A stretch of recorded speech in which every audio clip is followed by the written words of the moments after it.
Ladies and gentlemen, boys and girls, in is out, he's in between us, and Scott Andrew Horn.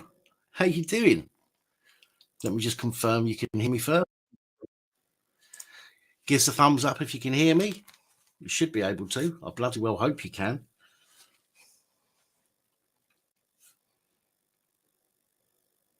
Danny, stop calling me beautiful when Holly's on the stream. Keep telling you.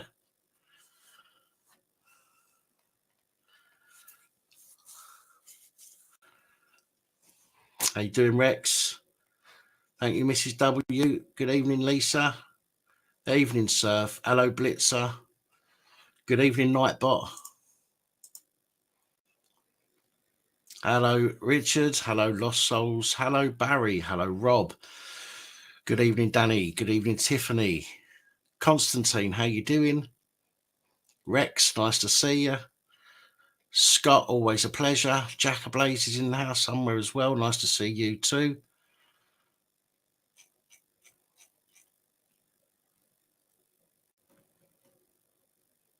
Hiya, Sarah. Hello, Peter.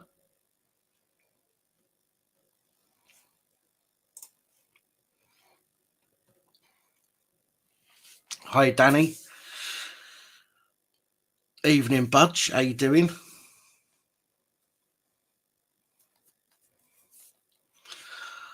I know, Andrew. Absolute fucking lunacy, innit? Can you imagine that? Let's get pissed and throw firebombs at each other. Yay! Mentality is completely off the scale. Really is. Jesus. Hiya, Chris. How you doing? Right. Having slight technical issues at the moment, as I have had for a few days with regards to OBS. Now, some people, I believe, are also having trouble with OBS since the last Windows update. Mine's gone to shit since I've done a Windows update. I've not found anybody else with the same problems that I've got at the moment, and I have been looking. So at the moment, I'm having to not use OBS and instead do everything through StreamYard, which is new to me to use all of the features, as I don't normally use those features. So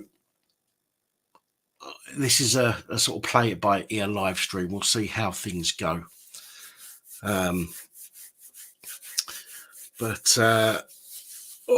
Itchy arm. But yeah, but we're going to see how things go. I've had to transfer my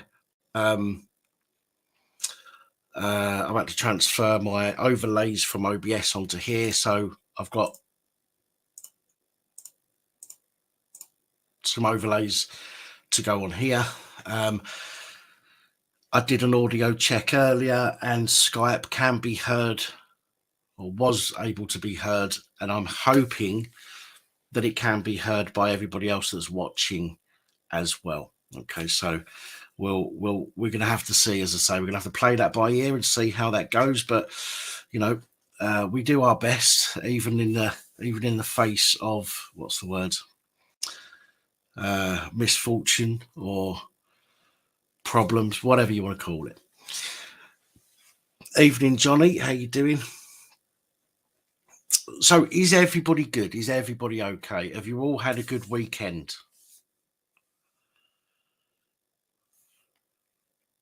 Adversity. That's that's the one. Thank you, Drift Wannabe, Chris and Richard. Much appreciated. In the face of Noggles, I don't see why not. LSP, don't see why not. Hi, Michael.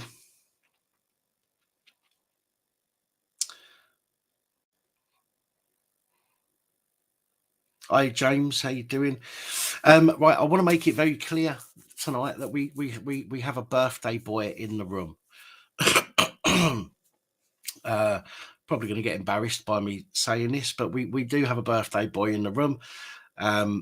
Danny Austin is 51 again. I mean, you know, actually, I don't even know how old you are, Danny. How old are you, Danny? Come on, talk to me. How old are you?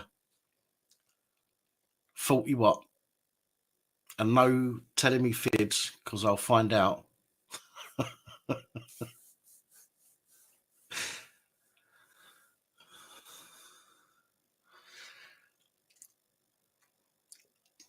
48. 2148. Okay. I'm more likely to believe you're 48, to be fair. But no, listen, mate. Happy birthday. Many happy returns of the day and all that jazz. And I'm not going to sing for you. If you was a female, then I might have done. Do you know what I mean? I'd try to woo you with you know, with a rendition of "Happy Birthday" to you, but you're not, so I'm not going to. But happy birthday! I hope you've had a blinder of a day. Yeah, excellent. I mean, I can't really forget your birthday now because your birthday is one day before the channel's birthday. That's correct. Tomorrow, the 20. Hang on, I need to double check. Tomorrow, the 20th of February, will be 4 years since I was arrested, and that arrest is what prompted me to make this channel. So 4 years ago tomorrow night, 11ish at night it was, is the anniversary of what it was that made me create this channel. So yeah, I know I've had some people say, oh, birthday live stream. And do you know what? I might do a short one tomorrow. We'll see how we get on, but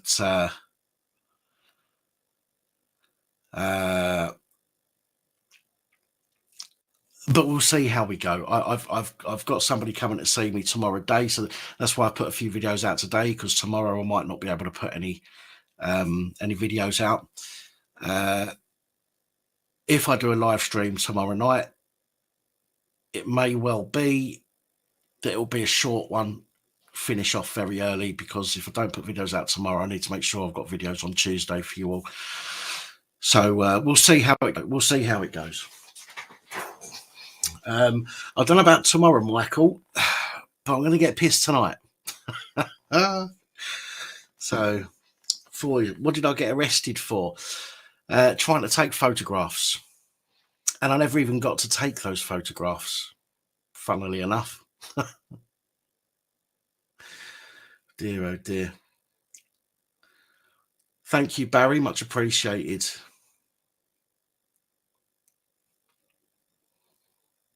Thank you, Barry. Oh, there's two Barrys. There was two Barrys that have just said nice things about the channel. And I've just said thank you to both Barrys, but you might think I've just said it to the same Barry twice. I didn't. Barry Allen and Barry Leary, or Leary, or Larry. I'm not sure how to pronounce that, but both of you, thank you. Don't end up on the bathroom floor. Yeah, but the thing is, if I ended up on a bathroom floor, which I did, I'm not going to deny that, I did, but that was after the live stream had ended. If Sonic the Hedgehog's in here somewhere, he didn't even make it till the live stream ended. He fell asleep in the fridge. Then he woke up and crawled back into his lounge, onto the live stream, stretched down the side of the sofa and turned his camera off. He was wasted. He is an embarrassment to the jock race, I'm afraid. Can't handle his liquor, but he's a nice guy. I do generally like him. Johnny, much appreciated. Thank you so much, my friend. Genuinely appreciated. Where's the... Hold on, where is it? Because I want to... Oh, goodness, there it is. I want to pin that because that's a really nice thing for you to do. Thank you. Hey, DJ Ray, how you doing? I was being allowed in a built-up area. Yeah, wearing a loud shirt between the hours of darkness. Oh, dear. It's Rex. I did a little bit of tidying up earlier. Not a great deal, but I did a bit, and I put the shoes that were in the bedroom, I've put them out by the front door, so they're safe, and I've got my slippers on now, so I should be all right tonight.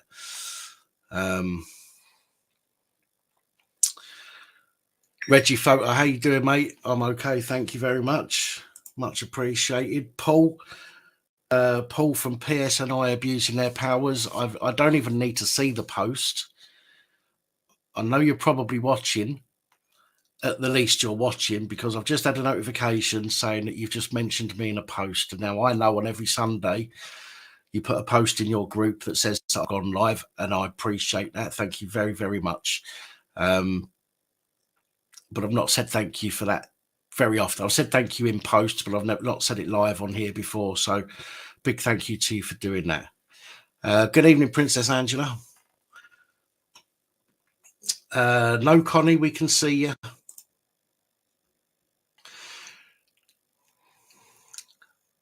Richard, we don't have that in here, I'm afraid. We don't have a night bot that abuses people. If we're going to abuse people, we do it ourselves. That way we can be responsible ourselves for what we see and say and do.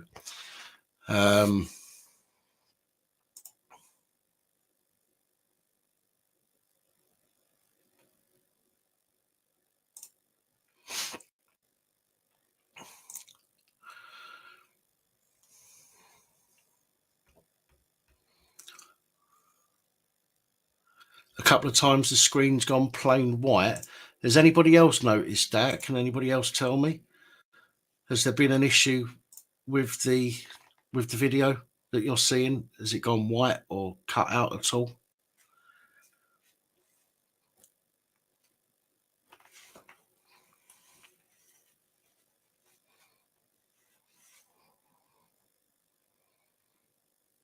Keeps glitching every so often. Some people are saying no, some people are saying yes. Okay, as long as hopefully it's not too much of an issue. I mean, if it's just glitching out, going and coming back, that shouldn't be too much of an issue. But if it is doing it for an extended period of time, then that's a big issue that needs dealing with. So if that happens, can you please let me know in the comments? On Miss God's comments are going a bit mental at the moment. What's the relationship between the police and Freemasons? How many are actually Masons? Too many are Masons. Too many. And listen, the relationship is the same as it is with the judiciary. Okay, it's when Rogers touched on this before. When you join the Freemasons, okay, you basically have to pledge to protect your fellow Freemasons above all else, which is a complete conflict of your police oath. And to be fair, they would rather be Freemasons than they'd be police. Okay, so they are more likely to do what the Freemason brothers ask them or tell them to do than they are what they're supposed to do as coppers. So there is a big issue there. Let me just go through some more of these comments here. There you go, Danny. Now you can tighten some nuts.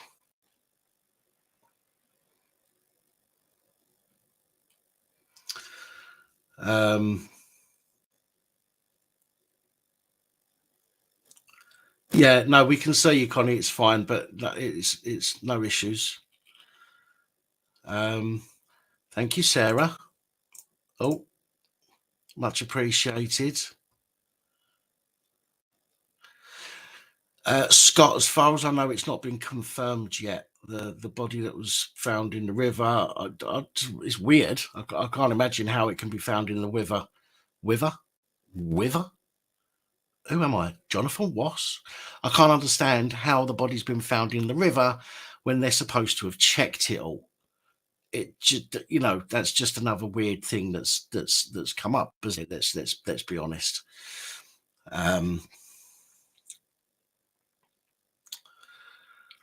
Wayne Couzens couldn't get away with what he done, Tony. Listen, there's a lot of things that the old Bill can get away with by being a Mason. Killing, raping, murdering, sticking in a fridge, burning, somebody's body is certainly out of the realms of Freemasonry help, no matter who they are.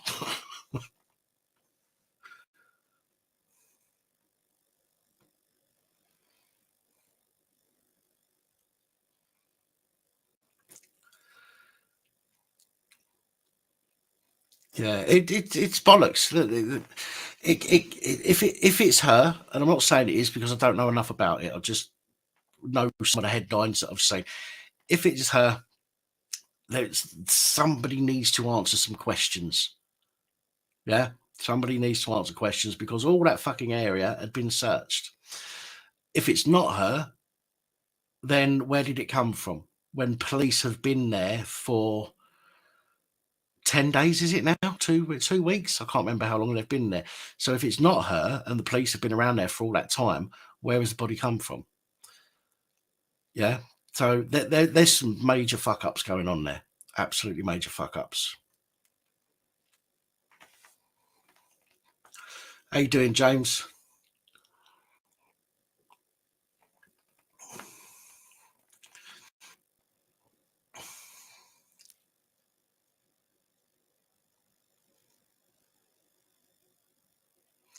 Even a mile away, they said the other day, they said that they were working their way down the river to the mouth of the river. So they should have come across this body.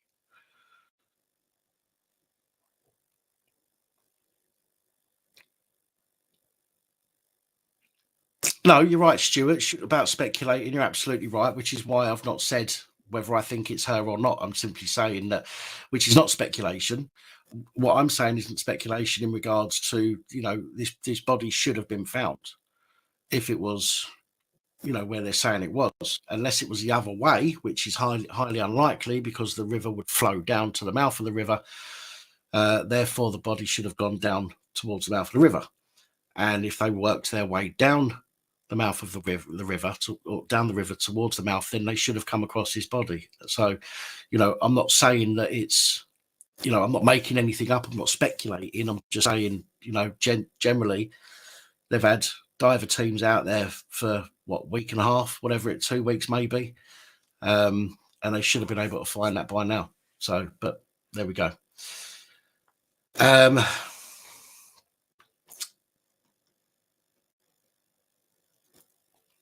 Legal activity. I do. It's just that I made a coffee earlier, and I'm drinking that before I get onto the good stuff.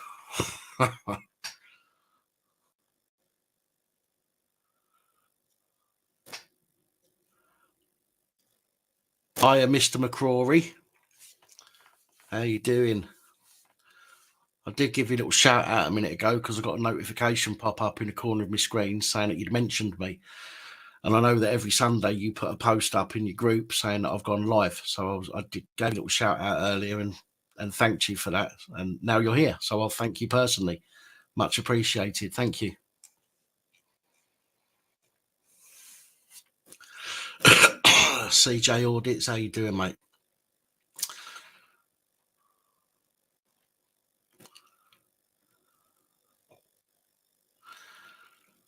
Phil McCack, the guy who did the first river search, didn't do his job properly, but still got paid for it. You had the other group of people that were called in to do the river search as well. They weren't the police; they were actual, search and rescue. I believe some kind of search and rescue or professional divers of some description. Roger will probably be able to tell you more than me on what their role was, but I do believe there was other people that were brought in to do the river search. And still, I just find it highly unlikely that they've managed to get for it to go this long without them finding that the body. It just seems very weird that it suddenly turned up in a place where police would be swarming.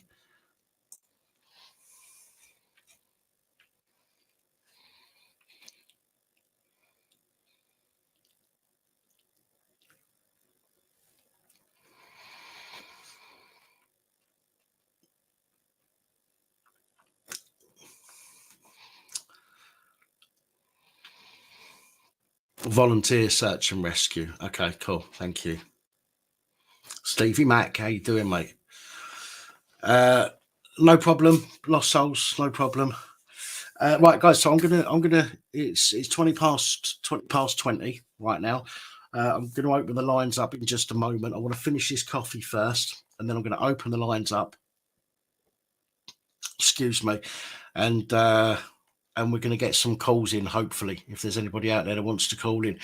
Remember, when you do call, you can phone up, you can ask questions, you can share a story, you can whistle blow, you can, call me names. If you don't like me and you want to tell me, then by all means phone up and let me know. The number that comes up will go directly through to Skype. There's a 0151 number, which it will use your inclusive minutes, which will cost you nothing. But if you've got Skype on your phone, for example, or laptop, and you want to do it through Skype directly, then you can just search for Dan Papp. You'll find my logo. That'll be me, and you can call me that way. So I will get these lines open in just a couple of moments.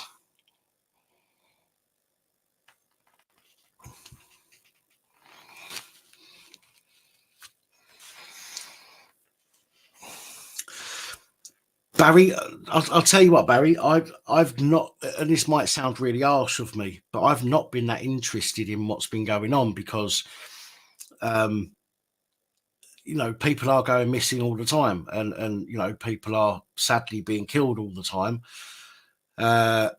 If I had to deal with all of that kind of stuff, as well as the stuff that I have to deal with coming out from the public officials, I wouldn't get a chance to sleep. So I try not to worry too much about other stuff that's going on, but I do come across headlines when I'm searching for information. So for me, it's less of an interest. It was just more of a passing thing. I saw it and I thought, oh, what's that? And a few people have brought it up as well. So, but I simply haven't looked into it, and I don't know much about it apart from what I've said. But some people have been saying it sounds a bit like a distraction. Now, I'm not a conspiracy theorist. I don't have enough tin foil to wrap around this fat head, but we all know that anything can be within the realms of possibility these days when it comes to cover-ups, the law, the police, and all the rest of those wankers. So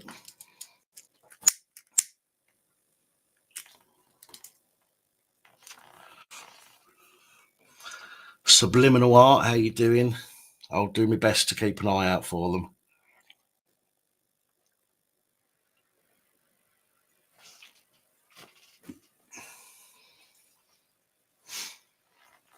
Right.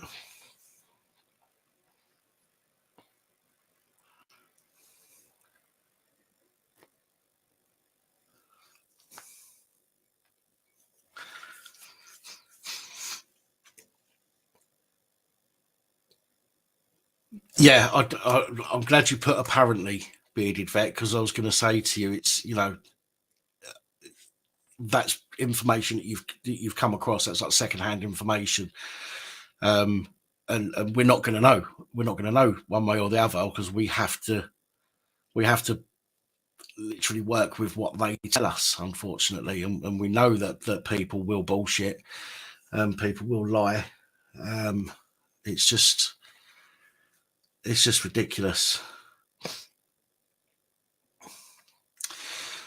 Paul, I'll tell you what, Paul, if you've got that information and you can get any evidence for it, you can send it to me, or if we can have a chat at some point and see what we can come up with. If there's evidence of it, then we can put something together and name and shame.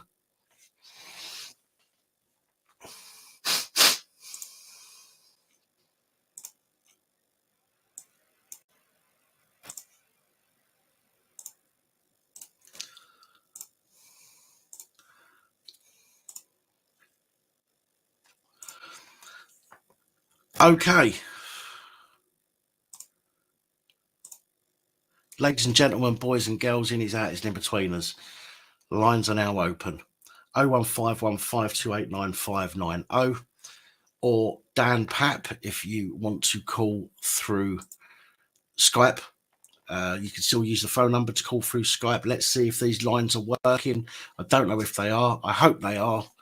As I said earlier, it's a bit of a touch and go situation, as I've had to change things around a bit since the update on Windows and OBS not working properly. Right, okay. So there is a problem. Let me try again. There does seem to be a problem because somebody's calling, but it's not showing up on the on Skype on my screen. So, caller, bear with me 1 second. I do apologise. I knew something was going to happen. Let's try it again. Skype.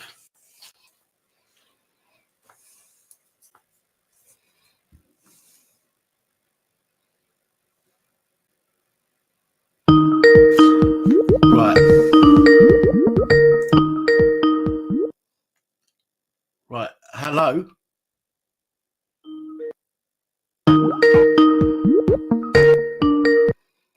Hello. Hello, mate. It's me, Microwave and Fridge. Hello, mate. How you doing? I'm all right. Good. So I just let me just verify everyone can hear you first. Yes, we can hear him. Brilliant. Okay, excellent. Sorry, go ahead. That's right. You know where I come from, that part of the world in Surrey. Yeah. The group you're on about was quite interesting actually, because one of my mates is a special boat service ex-diver. Yeah. And the company I went for a job for, that's what they do. And you're right in what they say. There's going to be a lot of because why didn't they find it? Why didn't the police find it? Because this firm I know, they actually this is what they do for a living.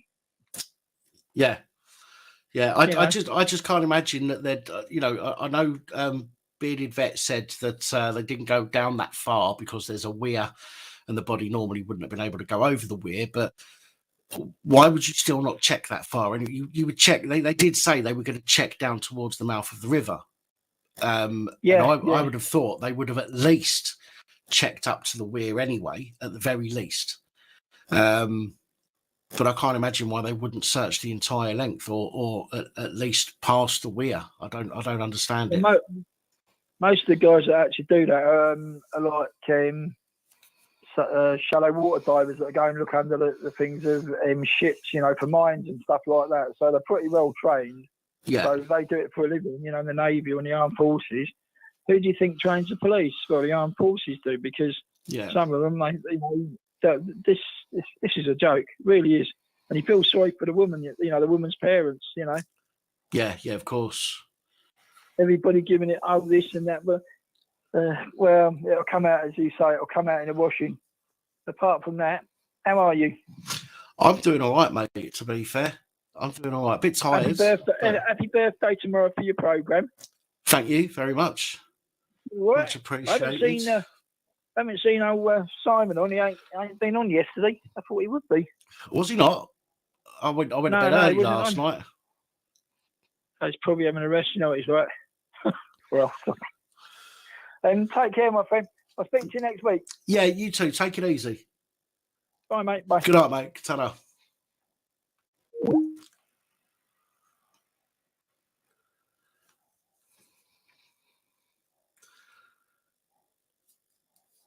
So it's not just me that thinks that there's something a bit fishy about that then. Hello, good evening and welcome. Oh, hello, it's me, Adrian. Hello, mate. How you doing? Good. I was just thinking about a few more things. By all means, let's hear it. Sorry? Let's hear what you've got to say to this week. Always interested to hear you. Yeah, I'm wondering why can't we bring the death penalty in the country for like politicians or someone that hurts big groups of people or puts them in the situation of suicide or other things. Because if you think about it, going to war is like you're signing up for suicide, for death penalty. And also for hacking and stuff, like people that call older people and say, we're calling from the government. You have to give us your car details and everything, and then they still steal everything they have. Well, I think, you know when they impersonating a police officer is quite a serious crime. Okay, there should be, for people that phone up and say they're from the government or from government agencies, that's impersonating a government official. They should get, when they get caught, they should get really hefty sentences. I think the reason that they don't bring the death sentence back is because mistakes have been known to be made, and we know that this happens. well, when it happens when with an elected official, that everything he does and all the bank transfers and everything is known, it's kind of hard to make it out as being a mistake. Yes, true, but because some people can be identified 100% as being a perpetrator of an offence, some people can't. There's always, some people can get stitched up still with evidence, falsified evidence. And if they get the death penalty, I mean, don't get me wrong, I think that it would really cut down on a lot of crimes. But there are situations where it's just, it's not going to be feasible, because there are people that do get stitched up, and there are people that will, that will end up being executed when they're innocent. Yeah. And because of that, they have to be careful. Do you know what I mean? So that's why I think they're not bringing it back. Yeah, well, I think there's a lot of politicians and people paid out of people, or what to call civil servants, are just laughing the punishments off. Yeah. To the bank or something, and everything that's happening with the scams and everything. I think you know about this guy that catches scammers. I mean, it's a British guy, and he sent all this information to India, to the Indian government. They actually managed to arrest a few people, and they let them go immediately. So he started flagging the police in India as accomplices and corruption and everything. And it's actually damaging a lot of. This is the main thing that is damaging the people and the activity on the internet and anywhere else. It actually attacks the safety aspect of living, of using anything, and it's kind of crazy. Yeah. I mean, if for example, sorry to interrupt you, but I mean, if for example even DNA evidence can be falsified, unfortunately, unless you've got like a confession. But even then, confessions can be forced. There's so many things. I get what you're saying, and I agree. I this think takes me into two subjects. The first one is a lot of people believe in the VPN.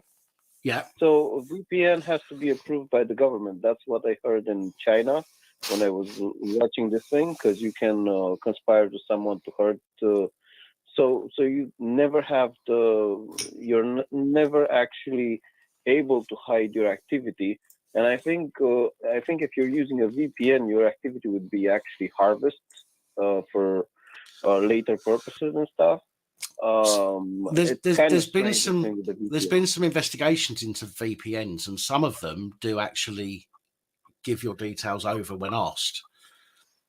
Well, I think they're actually monitored, and the reason I say that is if you're gonna have people with VPNs, you're gonna have people that have something to do, something maybe illegal, and it's easier for the government to keep a track on 500 people that have VPN than keeping a track on 1 million people that don't. Yeah. So it's kind of like a easier net to bring.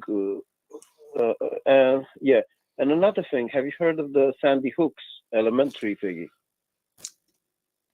in America? It happened a long time ago. I've possibly heard of it. Yeah, so there was like the shooting and stuff, and they said that a boy that had like some mental illness and stuff went into school and started shooting. And at a certain point, this guy Alex Jones started saying it wasn't true. Yes, and he got sued, didn't he? He got sued over it. Yeah, but there were a lot of videos that actually kind of shown that it wasn't. true. So I'm gonna send you a few videos, and you think about whatever you think. It's what's it called? One of the fathers does some acting exercise that makes him cry.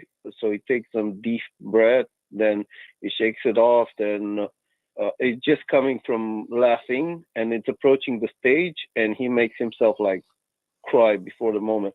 And what's cool? I don't know about this thing with Sarah Everard, if it was if it's 100% real, because the acting lady appears, and then I don't know. The thing is with George Floyd and this guy, the what's called the name of the policeman. Both of them were single. Both of the policemen were single, and in Sarah Everard's case, we Wayne only have the Coulson's. expert's word. And I don't know. I think if a member of my family died, or someone pretended he died, I would actually settle for a few £1,000,000 and say, yeah. And if anyone says something different, I'll sue you. Because what happened with George Floyd? They actually got $1,000,000 or more than $1,000,000 before the policeman was accused. It was trialed, so that was a bit strange. And people can just go to other country, change their nose, change their appearances, especially if they're single.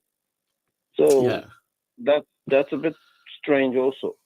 Well, yeah, and I don't believe in this thing with people trying to do any more terrorist attack and stuff. Maybe if they start attacking Russians and stuff, maybe they will have people retaliating for killing their families and stuff. But otherwise, I don't really believe anyone has any bad intent anymore. And if anything happens, like explosions or something, I think they're made by the government, not maybe this one or another one, another countries, but it seems to help the agenda of more security, more fear of each other. It's I think it's very bad not trusting people anymore, and we should start trusting people more and more, because if you see something on TV that happens somewhere, like there was a shooting in France, that's like a miracle. It's like a miracle because you know how it says, like, for this to happen to you, it's 1 in a million. So imagine a shooting, it's 1 in 7 billion. Because we're 7 billion people, no? Well, I see what you're getting at. I'm not sure the maths would work out quite like that per se, but there does seem to be an awful lot of things going on, you know, that put the fear of God into most people. Yeah. Well, I'm thinking if they're gonna do this thing, they keep doing this terrorism courses, terrorism, that thing, this one.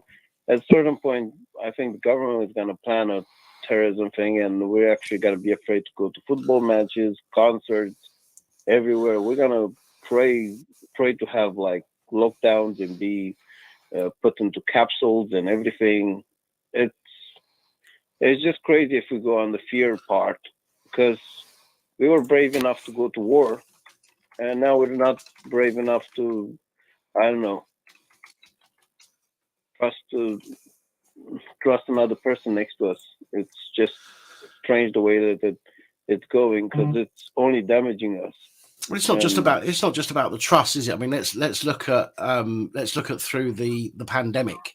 I mean, the police and the government were actively encouraging people to grass up their friends, family, and neighbours, and people did without hesitation. It's sickening to see that kind of reaction from people. But it is so easy to manipulate people. You know, the government have got all the money they need, right? They've got millions, billions of pounds. They can hire people. Okay, they can hire psychologists. They can hire people like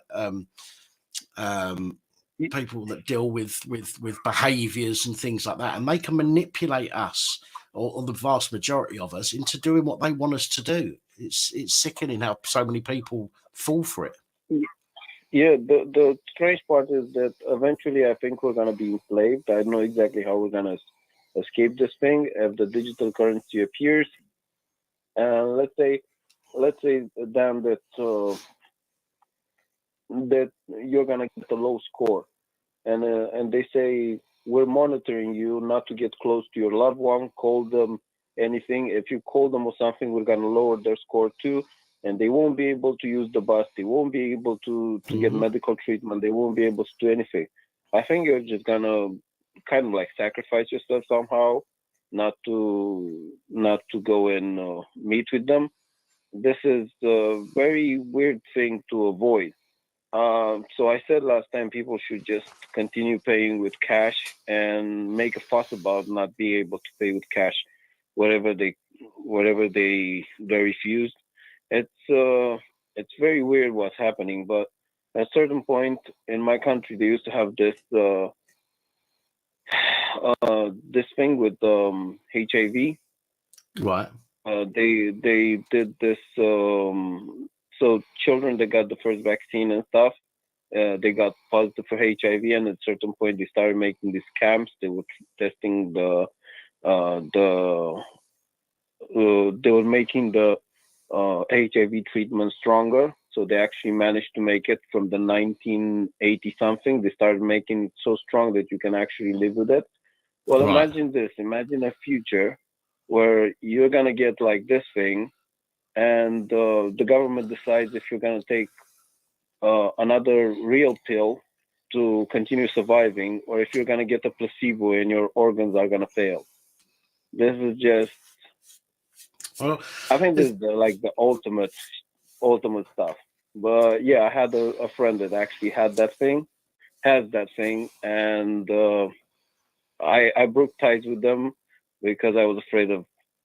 I don't know exactly, but it was like crazy, and she needed to go to the psychiatrist to convince her to keep taking them because she got like depression and stuff, and she stopped taking it for a while, and then she stopped taking it for another while. yeah, The first yeah. time she stopped taking it, she developed like cataracta. Her eyes went white, Right. and second time is like her teeth went bad and stuff. It always affects like randomly organs and stuff. So it's quite crazy. Well, that was about it. Then that was like the horror No, well, story. I'll tell you what. See, it only takes a few months for somebody to go mad enough to want to do themselves in if they've been isolated, right? And you look at what they've tried to do through COVID, right? And this isn't just me saying it. You can look this up, and this is something that I've found out recently. It's something like after 3 months, a normal person will go mad if they're isolated from everybody else, right? Which is why so few people were allowed to go into space. Not just everybody can do it because you're isolated up there. And down here, a normal person can only go about 3 months being isolated, not having contact with people before it really starts affecting them mentally. Now, how easy is it for the government to turn around and do that again, lock everybody down, risk of arrest if you even leave your house, okay, which is easy enough for them to do, and people start taking their own lives, because that way Yeah, the last government time will I go, well, called it you wasn't. about it. The government will be, well, it wasn't me. We didn't do it. Look, Yeah, they've taken their own life. You know. yeah. Last time I called you, the first time I called you because someone jumped off the bridge, Yeah. and I wanted to film it, and they told me that I should be ashamed to film. But I was I didn't pass the yellow band, and I just wanted to see the person didn't die. So they put them in the ambulance. So I just wanted to film the way that they pick him up or something. Or Yeah. yeah, it was like it happened next to my house, so I decided to do that. I can't believe no one's getting punished for the people that got advanced form of cancer from not being able to attend their GP. Yeah. Yeah. I just can't believe that. But yeah, this is maybe a way of fighting climate change, because people breathe out carbon dioxide. Well, the less people So, breathe in, the less carbon dioxide. yeah, I just this thing with the 15-minute cities. There are a few YouTubers that started doing that thing with following the money, and Yeah. a lot of money for the 15-minute city or 20-minute neighborhood or smart city. I've heard of the smart city.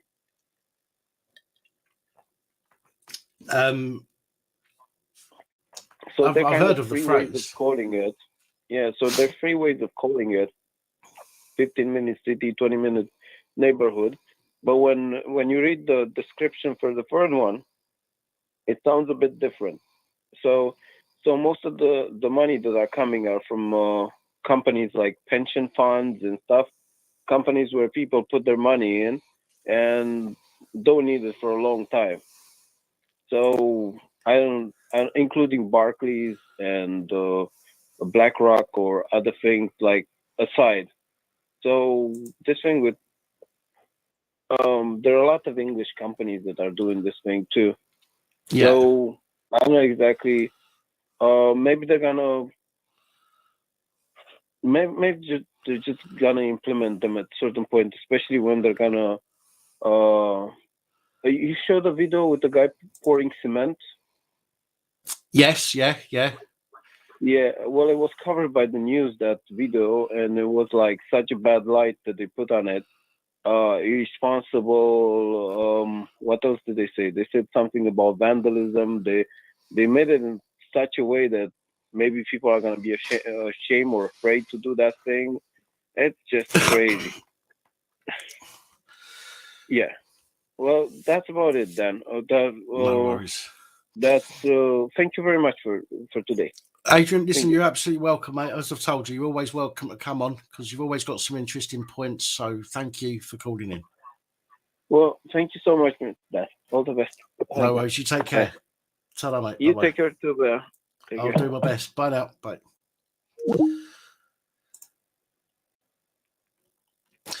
Always a polite caller, Adrian is.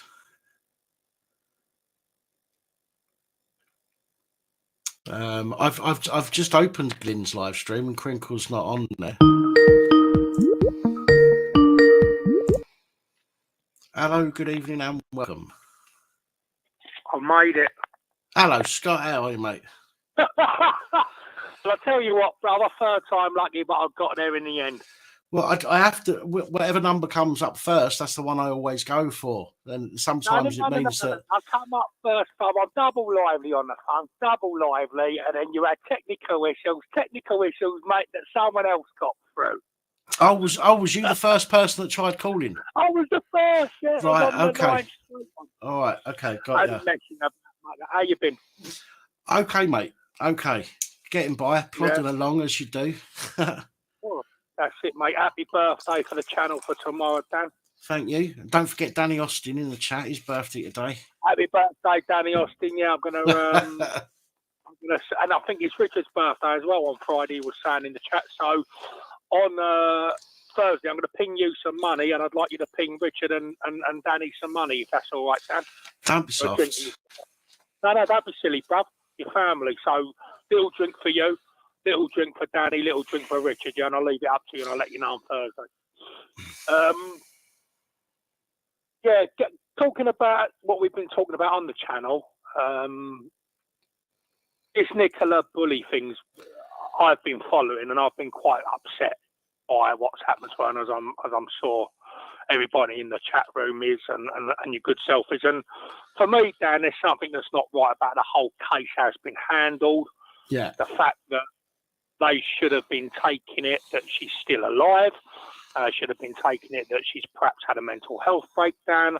And to coax someone back from a mental health breakdown, it is not advisable to be broadcasting their personal life and their problems. For me, and I'm a rarity, along with a few others, I dare say I'm the earthly well, I'm a truth talker and a truth poster. And being religious and a love for Father Jesus that sees all and hears all, I don't care about people knowing my inside leg measurement, knowing that I'm struggling, knowing that I've not eaten, knowing this, knowing that, knowing whatever. But for someone like Nicola, she might not have wanted people to know that she has an occasional drink to cope with her problems, just like we all do. And she might not have wanted to know that she's going through her menopause and having some difficult times, especially when she's raising 2 young children. And I think it's disgraceful and absolutely disgusting that the police have not used common sense to think, well, that's going to upset her, isn't it? If she's out there watching telly, watching a news feed, she's not going to want to know the whole earthly world and the earthly realm are hearing her personal business, because if anything would have driven her, and God forbid, I hope she hasn't done this, but taken her life, that would have helped her, because she would have been absolutely mortified. Right, Scott, let me just clarify something. The police know best. Okay, let's leave it to them. They know what they're doing. They certainly do, don't they, my good brother Dan? They certainly do. But I hope, it's obviously very sad whoever's been found, whatever brother or sister's been found in that river there. That's very sad, and God bless their souls. And I just hope and pray for Nicola's earthly children and her earthly family and friends, and she's still out there and she's still alive, and she can sort of, I don't know, look over the whole world looking in on her and not be embarrassed, because I think what we've got to make sure is, as human beings, that she's not embarrassed. If she is out there and she is alive still, we need to be saying, don't be embarrassed. You know, we're all struggling, Nicola. We're all having a hard time. We're all having a moment of madness with the lockdown rules and this, that, and the other that have happened in the past. And we need to let her know that she hasn't got nothing to be embarrassed or ashamed about. Right. Somebody, Angel 177 is saying that they've found her body, that it is her body. I've not had a notification yet, and I've got notifications set up to the main news outlets. Not that I read everything that comes through, but I do have notifications for it. The last I got was 15 minutes ago. That was that the body was recovered. And it has been confirmed as. Well, that's what Angel 177 says. See, I'm going to go out on a limb here. My perception of this is I thought she was still alive, quite frankly. And I believe that this talking about her personal life, being that she was a well-respected, I dare say, human being and woman, mother, I will 100% go out on a limb and say that I think that has absolutely destroyed her, hearing people talk about her in that way that they were speaking about her on the news feeds. And if anything, that would have driven her to perhaps commit suicide, if it's that way she's gone over. That I would believe that she couldn't. I mean, God, how could you face the world if you're not like me? And there's not many like me. She would have been mortified. How can she face her neighbours? How can she face her colleagues? How can she face when the police are talking about her menopause and the fact that she's got a drink problem? I think it's absolutely barbaric what these people, these soulless people, have not used their brain to coax someone back from a mental health breakdown, to say, wherever you are, come out, reach out to us. They have literally put the rope around her neck. Because I'll tell you something, Dan, she strikes me, from looking at her beautiful face and the way she is as a human being, strikes me as someone that just wouldn't have been able to cope with that. I mean, she would have had to have done news feed reports. She would have had to have done this. Everybody knowing her business, knowing that she's menopausal, knowing that she's got a drink problem. It's really, really a poor showing from the police, and they need to be thoroughly investigated. Absolutely disgraceful. We will never, ever know now if she was able to have been coaxed back from the brinks. Right. We will never, ever know if she was out there, Dan, just waiting for someone to say the right terminology. Right, just a... Hang on 1 second. I just feel broken-hearted. I've cried over this. I have cried over this today because I'm a humanitarian, and I was really willing her to keep strong, and I was saying my prayers for her being religious, and it has really hit me hard that this is happening. What Angel is saying is she's been found. I was even when I was saying they found bodies in the river, I was still adamant that she was still alive. Yeah, the latest 6 minutes ago. Just says the same thing as it was saying earlier, and that was that a body was found. It's not been confirmed yet that I can see. I felt even when that was being said, my good brother Dan, I still had this strong belief that she was still alive, and Obviously, it would have been a shame that obviously someone has been found in the river, but I still was convinced that she was alive. But if Angel's saying that she has gone over, then my argument would have been she would have been found. They've got sonar equipment. They've done a heavy search. Okay, there's something that's not right. And also, let's get it right. Let's put our real sensible acts on here. The police would have been absolutely slaughtered if she'd left a relevant note saying, I have taken my life because of what you've said about me. I can't face going back home now to all what you've told my kids. My kids now know what I'm doing. This one, I mean, imagine that. Poor children knowing that their mum's this, that, and the other. But it's not on, man. It's not on. The police have got no souls, most of them. They're all stood in hell. They've got no humanity. They've got no empathy. They've got no compassion. They've got no moral compass, and an absolute joke. That would have broke the toughest of human beings to have to go and face your kids. Mummy, have you got a drink problem? Mummy, are you menopausal? Can you imagine that? I think it's not right, and something needs to be done. We've got mental health for a lot of brothers and sisters, Dan, that suffer mental health, including your good self, okay? When we have a breakdown, we don't want some of us our whole life put out there on the pedestal of the earthly realm for people to snigger at. This ain't no rose-tinted glasses, earthly world and earthly realm. We've got soulless beings walking amongst us good human beings that absolutely love to watch as we struggle, us good human beings, with our earthly life and suicidal thoughts or self-harm or substance abuse or whatever reason, drink, drugs or both. And I think the police is behaviour just shows them for actually who they are. And what they are is a disgusting outfit that has literally pretty much nearly killed me and many other good human beings like me. They never get anything correct, it seems, and they're very, very slapdash with their behaviour. This is not the way that I would expect our police force to be behaving in the 21st century when mental health is spoken about so freely and openly as it is. This woman needed to be knowing that she could come home without no ridicule and no embarrassment. But my goodness gracious me, she would have felt absolutely horrendous, wouldn't she? Obviously, I hope, Dan. I mean, I don't see the chat what anyone's saying, but I hope and pray she's okay. I hope and pray that she's okay. And it's not to undermine anybody else that's been found in the river, and my heart bleeds for them and their family. But I hope and pray that she's okay and that she can get the help she needs. And it will be a devastating loss to the earthly world and the earthly realm and her children and her family, that the police that we entrust with protecting and serving us couldn't protect and serve my Carlsberg beer. Well, that's one of the most organisations get better as they develop and learn, and they learn how to do things more properly, the new technologies and all that kind of stuff that improves the way that they do things.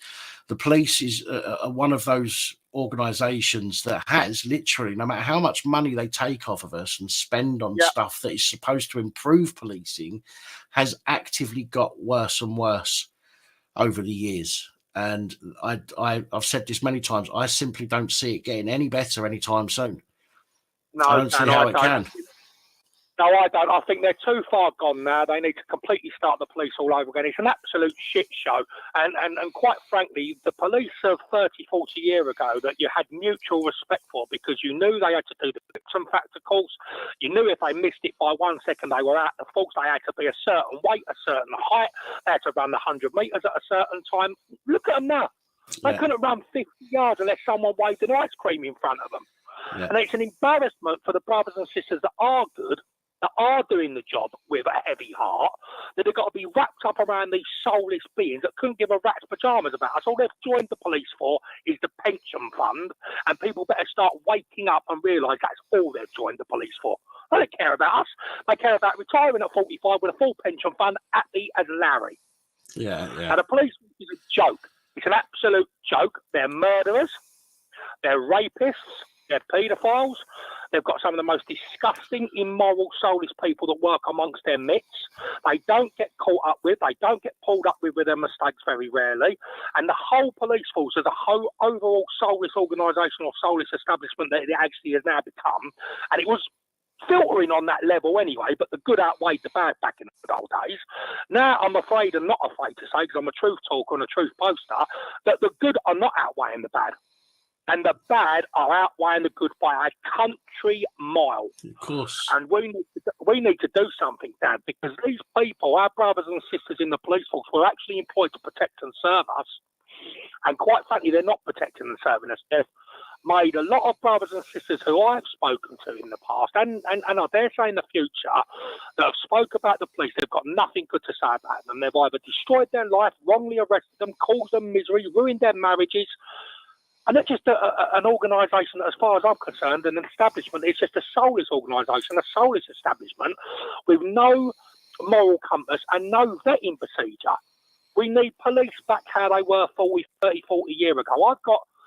I've spoke to, and I've got friends that have had police in their family that are actually embarrassed to say they were a serving Met police officer from 35, 40 years ago. Like, you ain't never going to get back to that. That's the problem. But this is what happens, right? Things will change, okay? Like with this whole COVID stuff, okay? Things changed, and then people say it's gone back to normal, but it hasn't, because a lot of things that were implemented during COVID are still there now. Okay, they've taken away some of what they implemented and left others in, and this is how they move forward. Okay, we have to. There's 5 steps taken forward. Okay, 5 steps to pin us down, lock us down, or whatever, and then they go, "Oh, we're going to give you your freedoms back." They take 3 steps back and leave some of it in place, and then the next time they just implement a little bit more and leave that behind, whilst they roll back a little bit and leave the rest in place. And eventually we're going to be fucked. We're almost there now. Well, you've summed it up, my good brother, Dan. We're there already, aren't we? I mean, since the nonsense COVID, which is complete and utter load of rubbish, we've become an absolute mess as a country and as a world as a whole. We have become an absolute mess. And for an illness that, quite frankly, 99% non-recovery rate, but we've locked down, we've caused mental health, we've caused suicides, which is people being murdered effectively by being driven to suicide. We've caused marriages to crumble, boyfriend, girlfriends to split up, because we're not designed as a human race to be wrapped around each other 24/7.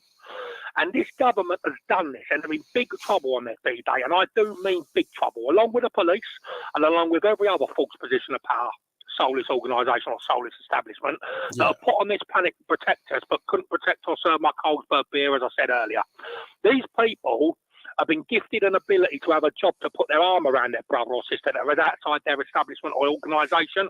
But instead of putting an arm around us and giving us a cuddle and putting a blanket over us when we need a protection, they put a knife around our back and they twist it.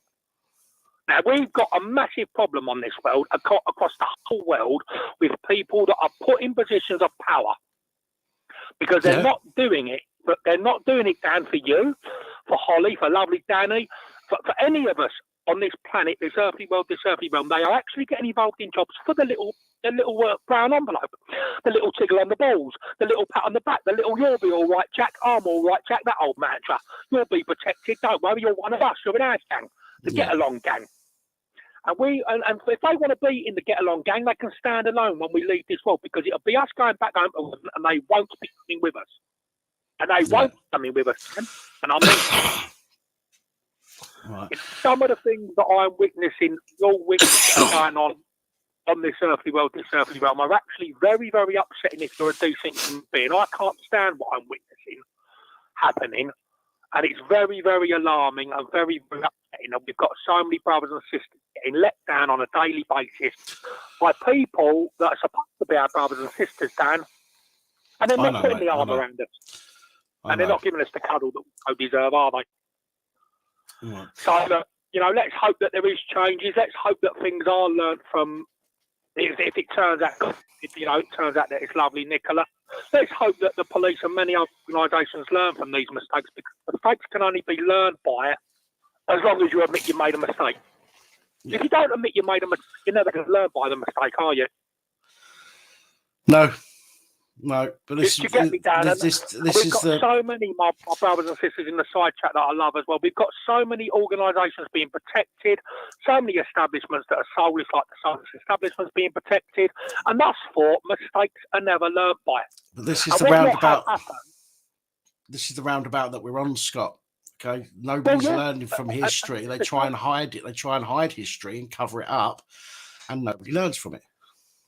But then what happens, my good brother Dan, is if a mistake is not learned by, it grows like a cancer, because I have the soulless brother or the soulless sister that's responsible for that mistake, that has ruined or destroyed someone's mental and physical well-being and life, and then they'll puff their cheeks out and go, that was close, wasn't it? We got away with that one. And then thus for mistakes aren't learned by. They get away with it. And then the next mistake, it grows a little bit bigger. True. And the next mistake grows a little bit bigger. And before you know it, Dan, it's like a cancer that's growing, isn't it? Yeah, mate. Yeah. And the next mistake where people might have not taken their life, it results in someone taking their life, because one mistake become two, become three, become four. And the fifth human being that they make the mistake on, that they made at the beginning, all them times ago, that results on someone taking their life, because they don't learn, because they're never, ever picked up on their mistake making. Which is such a shame. It is, mate. It is. All right, Scott, listen, man, I'm going to have to wrap this one up. Yeah, go on, my good nice to hear brother. from you. I love for Danny and Richard. Happy birthday, Richard, for Friday. Happy birthday, Dan, for today. And I'll ping you that go on Thursday, Dan. You can have a drink, Dan, and Richard can have a drink, and we'll catch up next week. I don't need it. Listen, millionaire, Dan? No. Listen, I'm flush, right? Even Danny said he don't want it. Even Danny said he don't want it. Well, I tell you what, if you're flush, Bob, I'm licking ice at the fridge freezer like Dumber and Dumber. I'm looking at the old pepperoni pizza slice that's like falling in the bottom of the fridge, and I'm just sort of licking that and sniffing that at the minute. Oh, God. Go on then, Bob. I'll speak to you on Thursday. All right, mate. you take it easy, Scott. Yeah, take care, mate. Ta-da, God mate. bless. Ta-da. God bless everyone inside chat.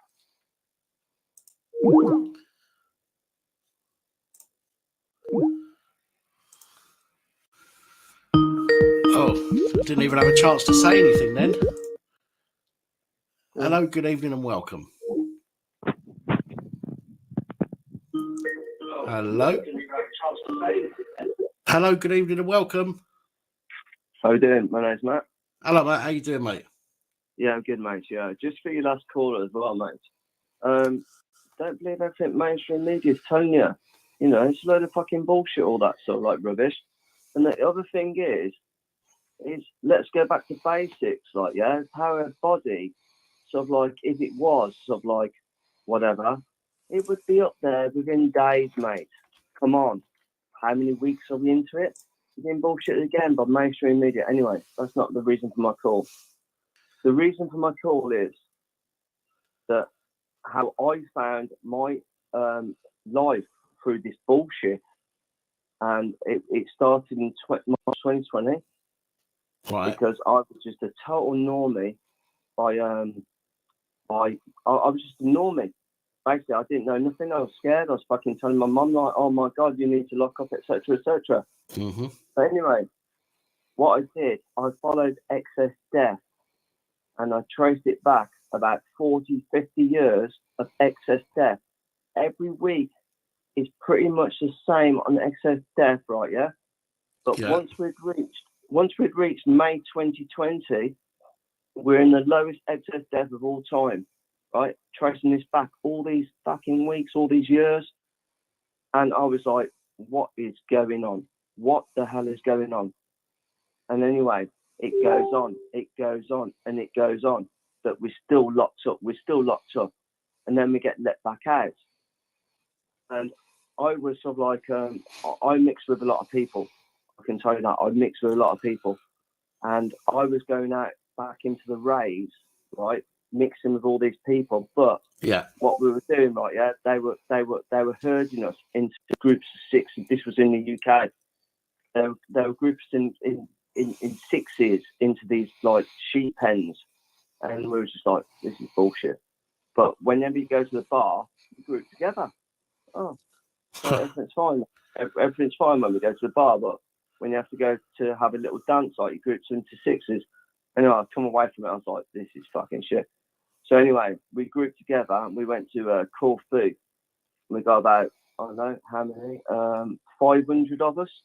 Went to Corfu in September of 2020, right? And none of us got sick. And we spent 5 days all hugging each other, etc., dancing. And when we come away from it, it's like, okay, when you switch back on that TV, what the fuck is going on? What the hell's going on? Utter fucking nonsense is going on because they've got the cure, haven't they? And then it all became apparent when that cure got inoculated into people, and I started looking at excess death again, and then I started seeing what the hell was going on. And when I saw what was going on, and that death rate was up through the roof, I was like, what the hell? Yeah. I got in touch with my MP because I was that pissed off with what was going on with what I was seeing through that death, through nothing else had changed but one thing, that rollout. So I started emailing my MP, and he was going, no. Anyway, I started getting wind of the yellow card report at this point. Yeah. Other sort of like things were going on. And I was like, okay, you look at this, mate. To my MP. No, safe and effective, he was saying.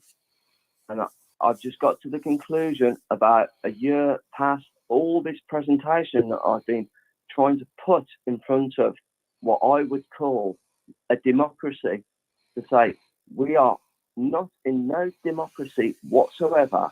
We are in complete and utter corruption of the highest point possible. That what is free anymore? It's an illusion. Democracy is an illusion these days. Completely.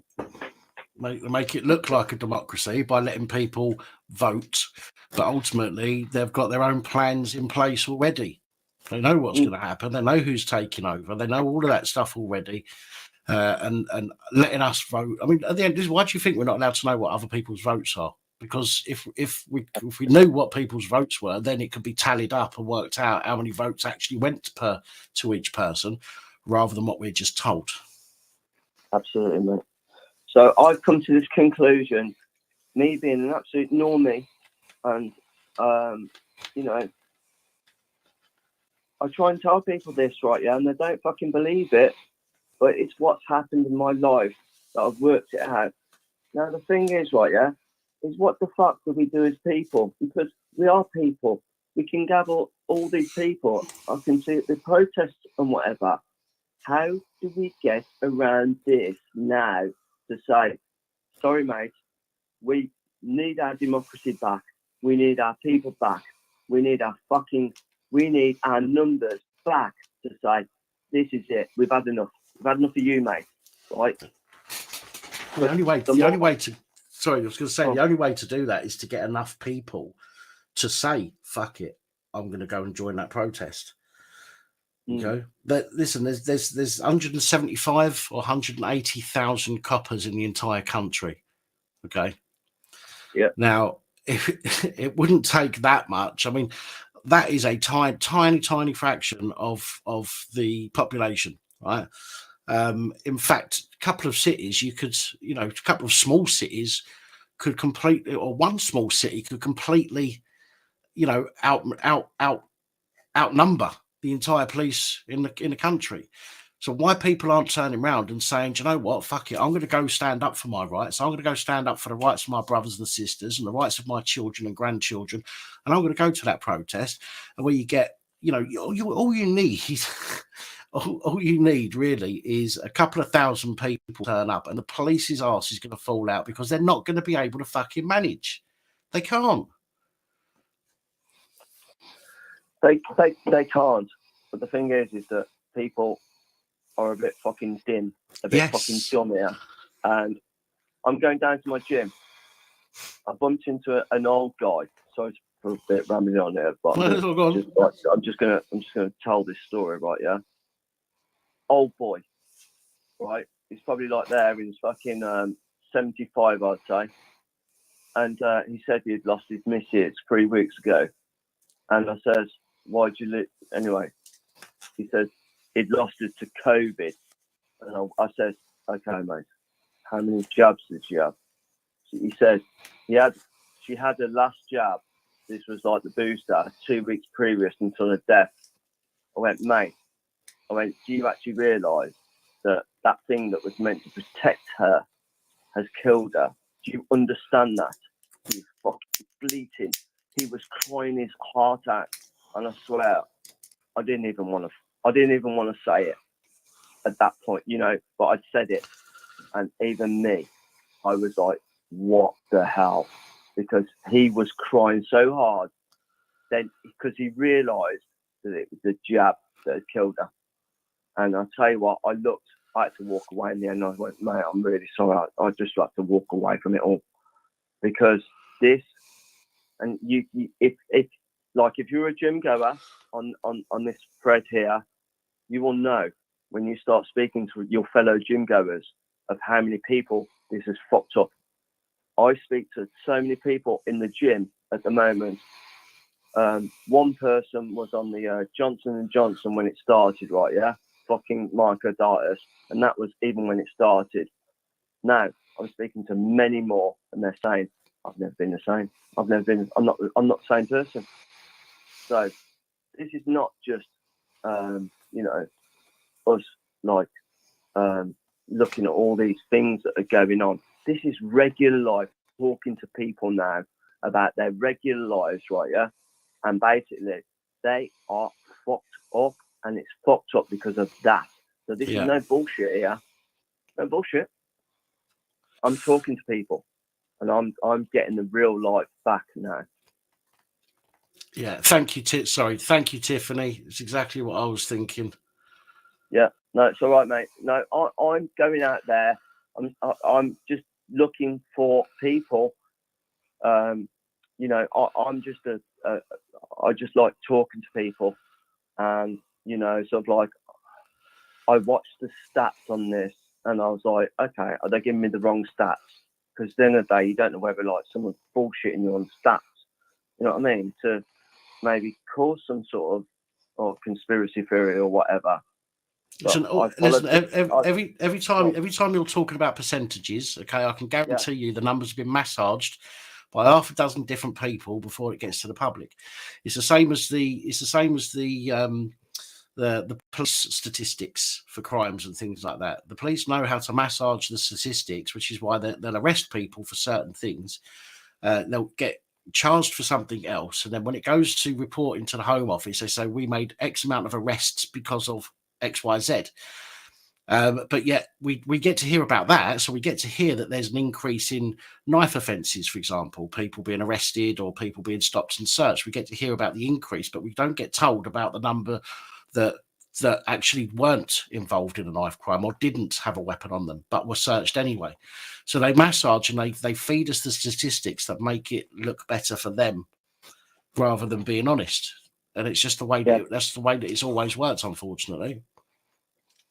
I'm afraid what we've got in society is that until you got people like me who sort of like have wandered about and sort of like, because all it was with myself was I didn't even know about this fucking when it came about, this virus, but I did some immunology courses and this and that, and I was telling my friends straight away, like, vitamin D, only because of what was the presentation.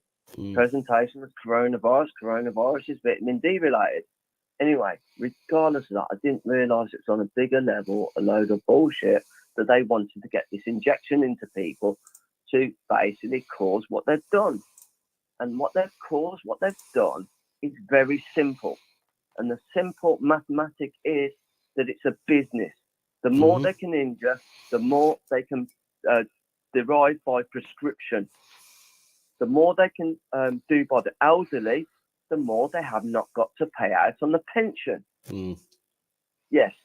So this is the fact. It's the absolute fact. And the more I talk to people, the more I understand, and the more I go around sort of like realizing of how many people is affected here, and especially with gym people. With gym people, this is absolutely massive. Sorry, mate. I'm just no, it's all right. It just so pisses me off, right? Because there's not enough people like myself, like who put themselves out there, who actually give a damn about people. I just feel it, mate.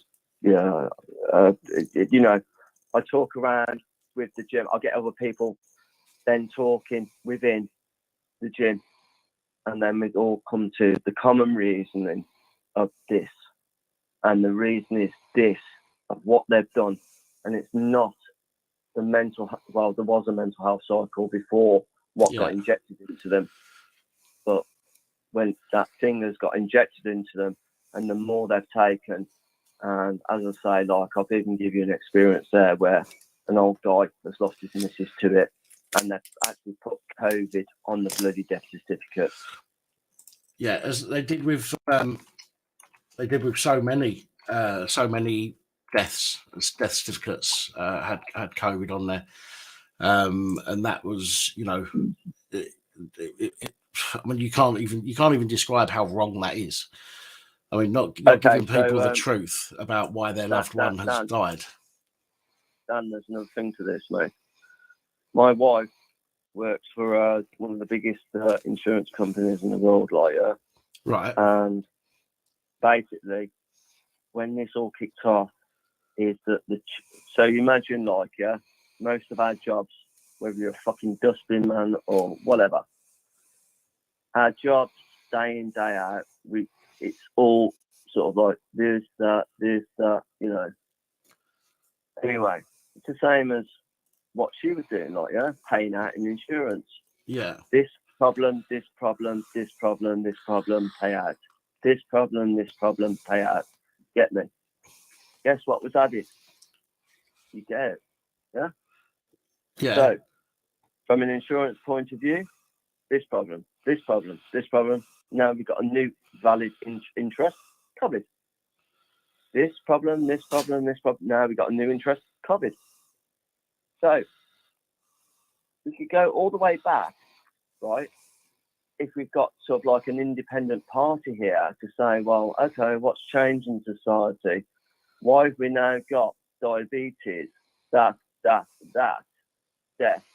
with COVID? You see how corrupt the business is? It is corrupt.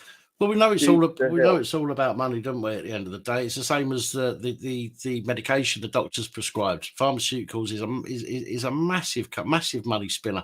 They go to the doctor, they send their representatives to the doctors, and they said, right, let's use statins as an example. One company will go to the doctor and say, right, if you use our statins this month, we'll give you a kickback.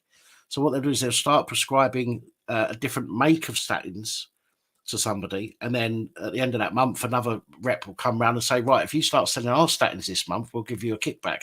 So they then move over to a different make of statins, as an example, and it's exactly the same with the jibby jab.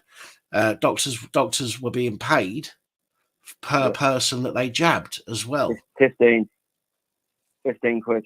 And it's ridiculous. And yet I've been waiting for a letter from my doctor since the beginning of fucking December, and I still haven't got it. Do you know what I mean? And they want paying for that, 20 quid for a letter from the doctor. Right? So I'm waiting for that so I can pay them for it. And it's taken 3 months. Yeah. Well, fuck the doctors, mate. That's all I can say. I took health into my own hands. I did an immunology course in 2020. I learned, and we should all be on this, and I hope all you callers are, and I hope you are as well, Dan. 10,000 IU vitamin D3 is what we all need per day. Yeah. Not just that, vitamin C, 1,000 milligrams, zinc, 15 milligrams, yeah, which can do like an effervescence in a drink. Yeah. Now, there's an added drink as well that you can go and find called Quinn. Very important. It's grapefruit and lemon, and you boil it for 3 hours. This has been the first year, and I'm 50, by the way. It's been the first year that I have not had flu, I've not had a cold, and I've kept to this regime, right, of doing that. And I'm telling you, with this Quinn, right, with the grapefruit, and yeah, you just boil it and it makes a juice, right. And it's amazing. You do that with the supplements, right, yeah, and all this bullshit is gone.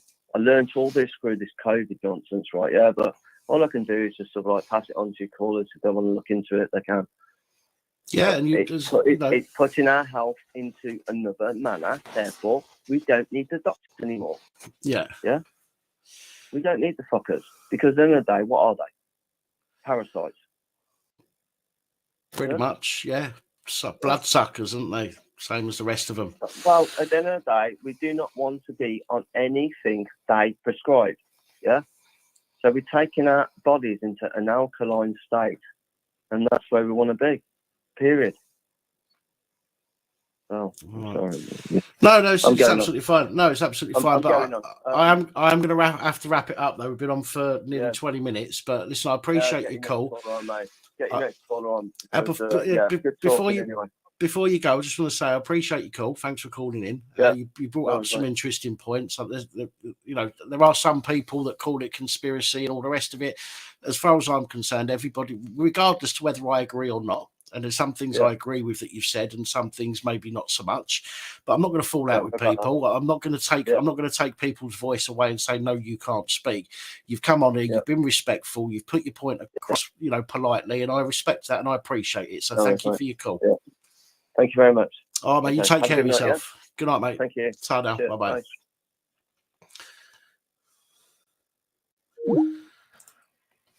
Another interesting call. Lots of different topics we're talking about tonight. So if anybody's got anything else they want to talk about, 01515289590, or if you're on Skype, search Dan Papp and you'll find my logo. Well, that will be me. Hit the button and you'll be able to get through to me. The number is a local rate number, so it will use your inclusive minutes, so it won't cost you anything to call.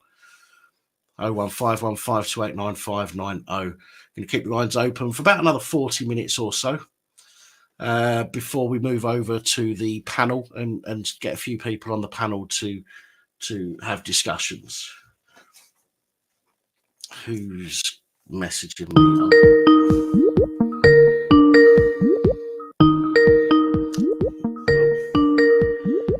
Hang on.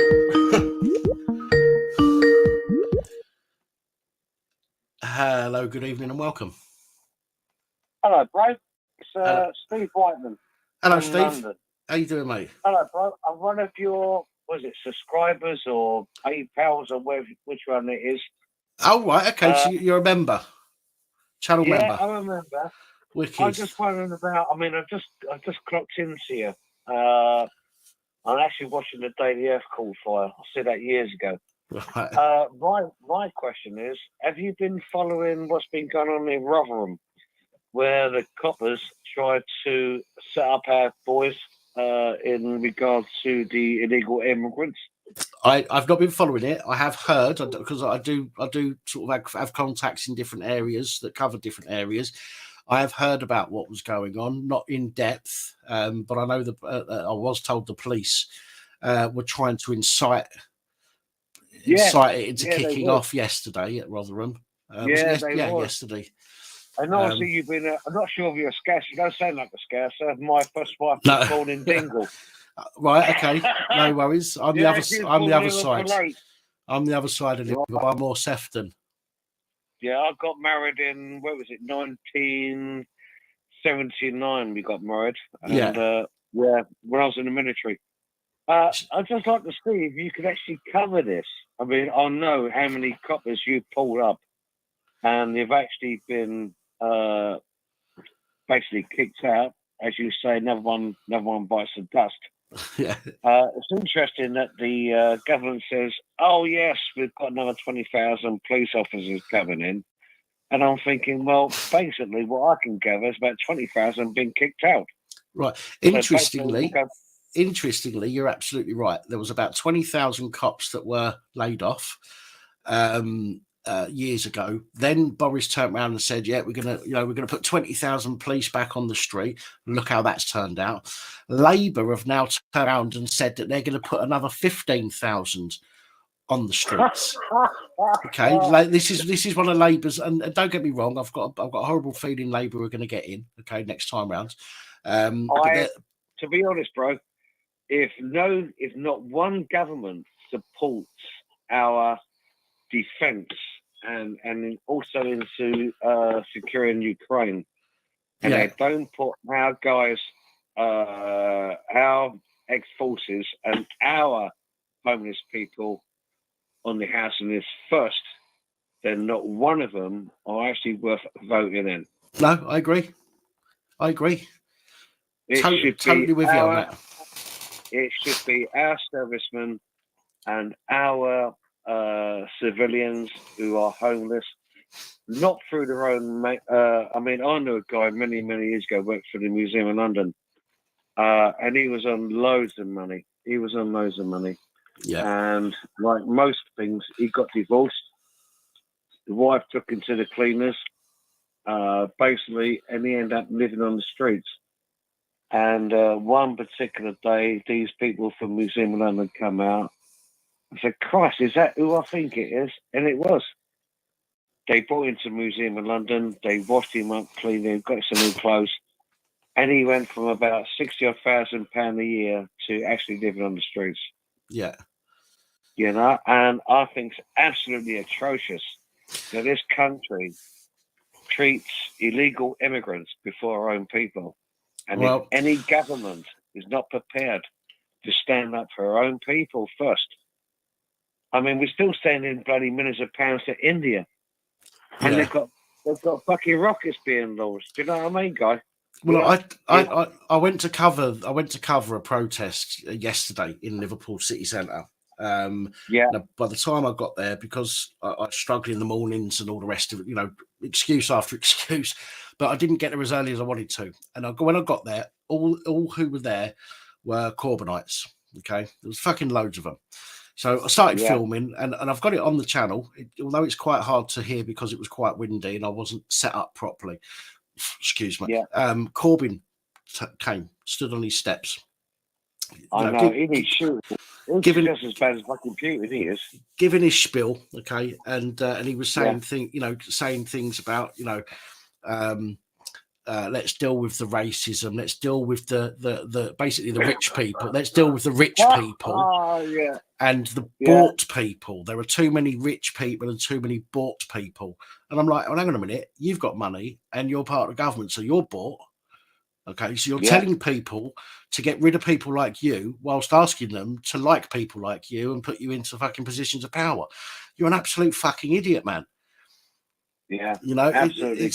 But Labour turned around. They put out a statement. I think it was last week. They put a statement out along with other things, but I didn't pay attention to the other things because it's all bullshit anyway. But the thing that stood out to me was the fact that they said that they're going to put 15,000 more police on the street. Now, if they did, we would be we'd be at a higher level than about 10 years ago. Okay, but as Lisa's put, there'll be diversity hires.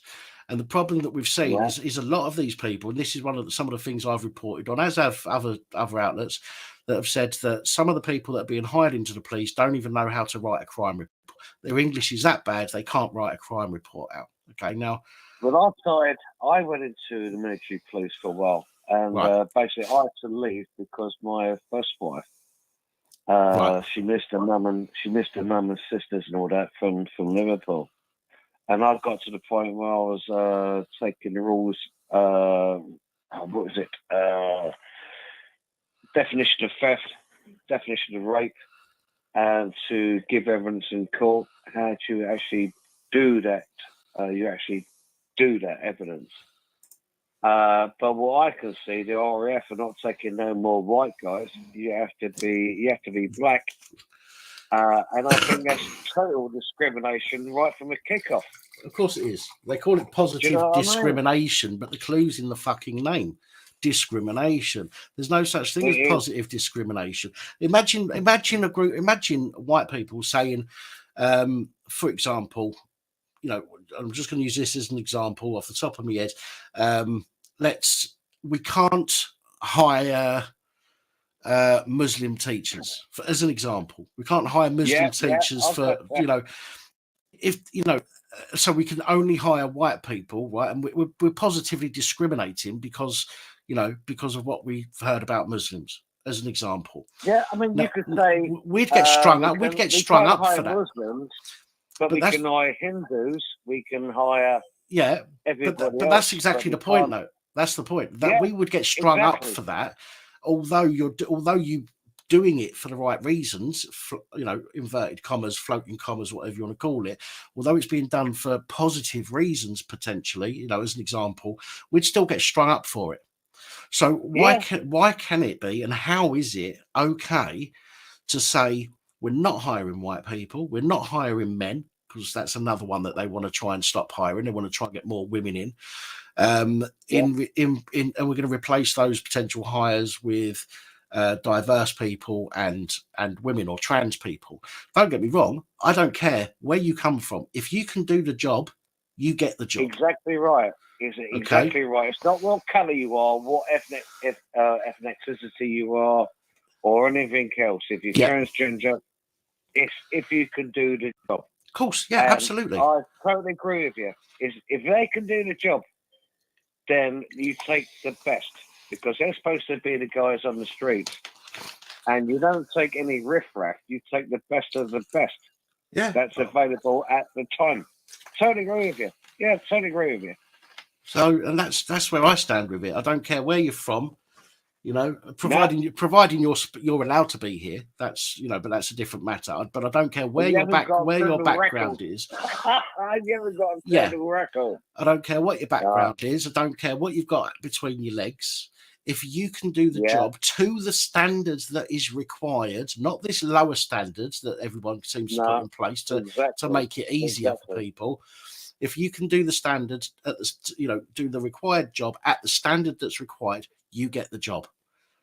But unfortunately, that's not how it's working at the moment. It's a case of, oh shit, well, we've only got 3%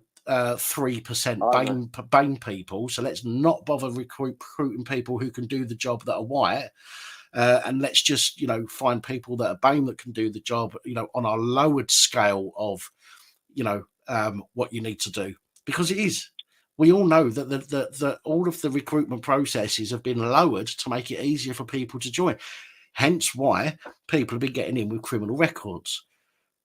Yeah, I know. I mean, when I went into the military, I had to be checked over. Of course.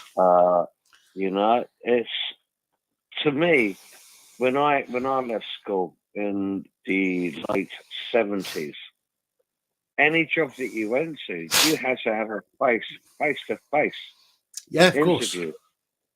And I can see what I've been reading is that doesn't happen no more.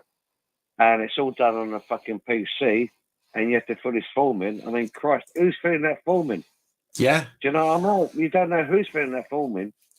As long as you go in front of them, or as long as you send the paper, oh, yeah, he sounds a good candidate, or she sounds a good candidate, we'll take him in, take her in.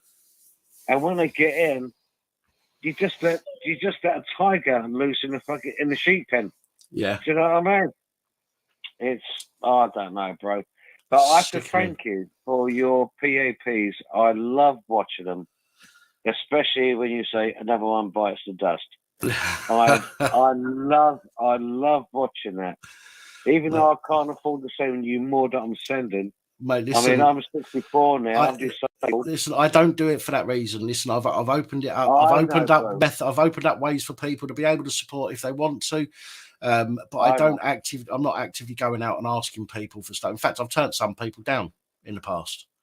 Well, I just give you my thank yous. And that's he's on the phone, and I was saying, he's coming. I said, "But Christ, he hasn't got a." Yeah. They used to call my first wife the posh scouse because she didn't sound like a scouse. But I still love her after. I mean, we got divorced in 1998, and I still love her to death. We used to go down Park Road, and we used to go down. She used to live in Sussex Gardens. I don't know the area very well, but I do know the Dingle. Liverpool 8, yeah, and I still love her. Just up from Tocky, isn't it? Toxteth, just up from Toxteth. Yeah, down Toxteth, yeah. Yeah. We went once. I went down there, and we went into what my brother-in-law's called the ghetto area where all the black guys lived. Right. Of course, to me, being a London boy, I said, "No, let's go down there." And we went into this bar one. I don't know where it was, and You ever seen that James Bond film where he walks into, where he walks in, he goes down into, where is it, where they do all the, oh, bloody hell, all the, I think it's down south, and he walks in there and they say, what's the white boy doing in here? Do you know what I mean? And I walked in there, and of course I didn't care a monkey's. But it seemed to them that I was, hey, Christ, there's white boys in here. Do you know what I mean? Yeah. But I had the greatest time of my life, you know. It was, what I found with Scousers is they are so open and friendly. Apart from the first pub I went into. And I went to the bar and I said, 2 pints of lager, mate. And everybody in the bar looked around. And you could see, what the hell was that fucking, was it Sassenach or whatever it was? What's that fucking cockney doing in here? Do you know what I mean? But lucky, my first wife stood up and she said, I live here, I'm a Morgan, he's with me. And it all quietened down, you know? But I do love the Scousers. I like their sense of humour. Yeah, they're all the old school Scousers are all right. There's a lot of scallies about now that are absolute fucking knobheads and need a good smack in the mouth. They were going around doing things like knifing and, you know, like that young girl that got killed a few months back, standing in a hallway and got shot because some little dickhead thought it was all right to go shoot somebody he doesn't like. There's too much of that going on. But the old school Scousers, I'm well up for that. Do you know what I mean? I love them. Great people. Yeah, my mother-in-law, she was an angel. I think she had about 8 or 9 kids. Her husband works on the docks, obviously during World War II, and they got fucking hammered. Right. And I remember going out there once, and she was a Catholic, I'm Protestant. And right. all the orange brigades outside the window with the fucking Irish flags and all that, and she was going ballistic. And I grabbed hold of her. I said, Mother, I said, don't even take no notice. I said, they're a bunch of fucking arseholes. And I loved her to death. She brought all those kids on her own. And she was what I would call one of the forgotten, what's the right word? When the boys went off to war, I can't even remember it now. When the forgotten, when they all went off to war, forgotten, bloody hell, can you enlighten me? Where if war happened today, or if the war happened tomorrow, half these people wouldn't even go. They was a super, like World War One, World War Two, where everybody volunteered to go off to war. Oh God, yeah, people wouldn't volunteer now. You very few people volunteer now. She was such an angel. She was such an angel, and she made me feel so welcome up there. And I got on very well with her brothers and sisters, you know. There's a thing there where when I went up there, they dropped their fucking pants and showed their arse off. Yeah. Thinking as if I was a fucking snob. Not being an ex-squaddy, we don't. So I dropped my fucking shreddies, and they all started clapping. As if to say, well, it was one of us. I don't know. I miss her. Even today, I miss her. She was a very special woman. Anyway, I thank you for speaking to me. You're very welcome. Thank you for calling. I hope you can actually try and cover these setups by the fucking pigs. I used to respect the police when I was a youngster. I mean, Christ, I was born in '58. When I was a youngster, you never answered a copper back, and you took what the copper told you, and they treated you with respect. You know what I mean? They knock at your door. I mean, once I got in trouble with the coppers. I mean, mother just gave me a smack around the face. She said, "Apologise." Yeah. And that was I remember those days. Do you remember? Yeah, I mean, used to play fucking knockdown ginger. The kids don't do that no more. But the police today, they've got such a attitude to them, and to me, they are totally fucking like Nazis or the Gestapo. They don't listen to you. They pull so much bullshit on you. What I saw the other day was it Section 14 and this and that, and they all know that it's wrong, that they can't do it.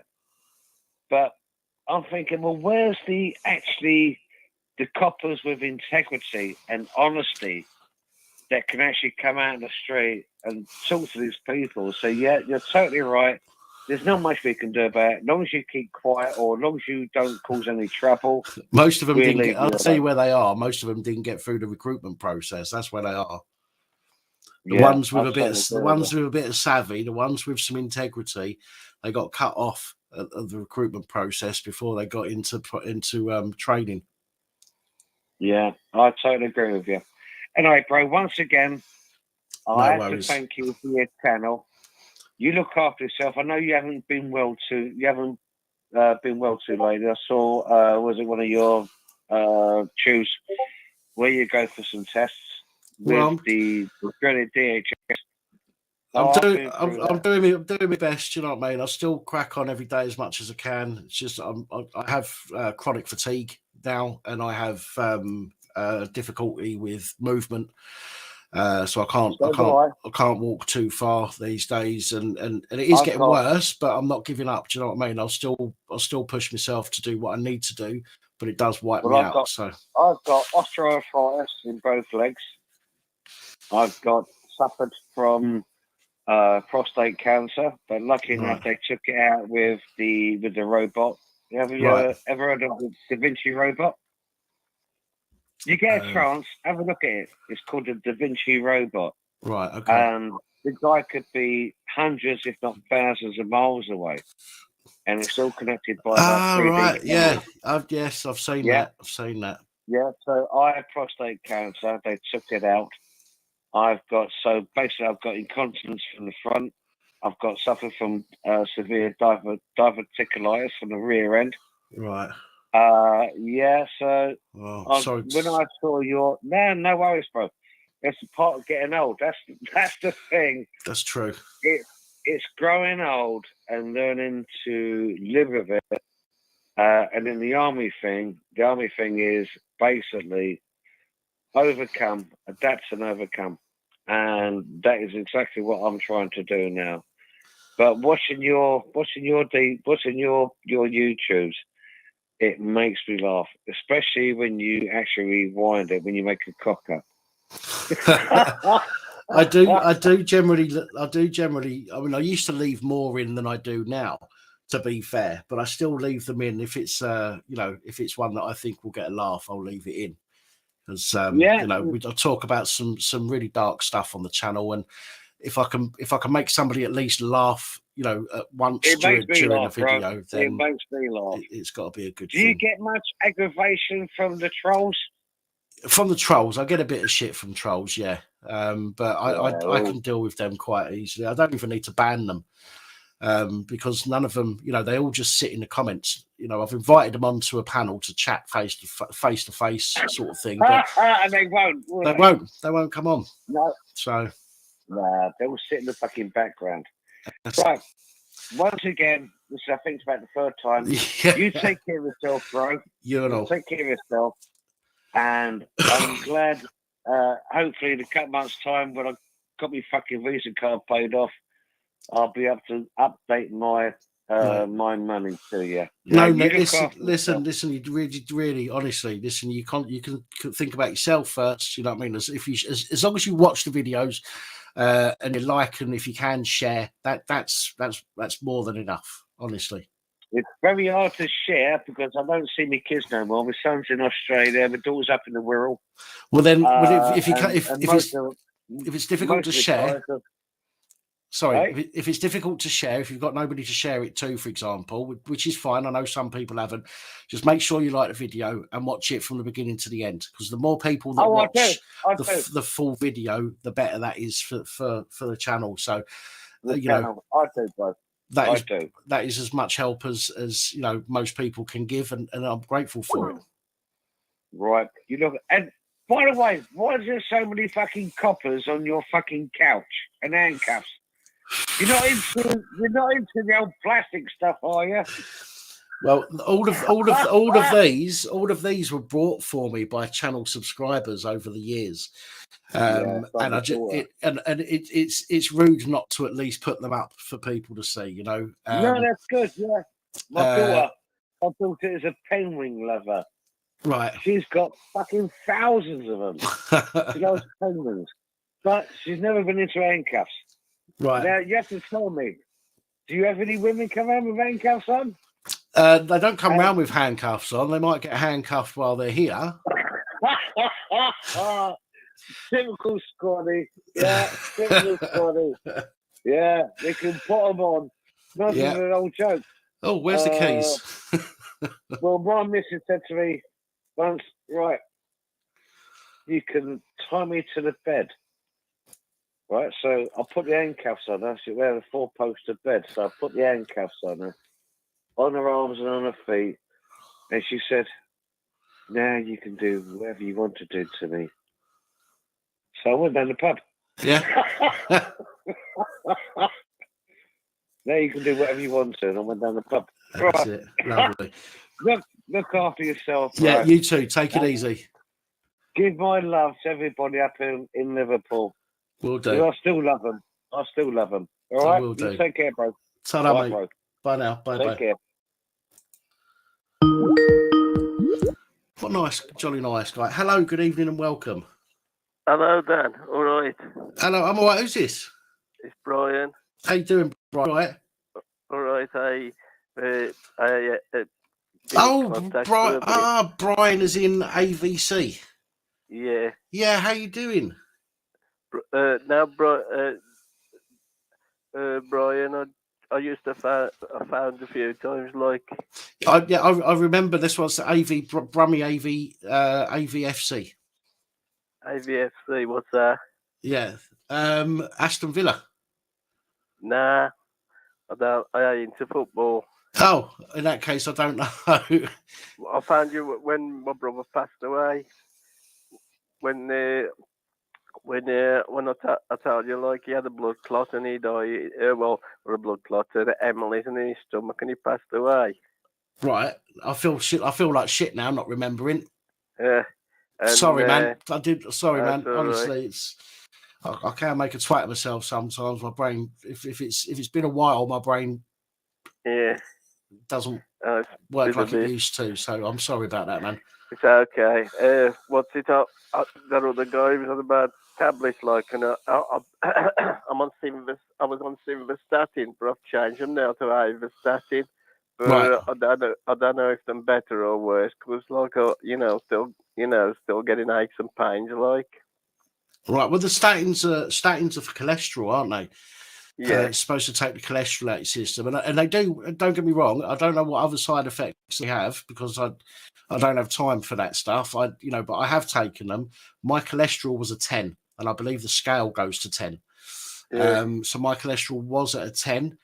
I was taking the statins. In fact, I'm still on them. They still make me take them. But my cholesterol dropped down to a 6, I think, relatively quickly.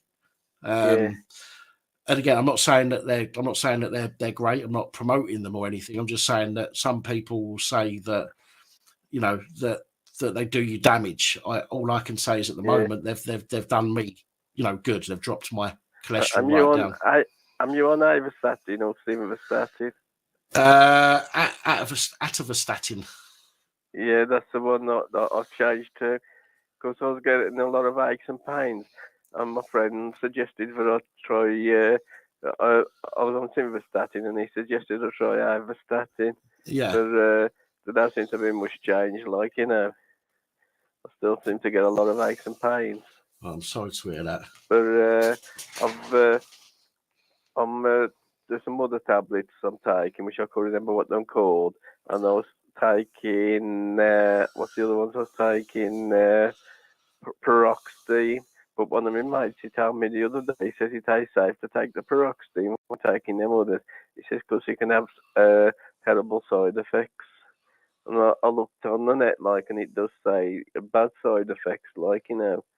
So Right. I don't know, you just keep them apart or what, you know. Well, I think you might need to have a word with your prescriber, and Yeah, and you know, I'm not suggesting they're going to be honest with you, but I'm not saying they're going to lie either. So I have to be careful what I say. But if there's evidence from reputable online sources, then I would speak to the doctor about it and say, listen, Yeah. why is it, you know, for example, why does the NHS website say we can't take them both together, but you've given them to me, as an example?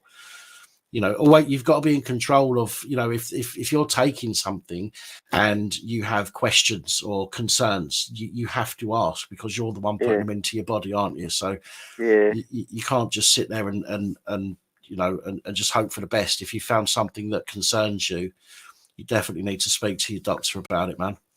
yeah. Yeah, because I've been taking them for a bit, the others, like, and I've just changed, you know. So, Yeah. So mixing them, you know, it's a bit. So I found a doctor up and asked him if it's safe. I like when I read on the when I read online about the side effects it can cause, like taking the two of them. Yeah.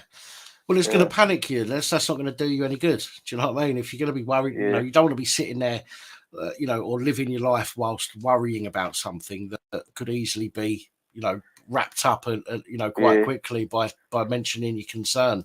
Yeah, I mean, it was just a few side effects. There was an old list of them on there, like. Was it? Yeah. No. So I was concerned about that.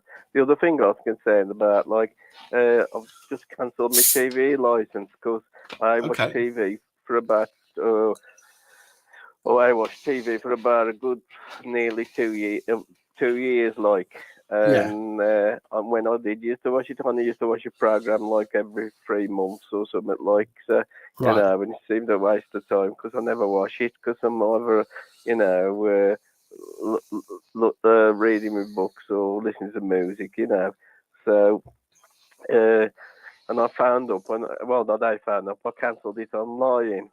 And no sooner I cancelled it online, I got a letter for them saying, please place your TV license was £65 by the 20 something of February. That's 28th of February, it runs out on the 25th. And I contacted them, found them up, but I filled it out again and I sent it off again online.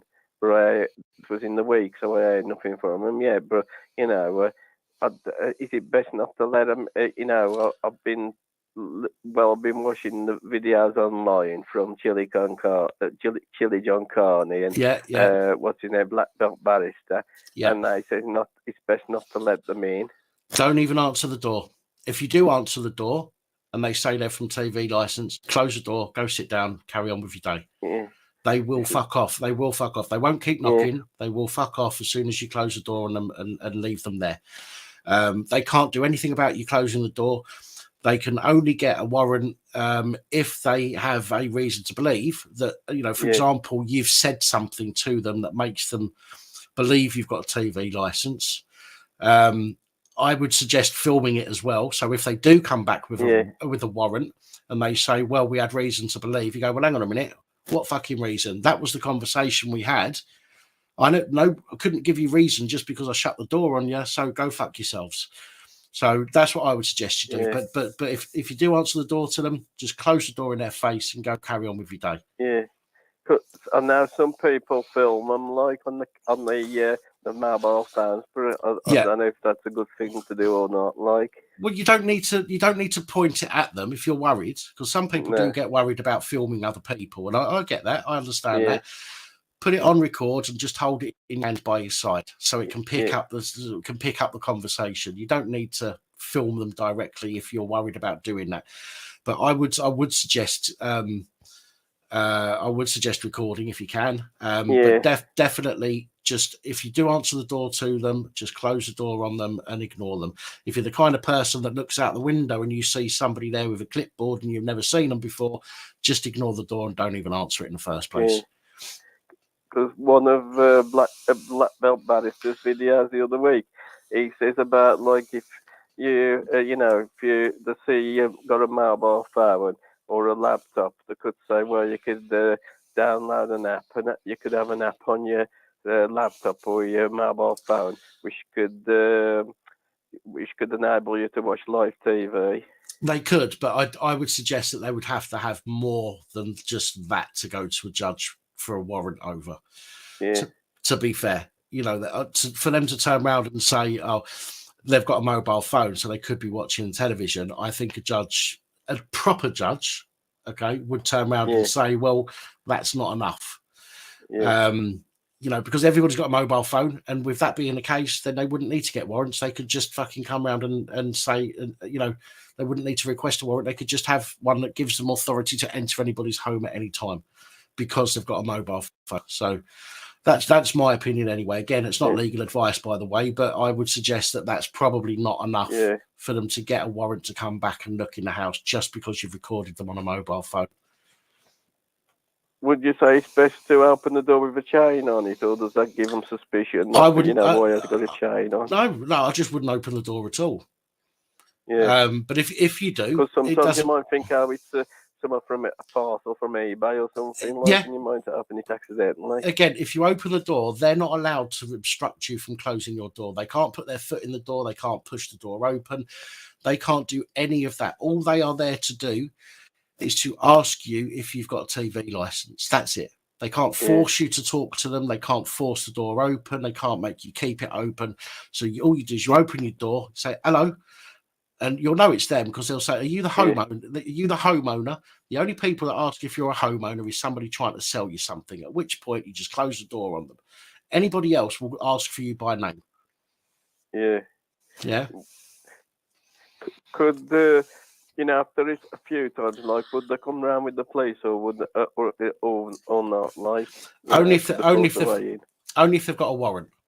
Yeah. Only if they've got a warrant. But the chances are they'll come round with they'll come round without the police initially. Yeah. If they get a warrant, not always, but chances are they'll come round without the police initially. And if you refuse to let them in whilst they've got the warrant, then they can call the police or come back later with the police. Yeah. But again, go on. Yeah, what's it guy on YouTube who does videos about TV licensing? Chili John Carney. Yeah, he says the only way they can get warrants is if they've got good evidence, but you've been watching live TV, and he says the only way they can do that is if they see your TV on through the window, or you've told them. Or you tell them, yeah. Yeah, he says without that they've got no evidence. Mm-hmm. And this is what I mean about the phone. I genuinely don't believe that they'd be able to go to a judge who's worth their salt and say, I want a warrant because this person filmed me with a mobile phone. Yeah. I think a judge will say that's not enough. Because I'll never, I don't watch live TV now. Like, I ain't bothered for about nearly 2 years. Like, because there's nothing of interest on there for me. It's not. I've got on me, my films on DVD what I want to watch, and I ain't watched half of them yet. Like, and there's absolutely nothing on live TV what interests me. BBC or there's only stuff on Talking Pictures, and most of that I've already got. Like, you know what I mean? So it's just pointless having a TV license for somebody to watch. Which is fine, and again, you don't have to. You don't even have to notify them that you're not watching TV. It helps. Well, it's supposed to help because they're supposed to not send anybody round for 2 years, but they still send people round anyway. Yeah. So I just don't even. I haven't even bothered telling them. I've not had a license for years. I haven't watched the telly for years. Sorry, I haven't watched live broadcasts for years. I have watched the telly because I watch Prime and Netflix, but I haven't watched any live broadcasts for years. And I'm not about to start either. But I'm not wasting my time to tell them. They can go fuck themselves. I'll let them waste their time. Round? I've never had a single person knock on the door. No. 7 years I've been here. I've had millions of letters, but I've never had a single person knock on the door for it. So would you say, it's best for me not to contact them again, like online or any other way? That is entirely down. That is a decision that you make, what you feel comfortable with. All I'm saying is that when you do let them know, they still often send people round. I've been lucky that I've not had. I'm in a block of flats, so it's more difficult for them to get to me anyway. But if you're living in a house or just an upstairs downstairs flat with a single front door, for example, it's a bit more easy for them to get hold of you. So they'll come out and they'll knock and all the rest of it. I've got intercom. So, if I answer the intercom and I say, hello, who is it? And they say it's TV licensing, I'll go, hang on a second, and I'll hang up and I'll go and sit down and I'll just leave them standing there like a twat. You know what I mean? But I've not had anybody turn up yet. So, but the choice is entirely down to you, what you feel comfortable with. I'm not saying you shouldn't contact them. I'm just saying that I haven't, and I don't see the point in it. But if you feel that, for your own peace of mind, if you contact them, that if that makes you feel better, then go ahead and do it. Just the only thing that you need to worry about is just not answering the door if you can, and if you do answer the door, closing it as quick as possible. I don't know whether there was a subscription card just to say if you want to watch BBC, just pay so much a month to the BBC, instead of £165 a year. What gives them the right to say any channel, any channel what's live or any channel. I agree. The BBC, the entire license fee is all down to the BBC. So if you're watching Channel 4, if you're watching Channel 5, if you're watching ITV or BBC 2, if you're watching any of the other channels, then it should be fuck all to do with them. And it should be down to them. This is why they have adverts. The only reason we pay TV license is because the BBC don't have adverts. Put adverts on. That's what I say. Fucking get some adverts, you pricks. I know the people who come round to see if you've got a TV from Capita, and they just employed by the BBC to see if you've got a license. That's and right. I've seen a video on YouTube, and the bloke who's the head of Capita, he says he tells them to get the people working for him who secretly filmed, and he says to get 300 a day. People to get licenses, 300 a day, and if you know that, they can have for themselves. And then he says because when greedy, he says, and he said the people over him and greedy as well. Yeah. But that was that I think that was secretly filmed there. It's disgusting, to be honest. I don't agree with it, but unfortunately, because so many people keep paying it under fear of arrest, £1,000 fines. Again, it's the same with anything. If enough people turn around and say no, fuck you, then they can't afford to function. And there's, they're going to have to turn around and say, okay, we need to do something, because they can't lock everybody up. They're even using police station cells to house criminals. So they're not going to lock anybody up. They can't lock anybody up because they haven't got the fucking room for it. So if enough people say no bollocks, I'm not paying, same with anything, council tax as well, whatever, you know what I mean? There's not a lot they can do. This says on then what's it? There's the videos he's about the licensing, and he says that the most people get is up to £180. It just says up to £1,000, but he says the most people get usually is up to 180. It'll be 1,000 if you're a repeat offender, shall we say? You're not even offending as far as I'm concerned. But if you're what they class as a repeat offender, then it can go up to the maximum amount, but it's unlikely that it ever will. But again, if they go on and on and on and they keep getting caught and keep ending up in court over it, then there is a chance they could get £1,000 one. So because them just at the end of the day, them just salesmen. Why should you buy something you don't use or you don't want? I agree. You know, if you're seeing a bloke with trying to sell you a new suit in a shop, you know, and come outside. Oh, you're gonna avoid it. He couldn't force you to buy it. Why should the BBC? You know what I mean? Yeah. It's because it's backed up by Parliament now, isn't it, and law, or legislation rather, and it is absolute bollocks. Yeah. But listen, man, I'm going to have to call it there, I'm afraid. So I want to get one more caller in before I go for a piss and open the panel up. So, but thank you for your call, much appreciated. Okay, then you have a good week. Yeah, you too. You look after yourself. And you, mate. Take care. Bye. Take care. Bye now.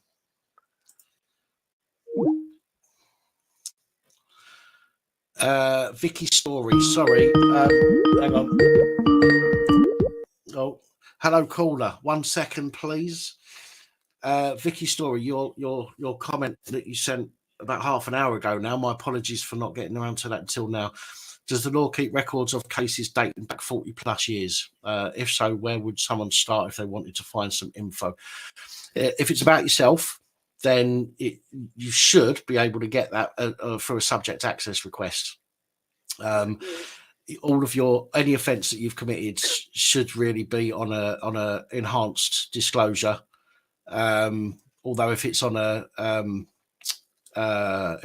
CRB check, it might not go back that far. But if you're asking yourself, then there's a chance you should get that from a subject access request. Hello, caller. Sorry about that. Thank you very much. I don't understand the half of it, but how you doing? Yeah, very well. Thank you very much. Who am I talking to? You're talking to Frank. Frank. We've spoke before, haven't we, Frank? Yeah, yes. To explain to you, the Frank that wanted to be dead of cancer. Do you remember that one? Right, I do. Right, well, that's the one that's talking now. So I'm still here. I don't understand. Good. I'm still here, mate. Well, that's a good thing. Huh? That's good.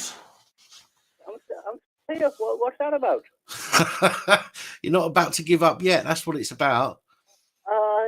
Yeah, but you see, I have. That's the whole point. Well, maybe you haven't given up. Maybe you haven't. Maybe. You don't understand. You don't understand. Nothing changes. I'm 70. I'm an old man now. I don't know how that happened, but I'm an old man now. So I got cancer. I told you this the last time I talked to you. I got cancer and terminal. They can't operate and all this crap. And they told me I'd be dead about 18 months ago now. And I'm still here with my Jack Daniels drinking away. I'm smoking it up still. Why not? Enjoy yourself. Exactly. I'm happy as Larry. But I don't want to be here. That's the point. That's the whole point. I don't understand this. I don't understand why I'm here. These people are telling me, these people that know nothing, are telling me that I shouldn't be here and I'm going to be dead and all that stuff's going to happen. And don't get me wrong, I'm not exactly, I couldn't run a mile, you know. I couldn't walk a mile. No, I can't these days. I couldn't walk a mile, never mind run a mile.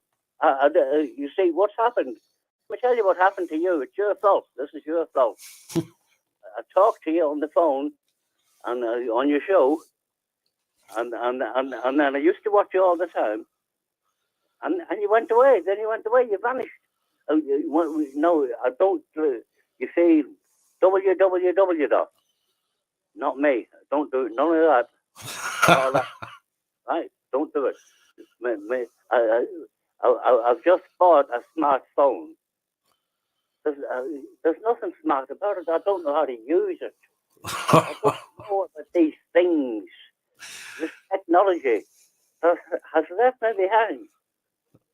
That's what I thought. Now, I realise all this talk and all the stuff that's going on in the world, I used to think it was just England. And I live in England, obviously, and I used to think it was just that. Now it's gone crazy. Oh, God, yes. What's going on here? God almighty, I've never seen the like. And all these new words that I see, these people that are coming out, and what's going on? What's happening? Man on man, and you can't call a man man, you can't call a woman woman. No. What? I'm 70. I don't need this. God Almighty. Technology was bad enough, but the language now is so bad. You're not allowed to open your mouth. No, it's frightening stuff. It really is frightening stuff. What happened to freedom of speech? Jesus. Jesus. You say you're 70 or in your 70s? I'm 70. 70. My birthday was Christmas Day. I was 70 on Christmas Day. I don't know how I got there. I could have been down at 40, but I'm still here.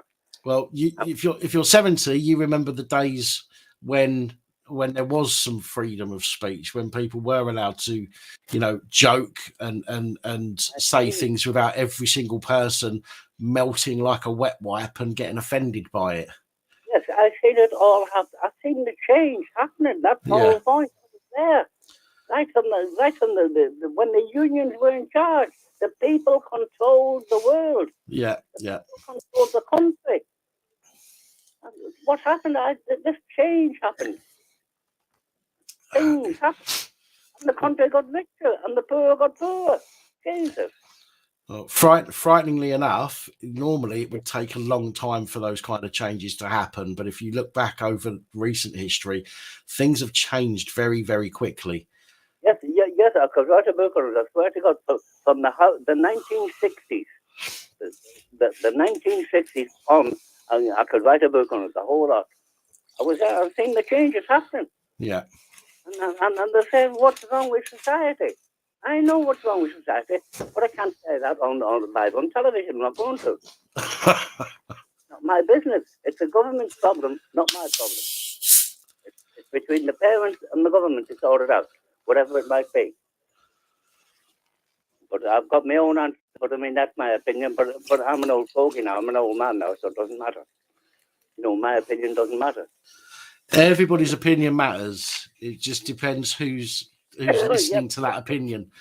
People don't want to hear my opinion when they say, "What's your opinion, Frank?" And I say, "Oh, I want to be dead." And I'm in that. That's how I feel. I wake up every morning. I want to be dead. I do the same thing, just the same old crap, day after day after day after day. One day goes into the next. I can't walk very far. I can't leave the house. I've got a car. Don't get me wrong. I've got a car. I can drive down to the shop and back again. That's it. My life is so boring. God Almighty. I mean, it must be difficult. I'm not going to take that away from you. I'm not going to sugarcoat the way that I say things. Right? Things must be difficult for you, and I can understand. Understand where you're coming from. Okay, I can understand the entire. Go on. They're not difficult for me. They're easy for me. No, I mean, yeah, no. Come and visit me. Everybody come. I get my medication. I'm still on a lot of medication. Don't get me wrong. And tonight I'm on special medication. It's called Jack Daniels, which is very good. but at the same time, don't get me wrong. I'm not an alcoholic. I like to drink every now and again, particularly when I'm watching football. Oh, in this case, when I'm watching you. So, Frank, just 1 second. Right, Sam, it was me that timed you out a little while ago, okay, because you called somebody a bitch.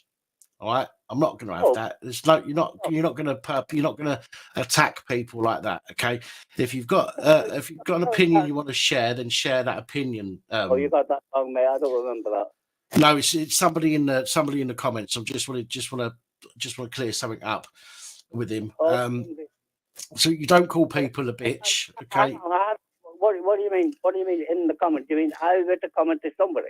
No, not you. So there's somebody in the comments who's having a go because they got timed out a little while ago. I timed them out because they called a moderator a bitch, and I'm not going to have that. So was it me? No, it wasn't you. No. Sorry for the misunderstanding. No, I don't. As I told you, I don't do www. Yeah. I don't do it. I don't do it. I can't do it. I don't want to know about it. They got me a smartphone. The kids got me a smartphone. I don't want it. So I can't use it. I don't know how. I don't know how to get me. Somebody sent me a text. I want to reply to it. I don't know what to do. I don't know what to press to make the thing work. These symbols, I don't understand what they mean. It's not, straightforward English to me. Never mind all the crap that's on these phones. God, what's going on? And on the tellies, you try and set this stuff up. I don't understand what's going on. Well, all technology's gone wild. Yeah. It's totally crazy. But they've got an excuse. COVID. Oh, there's always an excuse. The blame COVID. Let me tell you, when I was about 55, I started having a flu injection. Right. Once a year. Before that, I used to get a flu on a fairly regular basis. Once I started having the flu jab, I never got the flu ever for years and years and years. Then COVID came out. Still didn't get the flu ever. I had my jabs as normal, and then they told me because you've got terminal cancer and COPD, we think this is the nurses. We think you better have a COVID test, and they sent me some tests to the house here. So I took the tests, and I couldn't believe it. They were positive. Yeah. I thought, well, how's that? I'm not ill. I'm not sick. I'm not coughing. I feel normal, but this test said positive. So fair enough. So I've done what I had to do because I don't do the one they do all this stuff on the computer, and I don't do that. So I didn't bother. I just took the test, read the instructions on it, seen what I had to do, stay in the house for 7 days, don't go near anybody, have your stuff delivered, and I did all that. And after 7 days, it was gone away. Yeah. So I was just getting a drink of water because the mouth's getting dry, the whiskey's making the mouth dry. and so that was it, and it was nothing. They said COVID is doing all this stuff to people. To me, it was nothing. Nothing happened. Nothing changed. So I thought, what are they talking about? What's COVID? What's this COVID stuff? I have my needles. I've had the jabs, all these COVID jabs. I had all them. And then when I got it, I was shocked because there was no symptoms. There was no symptoms whatsoever. Yeah. This machine, which I don't believe to this day, said I had it, then I must have it. Well, I don't believe it. My son has not had any jabs at all. He doesn't want to have any of them. He's not sick. He's not been ill, and he's okay. And all the other kids, I don't know. But I don't believe a word of this. I don't believe a word of it. This government, it's all about money. It's all about money. Unfortunately, it is. Make the rich, not make the money for the poor. Make it for the rich. Make the rich richer. Anyway, I'm going to leave you in peace now. No worries. Frank, you look after yourself, please. All right. I'm still here. I will phone you again, but I need to. I can only get you on my television. Right. I'm not. You're not on a laptop or anything. Any YouTube shit. You're on the television. No worries. That's the only time I can see you. Well, listen, Frank. If you ever see me on a live stream and you want to call in, you are more than welcome anytime, mate. I'd like to talk to you more privately than this. Okay, we can deal with that. We can sort something out. Yeah. You've obviously got my number now, yeah? Well, it's popped up on the screen, but I'm going to need to find a pen to write it down. So if you just bear with me a second. I've got a number for you in my book the last time I phoned you, by the way. If you hang up now, then I'm going to struggle finding your number again. So just bear with me a second. Not hanging up, mate. Don't worry about that.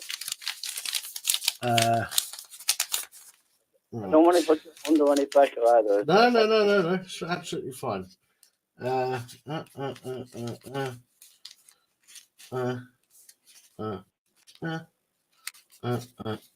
Right, got it. Right, I've got your number, Frank. I will give you a ring at some point. I can't guarantee when the call's going to be, but I will definitely. I promise you that I will call you as soon as I'm able to, mate. Nice to talk to you. All right, you look up. I look after yourself as well. You too, Frank. Okay, mate. Take care, my friend. And you. Bye. Bye, mate. Bye-bye.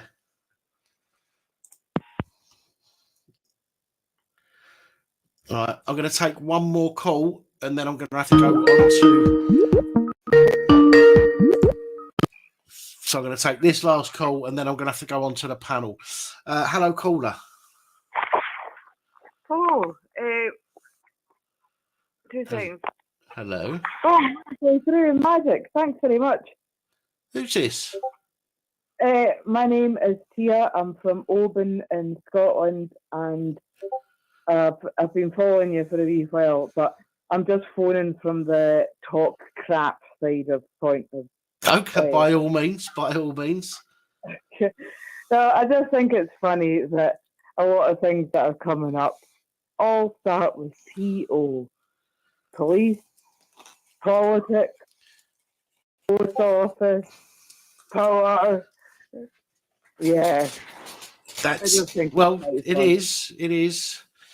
It's quite. I never thought of it like that, to be honest. But you're absolutely right. PMO crazy. There's loads of it, and it all seems to, all the crap seems to start with PO. I know there's lots of other stuff, but I just thought I would phone in with a bit of light-hearted rubbish. Well, no, so, I mean, but you're absolutely right, though. You say light-hearted rubbish. You know, police, politicians. There's, you know, I'm sure there are more words that people can that can come up with that would fit into that bracket. I mean, you might have to change it down to P, because there's a lot of stuff coming up about the, you know, the other type of P words when it comes to you know what I mean there. I know what you mean. But yeah, unless we just swap a few. Honestly, that was all it was. It was just a total belt call for me. Just a bit of light-heartedness. Mind you, did you say your name was Tia? Yeah. Tia. Mind you, Tia, I suppose that other P word that I'm talking about actually could be, you could use police and politicians for that anyway. So yeah. So yeah, you're right. PO.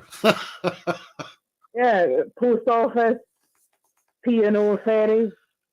The list goes on and on if you actually think about it. Indeed. There's no end of crap going on that starts with P-O. Piece of, and the third word, I'm sure people will know. Oh dear. Take care anyway. And you. Thanks for the call. Cheers. Bye now. Bye bye.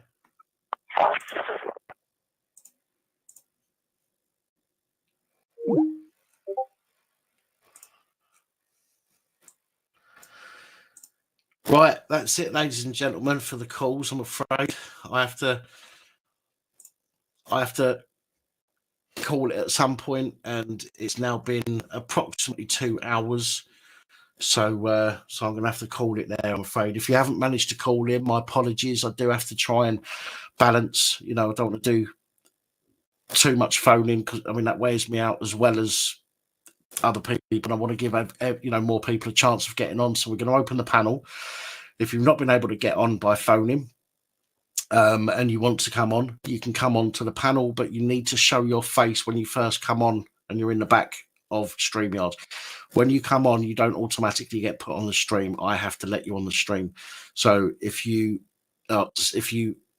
says you're in your backstage, so when you log into StreamYard and it says you're backstage, please turn your camera on, and I will ask you to do something before you come onto camera. For example, touch your wrist with your left hand, or touch your left ear with your right hand, or touch your head, or something. I'll ask you to do something that verifies that you're a genuine person. And then once I say okay, then you can turn your camera off if you don't want to be on main camera on the panel. It's the fairest way I can do it, because there are people out there that want to try and take channels down. And the last thing I want to do after 4 years, hour and a half and 4 years, the channel would have been up, well, running pretty much for. So So there we go. And the last thing I want is for people to try and take the channel down. So please bear with me if I ask you to do something silly in the back of StreamYard. Let me just have a look through a couple of the comments here before we go that far.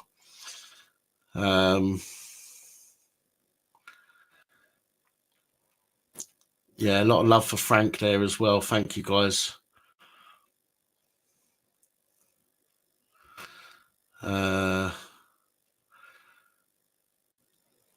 He is a legend, Gary, absolutely.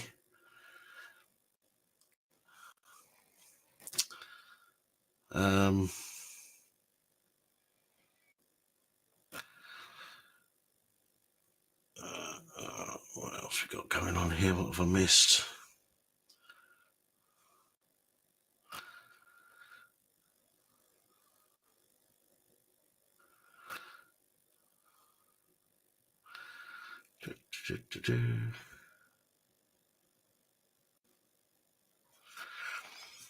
How comes you weren't on your normal account, Sonic, earlier? Hi, Mia. I'm doing well, thank you. I hope you are. Hi, Fuke.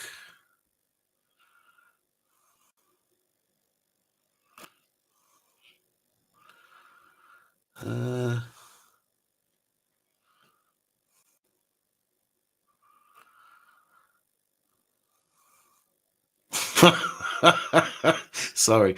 Andrew says, my wife put on a sexy officer outfit and arrested me on suspicion of being good in bed.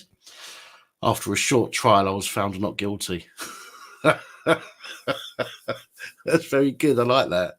I do like that one.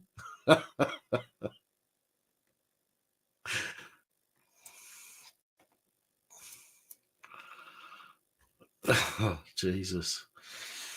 Right, guys, I need to go for a quick whiz. So I'm just going to put you on hold while I go and do that and make room for some more brandy. So please don't go anywhere. And if you haven't liked this already, please hit that like button underneath the video, because it really does help for YouTube to share the video to other people. And by the looks of it, we've had quite a few new people on the stream tonight, which is awesome. So please hit that like button and just give me 2 minutes, not even 2 minutes. I'll be back in a minute and a half. And I will be back as soon as. There is no porn music today, Lost Souls. It doesn't seem to want to work at all these days, does it? But let me go do what I need to do, and I'll come back and we'll get the panel going.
And we're back.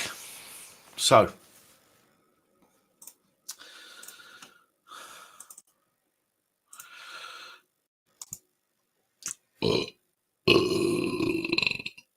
Excuse me. Do apologise for that. That's that coda that was. Anyway. There we go. Come here. Come here. Pin message. There is the StreamYard link. So if you want to come on, please hit that StreamYard link that's now pinned. And don't forget, you might get asked to do, or you will get asked to do something whilst you're in the back office or stage. And then I'll let you on. Mr. Roger, touch your, what should we get you to touch today? Can you touch Heather's nose with your left hand? There we go. Hello. Evening, mate. Evening, everybody. Hello, Heather. Hi, darling. How are you? Melvin, do us a favour. Give us a wave with your right hand, Melvin. Thank you. Right, I'll bring you on now. Hello, how you doing? Yeah, I'm good. I was on earlier. Good. What was on the phone? Was you on? I was on the phone earlier. Do you remember? Oh, right. Okay. Yeah. I think yes, I remember. Yeah. Yeah. No, Scott. I don't normally ask panel members to touch me.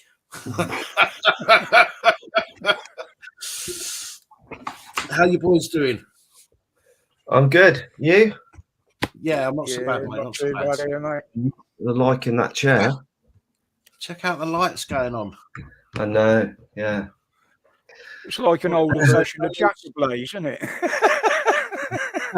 With the disco going on in the background. We could have a disco going on. Believe me, guys. We Are could. they those Govey lights? Are they? No, they're just normal.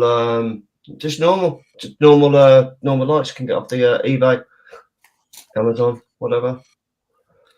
20 Fair quid. enough. 20 Right. quid.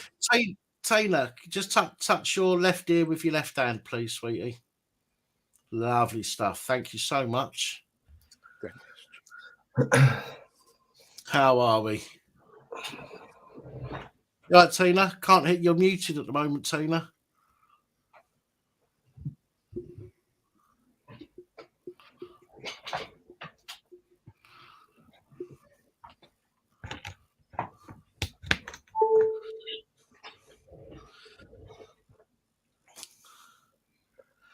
Sonic, touch your left nipple with your right hand. His left foot. No, I don't need to see it. You could have just done it over your shirt. Jesus Christ, man. Can't even let him on yet. He's had it. God, nobody wants to see that. I made it. Good evening, Sonic. It says your mic is connected. Try the 1, 2. Oh, you can count 3, 4. 1, 2. There we go. I forgot I've got it rigged up through voice meter. Trying to stand up later on might be fun, but I fucking knew you weren't a true jock. You can count to 2. Hey, sorry, any Scottish people in the chat. I was only joking. Ask this cunt to count to 11. He'll need to take his fucking shoes and socks off. Well, yeah, if you count to 11, you do. You need an extra digit, don't you? Aye, that's just your feet I'm talking about. You, on the other hand, have probably got 11 letters on each foot. Paul, I can see you in the background there, mate. Give us a second. I'll bring you on. Are you all right there, Tina? You having a bit of trouble with your microphone, Tina? Oh, can you hear me? Yes, I can now. Yes. Yeah. Brilliant. Is it okay? Cool. Yeah, can hear you fine. Yeah. Change your scenery. I'm not at home. Right. Okay. Okay. And I'm not on a dirty night out. I've done it at my mother's house. So shut up with that business. So that's the kind of thing he know what you're thinking, okay? Me and Roger are pure mind. Oh yeah, definitely. You're pure of mind. Yeah, I get that, Dan. Not. I was just going to say, whoever he is, he's got a nice house. It's a 4-bed house. It's quite nice. It's not a nice area. I hate this side of the river. I escaped when I was 15 and a half, and they've made me come back. It's like, wow. So my sister decided, as my mum's carer, she suddenly had a fainting fit or something went on, and she's got herself taken into hospital. They couldn't find anything wrong with her, but she complained so much they took her in. So bloody crap. Well, I hope there isn't anything wrong. I hope everything. There isn't, no. She's just a moaner. She stubs her toe, she's probably got a tumour. It does actually look like there's daylight coming from your right hand side there. Huh? Yeah. It does. Somebody says, "Are you abroad, Tina?" It looks like daylight. It does. It looks like there's daylight coming through a curtain on your right hand side. No, it's not. It's just this lamp. Should we get some strobe lights? Light off, so. Right, Paul. Tina's time travelling. Paul, I can see you dancing. Do us a favour, as soon as you're up and standing, twerk for me so I know it's really you. No, you got twerk. Put your drink down and twerk. I said twerk, no jerk. Yeah, that'll do. All right, I'm bringing you on. Oh God! Oh no! I'm not bringing you on while you're doing that. Is that better? There we go. Yeah, it was fine anyway, Tina. It was okay. It was just a very crisp light. That was all. Well, I'll turn that one off. It's an LED. It's quite powerful. So. Hello, Paul. How you doing, mate? Eyes is good, my friend. I hope you are all keeping well. Hey, Paul. Good evening, Paul. Young people. Good. Hope you all keep well. There's Danny. There's Caitlin beside me. Well. And Darryl, he'll be up on a wee minute there. No worries. I think wasn't he in the chat earlier? I think he was. Was Darren in the chat earlier? I think. Aye, Darryl. Yeah, how you keeping? You keeping yourselves out of trouble?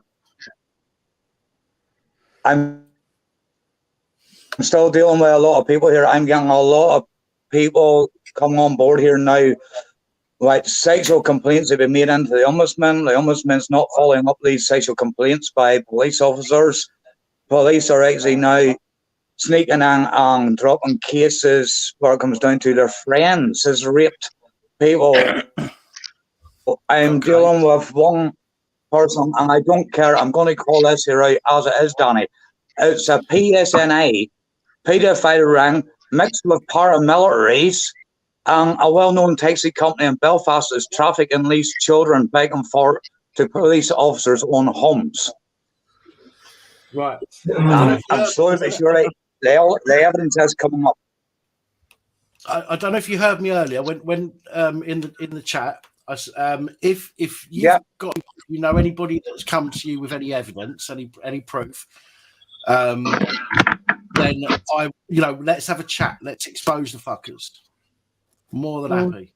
But there needs to be keep an eye on a court. Keep an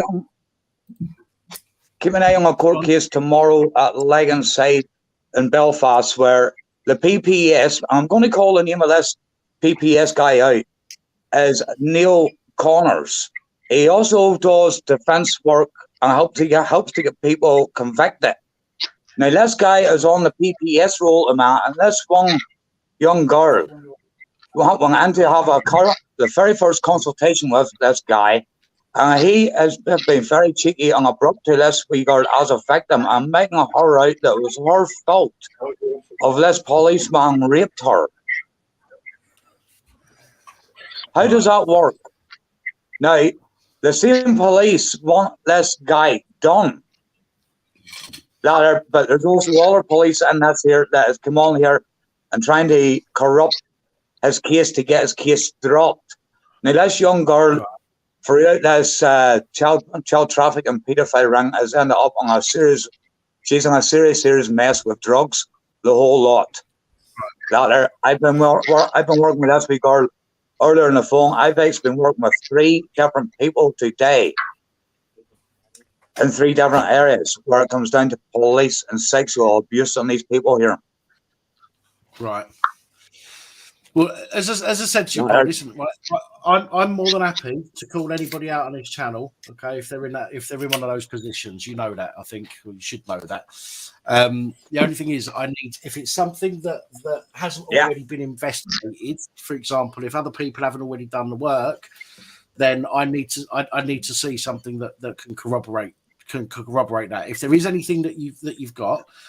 I think you know me well enough now to know that I'm not, you know, if you showed me something for my eyes, my eyes only, so I can turn around and say that I have seen something. I won't share it with anybody else, but I can put my name to that and say that I've seen that, and I can confirm X, Y, Z. So if there's any proof, I'm hoping tomorrow, Danny. There's another lady coming down to meet up with us, and she's going to bring down a pile of evidence to us, and as well as out there, we're all making a beeline straight to the court tomorrow to support this wee girl to try and make sure her case does not go through out of this court. Who's that? Stuart EP? Yes, 100%. We are from Ballymena. She won't be out there that long. Yeah, as I say, I'm all for naming and shaming on this channel. But again, you know, if it's something that hasn't been broken by somewhere else, or somebody hasn't done, or somebody hasn't seen the proof already, for example, then it's not something that I can just throw out without seeing something that I can confirm myself proves it. So, well, you have been picking up quite a big following on Facebook. Sorry, Roger. I said your following on Facebook's been picking up quite well as well. Facebook, I just had 250,000 views on one of my TikTok videos where the police were served notice for the crimes there all the way back to the start of November. Well, you know, I drop in there regular because I'm always, leaving a comment. And I have been watching. And big respect, thank you. Well Danny, if you want, I can call you out this constable's name that's in this court tomorrow, or say no, that's it. I will not be saying nothing more on it.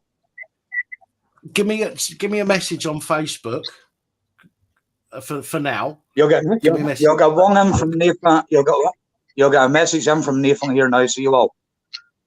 Right. Okay. Sounds. Yeah. If you just send me a name for now, let me look into it. And we'll either stick it in a report, or if there's more evidence of things going on that you want to send me, then we can leave it for its own video, so to speak. Yeah, well, that name's just went across to you there, so you can actually hit Google, and you'll see his name coming up there in Google. Is this case in the magistrate? He has been exposed on Google, including one of his colleagues for trying to intervene and fuck up his case, where it comes from this young girl, where it comes down to the rape. I can't talk a lot more on this here, but I do talk a lot more. This young girl's not. This case in the magistrate or the county? This is the same person. Right. Okay. So this is the same person that's said to have sexually assaulted a woman with mental health issues who was in hospital. Yeah. And let's have a look here. I'm going to send you something else here along with that. Right. His handling of a case involving a colleague who is alleged to have sexually assaulted a hospital patient. Yeah. That's the same young girl. Right, okay. I'm just going to write that the best way I can. Really sick.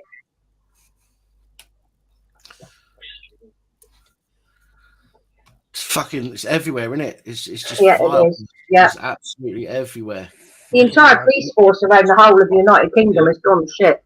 The whole lot. It's not even just the police force anymore. I mean, I love this word now. Per capita, the police are the worst. I'm telling you, the worst out of any other, any other section of society. The police have got to be the worst per capita. I just sent you an ROE message, Danny. There, it's a wee short one. Yeah, just pop as a notification. Dan, just on the police thing, sort of like on the Met Police, what Mr. Bernicker was trying to do back in late 2020, before it hit the sort of like major papers. Sort of like it hit the major papers in June, but Bernicker had already got the information on the midazolam way before that. He tried taking it to the Met Police, and they basically like shunned him. You know about this, obviously, yeah. Yeah, I did hear about this. It was something that I heard of at the time. I think is this the guy that went? I can't remember what police station he went to now. This was the guy who took the banking system. He took the banking system a little bit down, sort of like years earlier. So the guy knows his stuff, and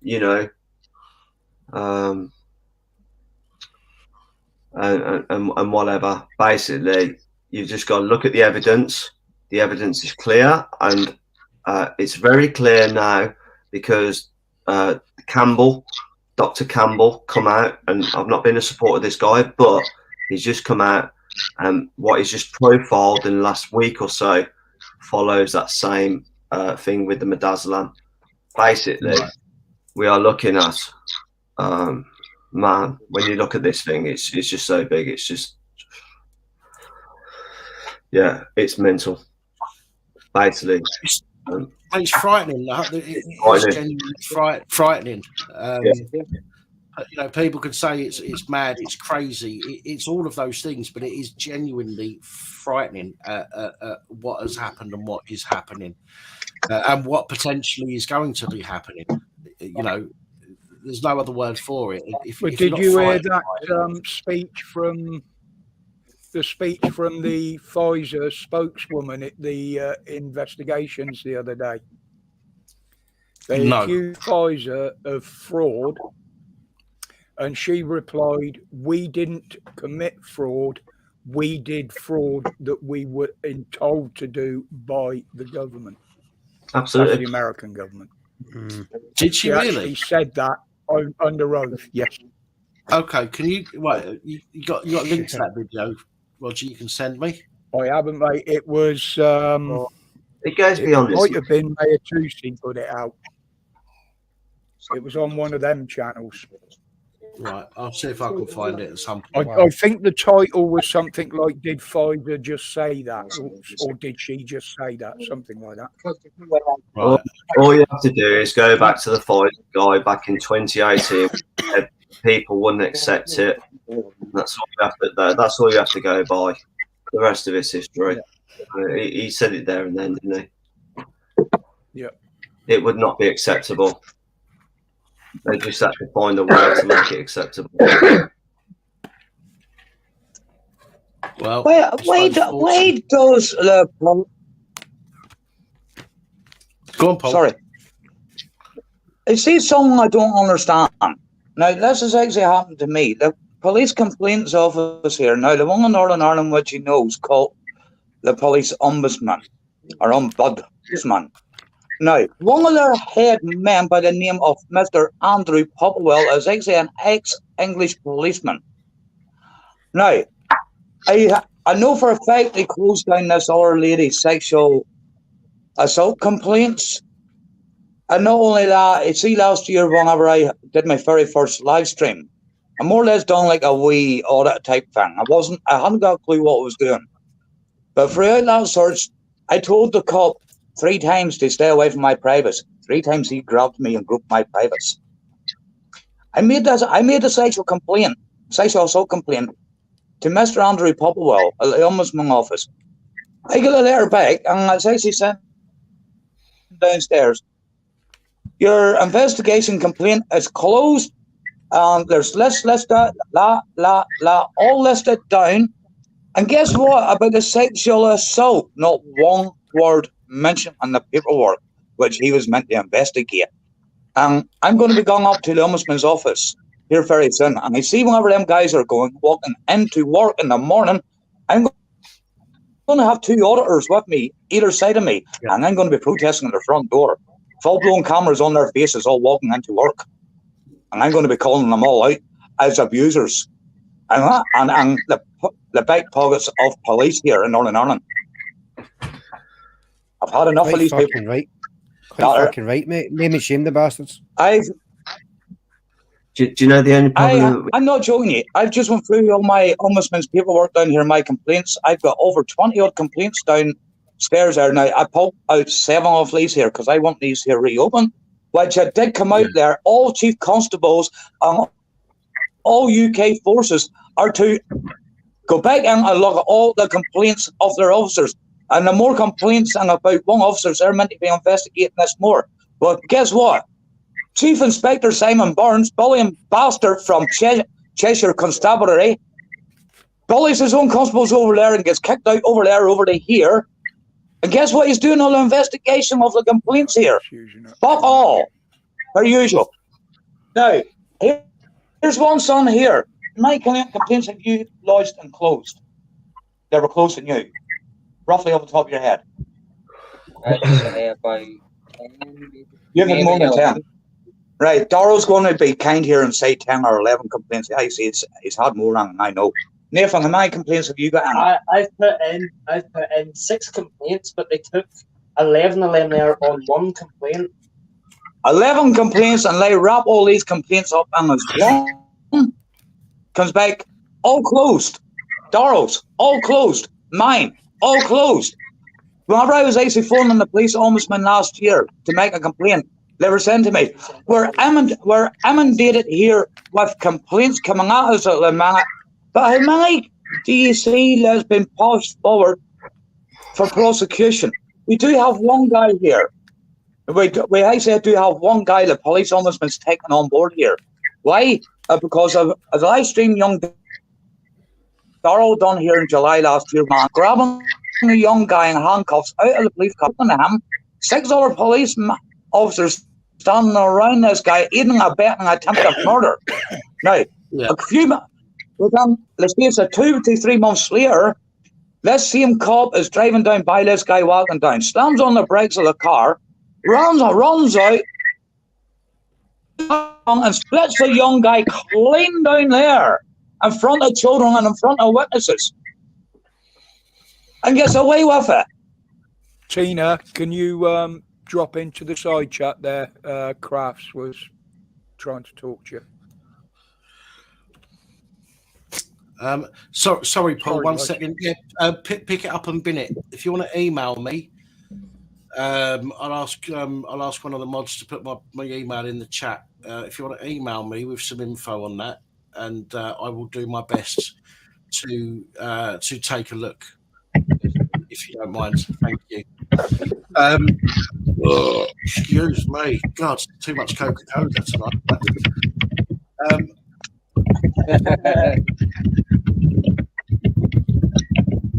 I'm not even going to say what that sounds like. Can I interrupt, Dan? Yeah, of course, yeah. I hope you can hear me okay. I can go back to stories that came my way in the 1980s, early 1982 to 1985, and that was about corruption with the high chiefs in police, judges, magistrates, court officials, and what it was a taxi service running a nightclub run, but their aim was to get girls under the age of 18, because the girls, of course, had fake ID, so they would go and pick these girls up, take them to specific hotels, and then they'd get sexually assaulted, or they'd get paid and told not to tell anybody, even though it was wrong what they were doing. And this went on for at least 15 years. 15 years. This is not new, people. This has been going on behind the scenes for fucking centuries. Anybody with power, anybody with money will always harm others. That's the truth. In Exeter today, we lost an elderly lady walking her dog at 7 o'clock in the morning in broad daylight and was attacked by a young man who stabbed her to death. The passers-by tried to help her, but she was already gone. The police claimed to have somebody. They found a gentleman from Exmouth. We're not sure of their nationality yet. We're still waiting. It's a very sad point for Exeter. We can't even go dog walking now without getting killed. Yeah. So it's really bad. There's no police around. We've got a big city here in Exeter, and it's literally dead of police. That's it. Tina. Yes. I've known this has been going on as the past 25 years because one of my mates was into fostering children in his life. Now this young girl, 15 years old, was brought in, and my mate says, "Look, none of you can talk to this young girl. You must avoid her at all costs." We didn't ask any more questions until after the young girl was gone. This wee girl, now I'm going back 25 years. She was 15 years old. She was born into this paedophile ring to do with judges, barristers, high up top police officers. And I can even name you the taxi company in Belfast, which I'm not going to do here for. I can't do it because I mentioned for legal reasons, as you would know. Yeah, there are certain things I can't say, but I've got recordings. I've got the actual tape recordings naming all these people. I've actually got tape recordings from the 1980s to the 1990s. And when the time is right for me, I'm going to send them to someone very powerful. That's how far I've known. This is how far I've known this has gone on. I'm doing my best here to get more and more people on board. It's taking time for them to come out because there's a lot of people still scared. And not only that, which you already know in Northern Ireland here, whenever it comes down to minority or police service here, it is linked to a lot of fucking paramilitaries. Sorry for my language, by the way, but that's how I feel about it. Basically, from the Anglo-Irish agreement here, and there's UVF, UDA, ARA, Red Hand Commanders, ANLA, the whole lot's meant to step down from being paramilitary organisations. But you see where it comes down to the police here. The police is raised up to the very top of any paramilitary organisation. You look at no O'Donnell, what's happened to that wee lad and the outcome. I could sit here and rhyme off all bloody night, and Dan and yourselves know that there. I could sit here and just keep on going on and on, but it's not my channel. Besides, I've been taking up. I've took up enough time for yourselves here as well at times. You're all doing a great job over there in the PSNI. So thanks very much for what you're doing. But we all know, those of us of my age, Roger's age, we've seen this. I think the racket's gone on for too long, mate. The thing is that how the racket is adjusting itself. I'm going to give you an example here. Some years ago, a massage parlour, basically the electric fence the whole of the back of the massage parlour, and they've got younger Lithuania, that's Eastern Europeans in there, right? Yeah. I was only told for a friend who had been in there, and basically they were just like, help, help, help. And before you know it, I heard sort of like this place was there for like 6 years, and this was in Birmingham, prime Birmingham, on the outside in a normal bloody, not even a shopping centre, just a fucking like an outside village, if you like. And I say this place was there. These girls were asking for help. They finally got the help, and then all of a sudden you heard it in the news that basically it'd been lifted, and the women were set. The women were set free. It was like, hello, I heard that a year ago. We're a client, and it's like, what the hell? And it's just like, and then when I saw the electric fences at the back of it, in a normal terraced house system, like, you're just like, what? Yeah. This is criminal activities on a new level. If that went back on 5 years, a bit longer than that, 10 years ago now, what have they created? Vice versa. The only thing that I can think that they're creating is the hotel malarkey, isn't it? Yep. Yep, it's just getting They're worse. obviously doing it through the hotels of some kind. They got to be, because they're not stopping. They're getting cockier and But this cockier. thing And has that's the gone on problem. and gone on and gone on, hasn't it? And we just look at I it think and we just like think. Without fucking- downside and auditors and people like PSNI, But it's yeah, now the coming to light over the hotels, last we've got to over the look at last these 5 hotels years. of what's going on there. Something Yeah, I really know. serious going on there, isn't there? There is, but that's not new. They're all a Not new. they're all a Pick it fucking up same and bin it. all over from the U. Pick it up and bin it. If you message me and let me know what you've got, and then I can look into it and see whether it's something that I can cover. Sorry, Paul. You're all right. To me, they're all the same. You're getting the UK police, that's England, Scotland, Wales. You're getting the Irish Garda Síochána, and now it's coming out about the Irish Síochána here, sexually interfering with people. You get the PSNA, which a lot of people here in Northern Ireland are under the misdeception that Ireland is a country on their own. Ireland is actually run by the UK. Yeah. As well. They're still going here about United Ireland and that, and our police is going to be changing over to the Irish Síochána.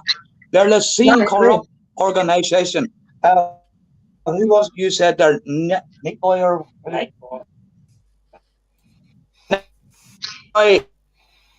Thank you very, very much, sir. Sorry, Tina. Sorry, Dan. No, man, you're welcome. You're welcome, man. No worries, Absolutely mate. no problem at all. No, it's okay, Paul. Look, Sonic, you know, what is it with you, Sonic? Why do you keep putting like I don't want to rabbit on here. No, I was just a bit worried about Sonic. Look, he keeps doing things like Okai the new. I like to poke the poo. I mean, what the fuck is that all about? Just talking about. I'll cry net wrong with that. Just put it to something normal and leave it, will you? Nobody wants to know about your fantasies. Okay. Keep that shit to yourself, mate. Jesus, female penis. What, like a large clitorati? Aye, it's a bit like yours, only bigger. Yeah, that's what you've got. Yeah. An engorged clitoris. Dad thought he had a clitoris until I fucking. No. Dear, oh dear. Hey, Well, where's listen, the guys. level of this conversation going to here? It's not Listen, even midnight yet, and we've started. If you don't know the channel by now, then let me just explain that seriousness does not last very long on this channel, and we do descend into into our own level of depravity. Although we don't do WhatsApp groups sending pictures, of naughty things to each other. We keep it all public, unlike the police. Well, except for that little thing we got. People that claim that we're a cult, we're part of a cult. Well, he's a member. He's the leader of the fucking clitorati. The last thing I heard the lady we don't like say, Dan, I'm not sure if you're aware, but we're trained 77 Brigade members in PSYOPs, okay? So we're now trained PSYOPs officers. Oh, I'll tell you, I had a message from somebody earlier. I messaged somebody. I haven't spoken to them, and I messaged them earlier, and I said, "Oh, I thought I'd reach out because I didn't get back to you earlier. I've been busy, blah blah blah." And she said her first message back to me was, "Oh my God, I've just got off the phone from somebody telling me to stay away from you because you're a plant." I'm like, what kind of plant? Wanted boy vegetarians everywhere. But apparently I'm a plant. I'm a police plant. I'm 77 Brigade. Yeah, Dan, I've got stuck in that as well, man. I joined a group locally, and they started that shit on me as well, like saying I was a plant, saying I was a copper, and like all sorts of like, hello, like what the fuck? You can't appease some people, mate. Like it's just a load of bollocks. And then but this you is come a there with your woman. piece. You tell people your piece. If people don't like that, fuck them. That's the way I see it. It's so easy for people to say, "Oh, that person's this, that person's that," but yet nobody ever brings it. I never claim anything about anybody unless I can prove it. Never have, never will. No. But yeah, everybody comes onto YouTube giving it this person's that, this person's the other, this person's something else. Show me the fucking evidence or fuck off. But her latest new word, ladies and gentlemen, come with the person that you latest are, new word is no impeachment. bullshit, and there you go. That's you.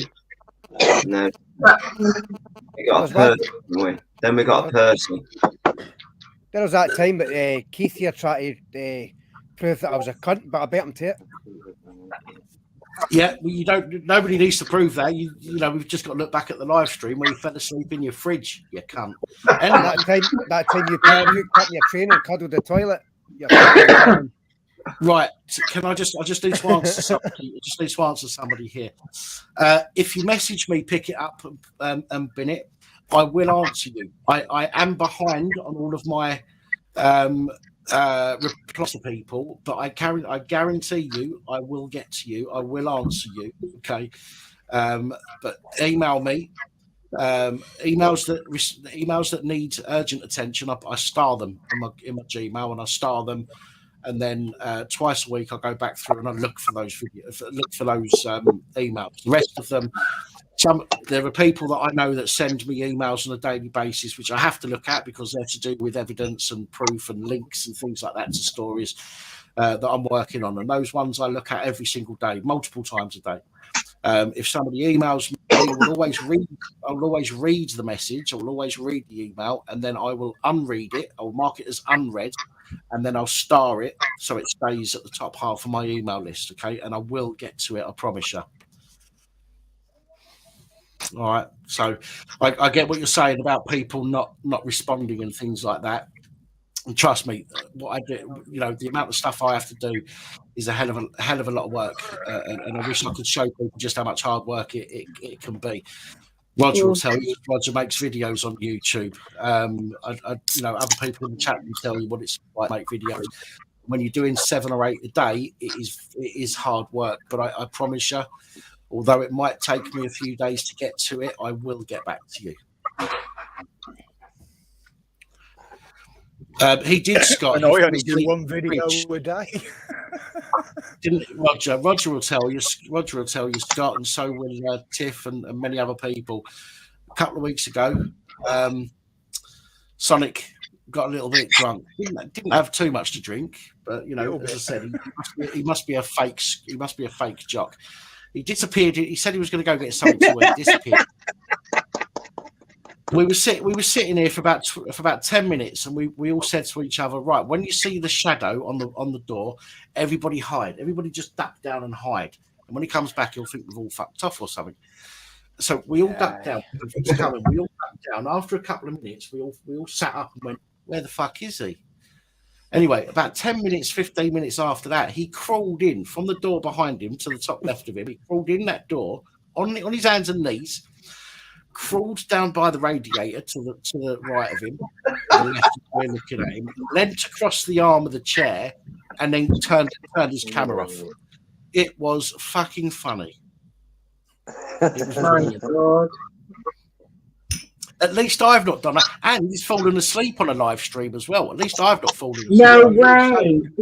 Last time he didn't get a chance to turn the camera off. His head just dropped. We heard the bang as it hit the table. And What, try and stay awake, CJ. Come on. Well, if this was 2 My p.m. trainers are puke free. I don't know. The fridge. Listen. Yes, you're absolutely right. I puked in the trainer, but do you know what? I'm proud of that, and I'll tell you for why. I don't hide the fact that I puked in the trainer, and the reason for that is because I managed to get all of it in the trainer. None of it went on the floor. It all went in the trainer. Try doing that when you're pissed. Oh, he must have fucking mistook it for that machine he uses to breathe in his sleep. Yeah. Probably thought he was on mobile. Was it called, ironically, the fucking PAP machine? It is a CPAP machine, yeah, that's right. Right, Dan, I'm going to shoot off, mate, because I'm going to set myself down for the sleep. Sonic, yeah? I know what's going to happen. Sonic's fell asleep. So you guys take it easy. Have a good evening. Good night to the cat community, all right? And I'll catch you guys later. Cheers, everyone. Look after yourself. Yes, Lost Souls. I did fall asleep on the bathroom floor, Lost Souls, but that wasn't on a live stream. That was on a video chat. Very different things. Still fucking done it though. It doesn't matter. Two very different things. See, that's the thing, right? He loves giving his toilet cuddles, but he loves giving his Henry Hoover special cuddles. I went to a very deep sleep, but it was nothing to do with alcohol. His fucking Hoover's got a higher sperm count than him. Yeah, only because you came round here twice. Well, you sure it was only twice? Words you'll never hear from a jock. Alcohol's bad for you. Yeah, and I'm not pissed. Much. Fucking hell. I can do more fucking alcohol than you, and I can't even handle my drink. I can do a full bottle of brandy and still be compass mentis on a live stream. I'm not stupid enough to try and mix fucking brandy with, what was it? I didn't try and mix it. He said Mandy. I didn't try and mix it. Okay, I drank the Baileys. It's just that it was coated. Some of it coated inside of the glass. So when I put the brandy in, it curdled, and it was fucking nasty. What brandy? What brandy? Yeah. 3 barrels, but I've also got a bottle that Danny. Fucking hell, I can't remember his second name now. Austin Pevers. Jesus Christ. Danny Austin. Danny Austin. Fucking Austin hell, that's Pevers. bad news, isn't it? Danny Austin brought me a bottle of brandy a couple of weeks back that I've still got, which is a bit more of Martell or something.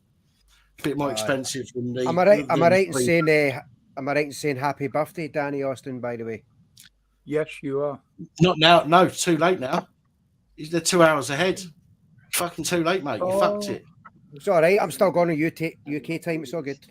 Jet lag.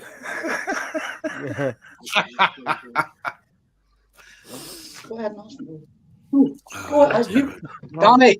Danny, Nathan's got something to ask you here. Have you ever actually of a you're breaking up. What whiskey really? I didn't hear a word of that. It broke up. Go ahead. Have you ever heard of a salute one before they finish a job? Never got that. All I heard was, have you ever heard of? And then I heard, finish the job. £9.50 an hour. I'm sorry, man. I don't know why. Maybe you're saying, solicitor, yeah. A solicitor choosing a bottle of whiskey before they even finish a job for you as a gift. As a gift. As a gift, I've never known a brief that confident. Well, my views, he shouldn't have even made the bloody offer in the first place because I was a duty solicitor that did not fight a guy's case. All he introduced was 2% of evidence. I would have produced the other 98% of evidence. This guy would never have been convicted. I would have proved his innocence. But this guy's actually been sent down due to a corrupt duty solicitor, a corrupt barrister, which did not want to fight a case, which didn't even build the case up. All they wanted to do was get this man to plead guilty for a crime he'd never bloody committed. Right. And this guy's in jail here at the moment. Is that the one you went and covered? The police station, yeah? Yeah.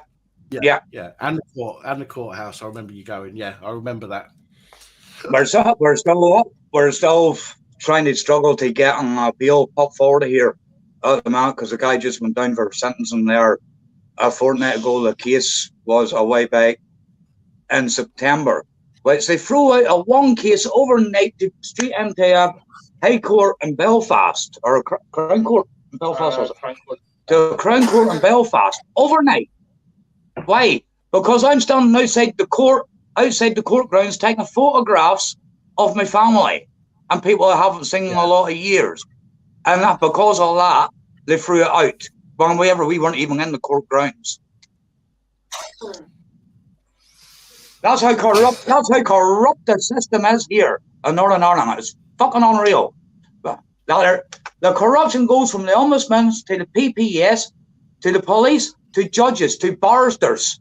The whole fucking lot here. And then right up to them assholes what this country votes into Stormont, which is unreal. Because, you've won this year, we're not going to go into Stormont, so we're going to pull it down, and nothing's going to happen in Northern Ireland. There's a fucking politicians here in this country. It's a fucking serious joke. My God. That's all they fucking are, excuse my language. I know, man. It's disgusting. And I wish I could do more than I do. Do you know what I mean? I do what I can. I do what's within my capabilities of doing. If I could do what Active Patriot does and go out to protest and that kind of thing, I would do that. If I could do, there's a guy in Australia who's been exposing some corruption. He was exposing corruption with the Premier of New South Wales. And then the guy ended up getting his house firebombed. In fact, somebody firebombed his neighbour's house, then went back and firebombed his house. And the guy is now in hiding. Not in hiding, but if I could do that kind of stuff, if I had the resources, if I had the time, if I had the funds and the ability to do that kind of stuff, I would absolutely do that shit. But the people, you've really put your heart into, you've really put your heart and soul into what you do, and I fucking commend that. I really do. Do you know what I mean? But there's only so much time in the day. There's only so much funding that we've got access to. There's a limit on everything at the moment, and that limit at the moment for yourself as well, Paul, is incredibly fucking small. You know, but as we grow, go on. Sorry, man. I don't care. I will keep doing this until either PSNA put a bullet on my brain or the paramilitary organisations that are linked up with the corruption will put a bullet on my head.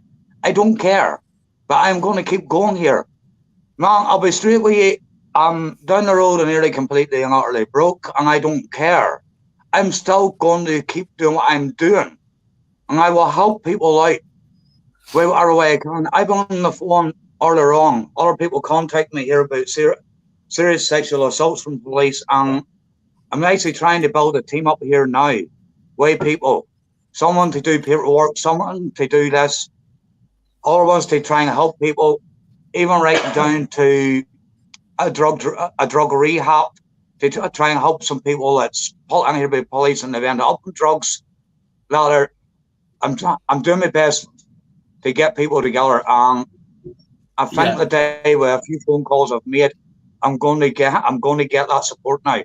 Well, I can help get people around me, which I can go, right, you're the perfect person here to help this one. You're the perfect person to help that person. I only wish I had the technology and the stuff you've got, a lot all on the brains what you guys have. I'm not one of the most educated people in this world. I'm dyslexic. I'm a lorry driver.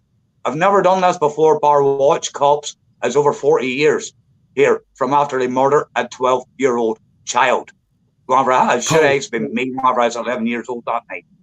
It should have been me. Trust me, Paul, technology isn't the be-all and end-all, mate. Listen, me and Roger use technology and it still fucks us up every week, even though we use the thing every day. And it still screws us every bloody week. Do you know what I mean? So, well, I've just spent 2 days trying to get this shit together just so I can come on here tonight. I panicked 20 to 8 tonight. I've done a sound check with Lost Souls Paranormal. I had to get Roger on to do the sound check as well because my OBS isn't working since I've done a Windows update. So I'm having to do everything through StreamYard, which I'm not used to doing. I needed to make sure that everything was coming through okay. And thankfully, there's not been any fuck-ups tonight, which is unusual, really, for a PAP live stream because we always have some technical issues. It's not a PAP live stream without some kind of technical fuck-up. And it's been okay tonight, so I'm grateful for that. I'm glad we've managed to get this far without a complete meltdown. But sometimes you're better without the technical knowledge. Just a mobile phone camera, and sometimes that works better than having all the bells and whistles, mate. Started way here 2.5 years ago, and I'm still using the same phone. Holly's dropping out, Dan. She's got appointments tomorrow. You see these two guys here? These two guys here are my main support, which does their homework for me. I know, mate. Just 1 second, Paul. Sorry, I feel really rude now, but I need to just say to Lost Souls Paranormal, I'll give you a shout tomorrow, LSP, once my visitor is gone. Be about 2:30. I'm not sure what time your meeting is, but I'll give you a shout after that and see how you got on. But you'll be okay. Remember what I said to you earlier. Just remember that. I'm not going to say anything else on here, but remember what I said to you earlier. All right. So good night. Sleep well. Can I just ask a question here, right? Yeah. I just ask a question here. With all the people protesting, right? Yeah. Why aren't we going to the people's houses, the councillors, the MPs, going to the houses direct, right? And fucking showing them, right? No, it's the humiliation that has to be fucking announced, because then if they've got kids or they've got anything, they're humiliated to the point that those kids ain't going to fucking walk out. This is the point that we need to get to, right? Yeah.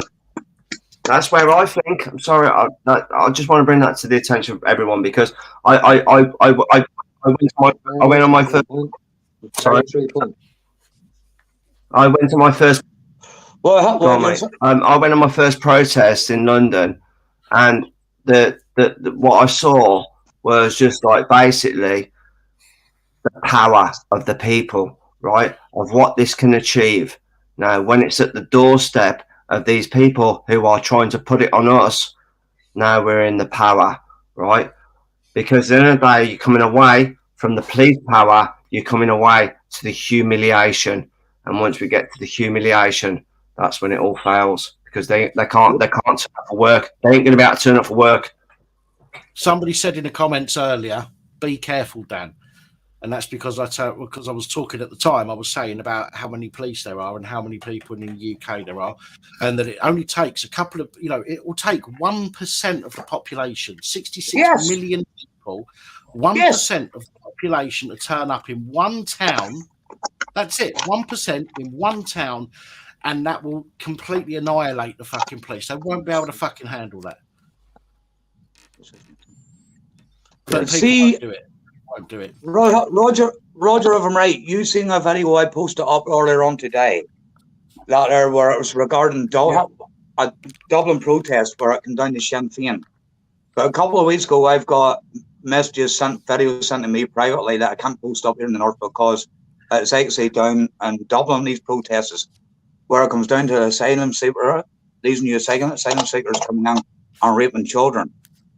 Now, these people are actually out protesting politicians' own homes. And not only that, whenever the Garda Síochána is coming along, the Garda is actually walking past people like that there, as close from Murdaro as to me, brushing up against people with their shoulder or whatever, and going, "You've just assaulted me with your mobile phone." Mm-hmm. Whenever they're out protesting. They don't like them. The politicians don't like. They were doing it in Oxford as well on the 15-minute city protest. The police were harassing people and provoking them. They gave a little old lady who was doing nothing other than shopping. You could see her. She had a shopping bag in each hand, and they just shoved her. They were just provoking people again. They don't care about old age pensioners.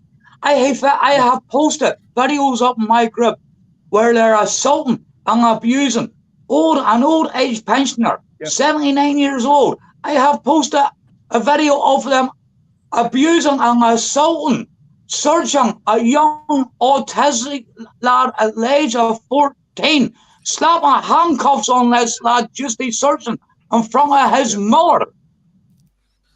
All they're good at is assaulting children, abusing children, sexually, you fucking name it, other ways, whatever way they can. It's the weak people they're jumping upon, disabled people. last year through lockdown. Sorry, year before, Lurgan Park.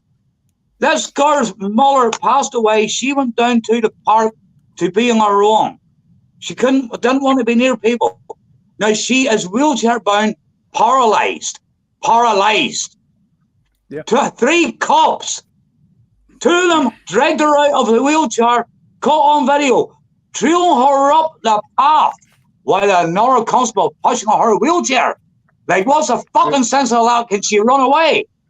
Can she run away? With ours over here, they're being held to so much scrutiny now. You'd think they would, calm it down a bit, but they ain't. They're still set in their ways, and they're not taking a bit of fucking notice of it. Roger, they do not give two fiddlers fucks. It's on another level, right? Yeah. Like, I cannot believe, right? These old people, they're walking around still in their masks, right? When they should be getting that fresh air inside them, like, yeah. And now look what it's doing to them. It's killing them. And they're walking around, like, yeah. And you see the death in them. You see the death in their eyes, and it's just, honestly. And that's the age group that they're persuading to carry on, take the boosters. No, Melvin, I'll tell you this here. Carry on, sorry. Oh, Melvin, got a question for you. Yes, go on, mate. Which side of Birmingham are you? Where on the outskirts are you? I'm southern. I'm southern now, mate. Southern. Oh, it's all right. We're up that way, like, that's. It's Coventry. No, I used to be Birmingham, mate. I know the accent. He's a fucking southern fairy nowadays. Hey, that's still better than being a bloody hillbilly, isn't it? Yeah, what's wrong with being a hillbilly, boy? Nothing wrong with it, I tell you. Yeah, when I was in Birmingham, mate, I used to live in Handsworth Wood. Oh yeah. Right. Melvin, I'll tell you this here. I've always been anti-vax, so I have. Now, it came to the stage where we all had to wear masks and all the rest of it. I refused to wear them. Same. Now, again, not one jab, not one mask. I was told I had to get the jab by my family, and I turned around and I said to them, here, hold on a wee minute. There's not a chance I'm getting a vaccine that I don't know what is in it. Yeah. Not a chance. Did you do the water test? Just let me do the water test. Hang on. Let me just say, for the YouTube algorithms, personally, I think the Jibby Jabby is a great idea. I've had 11 already, and I'm looking forward to the next 15.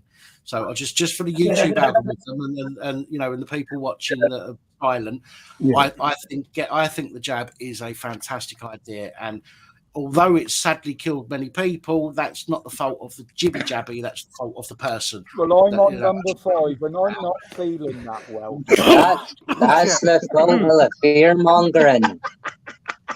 Hey guys, I came on the channel. I came on the channel earlier, and I said some stuff like, so just have a listen to that back.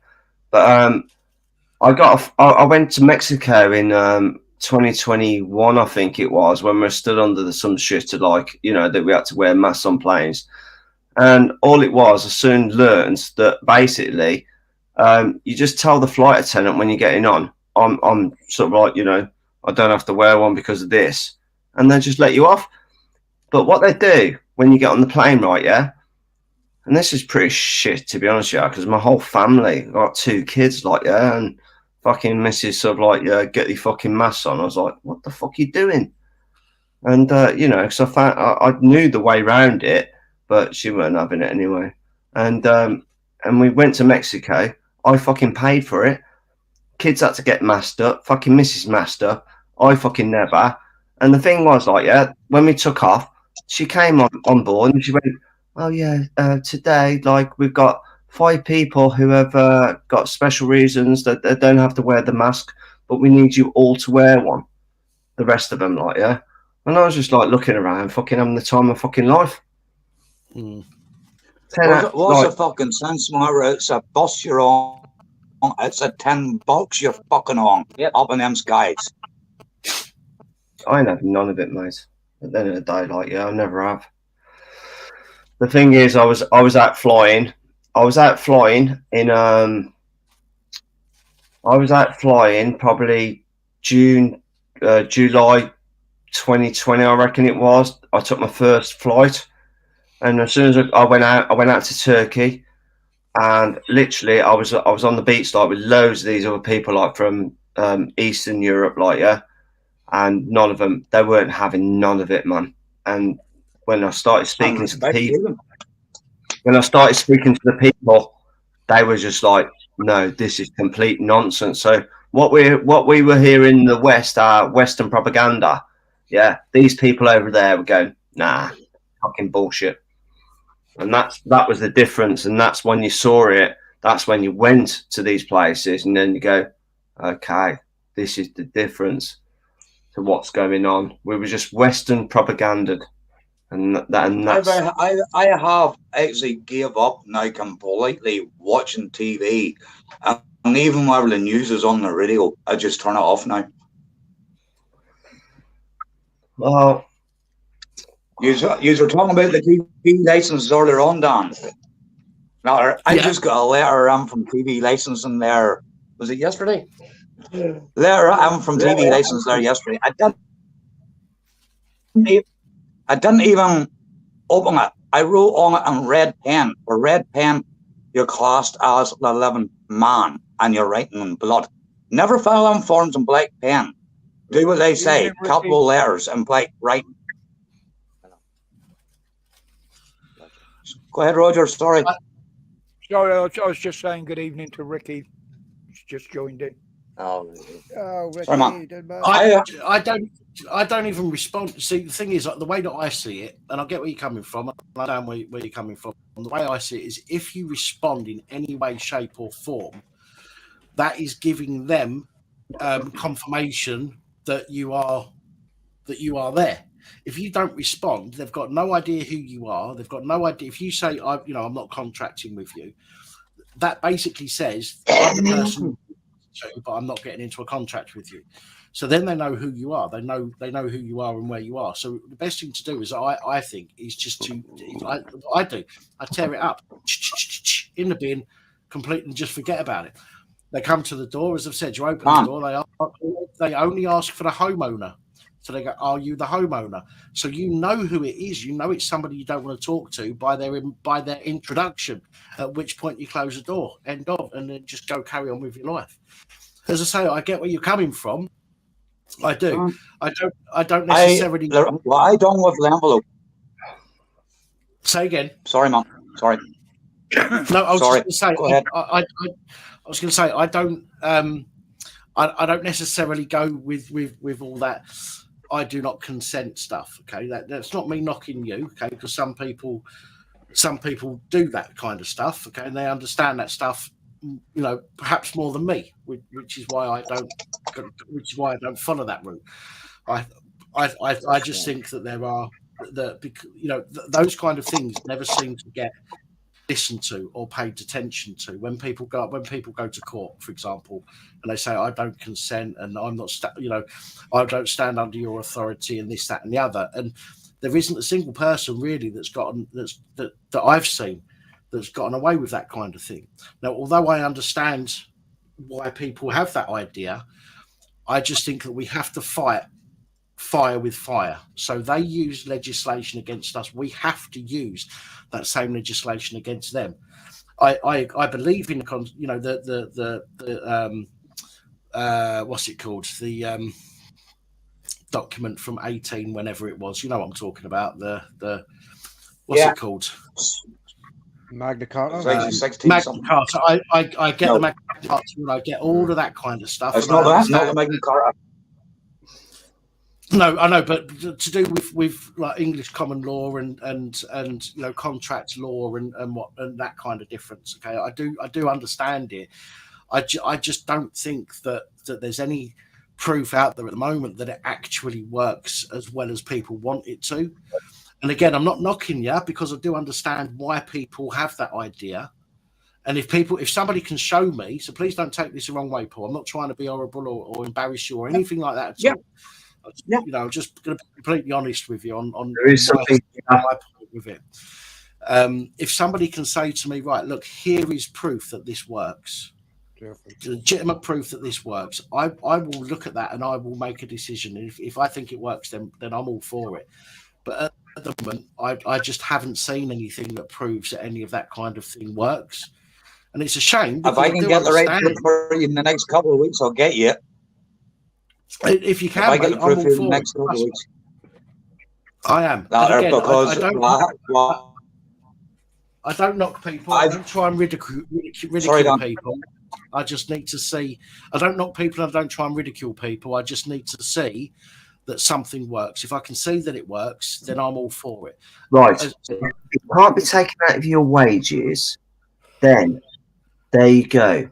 Right. So that says something to us about how it's being used, because it's not taken out of your wages.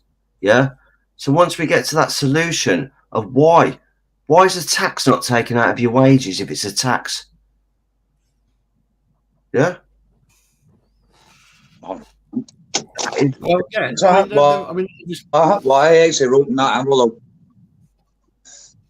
Go on, Paul. I'm listening. Sorry, carry on. No, go for it. Go ahead. Sorry, Dan. So you go ahead. No, I actually did a lot of writing on the envelope and posted back there yesterday. I was all wrote and read offender as well. I wrote on it, I revoke access on my program, watch live TV, and I don't even watch TV. I actually have about 800 DVDs here, right down to all the old Sergeant Bilko episodes, every single one of them. Laurel and Hardy, you name it. I love my DVDs. I don't like adverts, things that got there. But at the end of it, I do not support BBC pedophiles. Now fuck off and do not contact me again. Fair enough. Fair enough. Listen, don't get me wrong, Paul. Right? I'm not saying that you shouldn't do what you've done. As I say, all I'm saying is I've just not seen any evidence that and I know what you're saying. I know what you're saying isn't what I was referring to. You haven't written back to them and said I don't consent as such. You know what I mean? But X, Y, Z. So what you've done is you've actually said you've said fuck you basically on your reply to them. Yeah. Rather than saying I don't consent for them just to go a fucking another one and continue pestering you, you've actually said to them, go fuck yourselves. I'm not fucking supporting you because of Jimmy Savile, which is absolutely, again, I don't knock anybody for doing what they think is the right thing to do, and I won't mock anybody for that. I just think that there are, this is why when I talk about things, I will refer to the legislation. People say to me, oh, common law. And you're right, there is common law, but the problem is common law has got mixed up with legislation. And unfortunately, that is what we use against us, and that is what we have to use against them.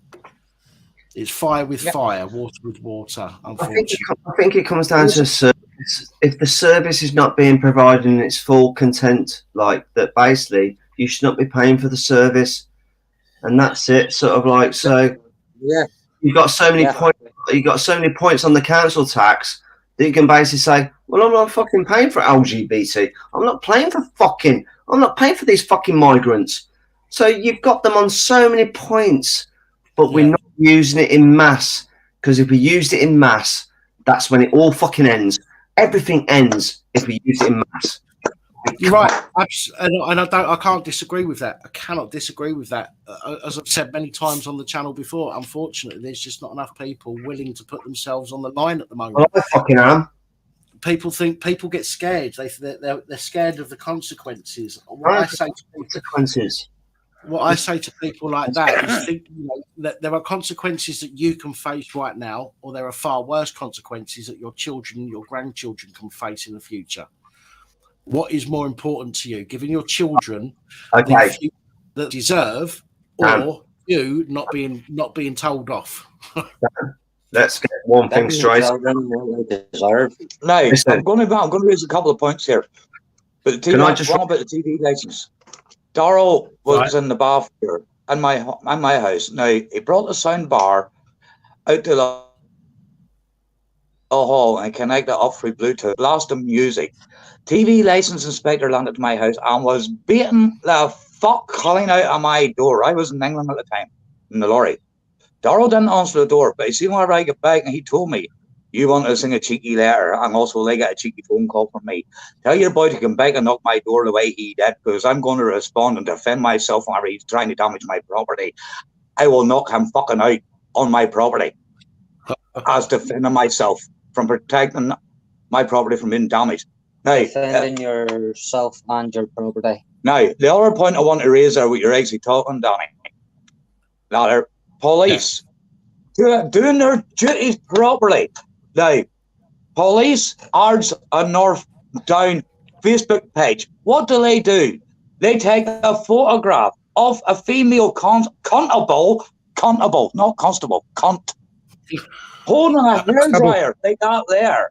Now, bear in mind, when they're holding a hairdryer, when they breathe in, what happens? It's like a rifle. Roger, you know what I'm talking about.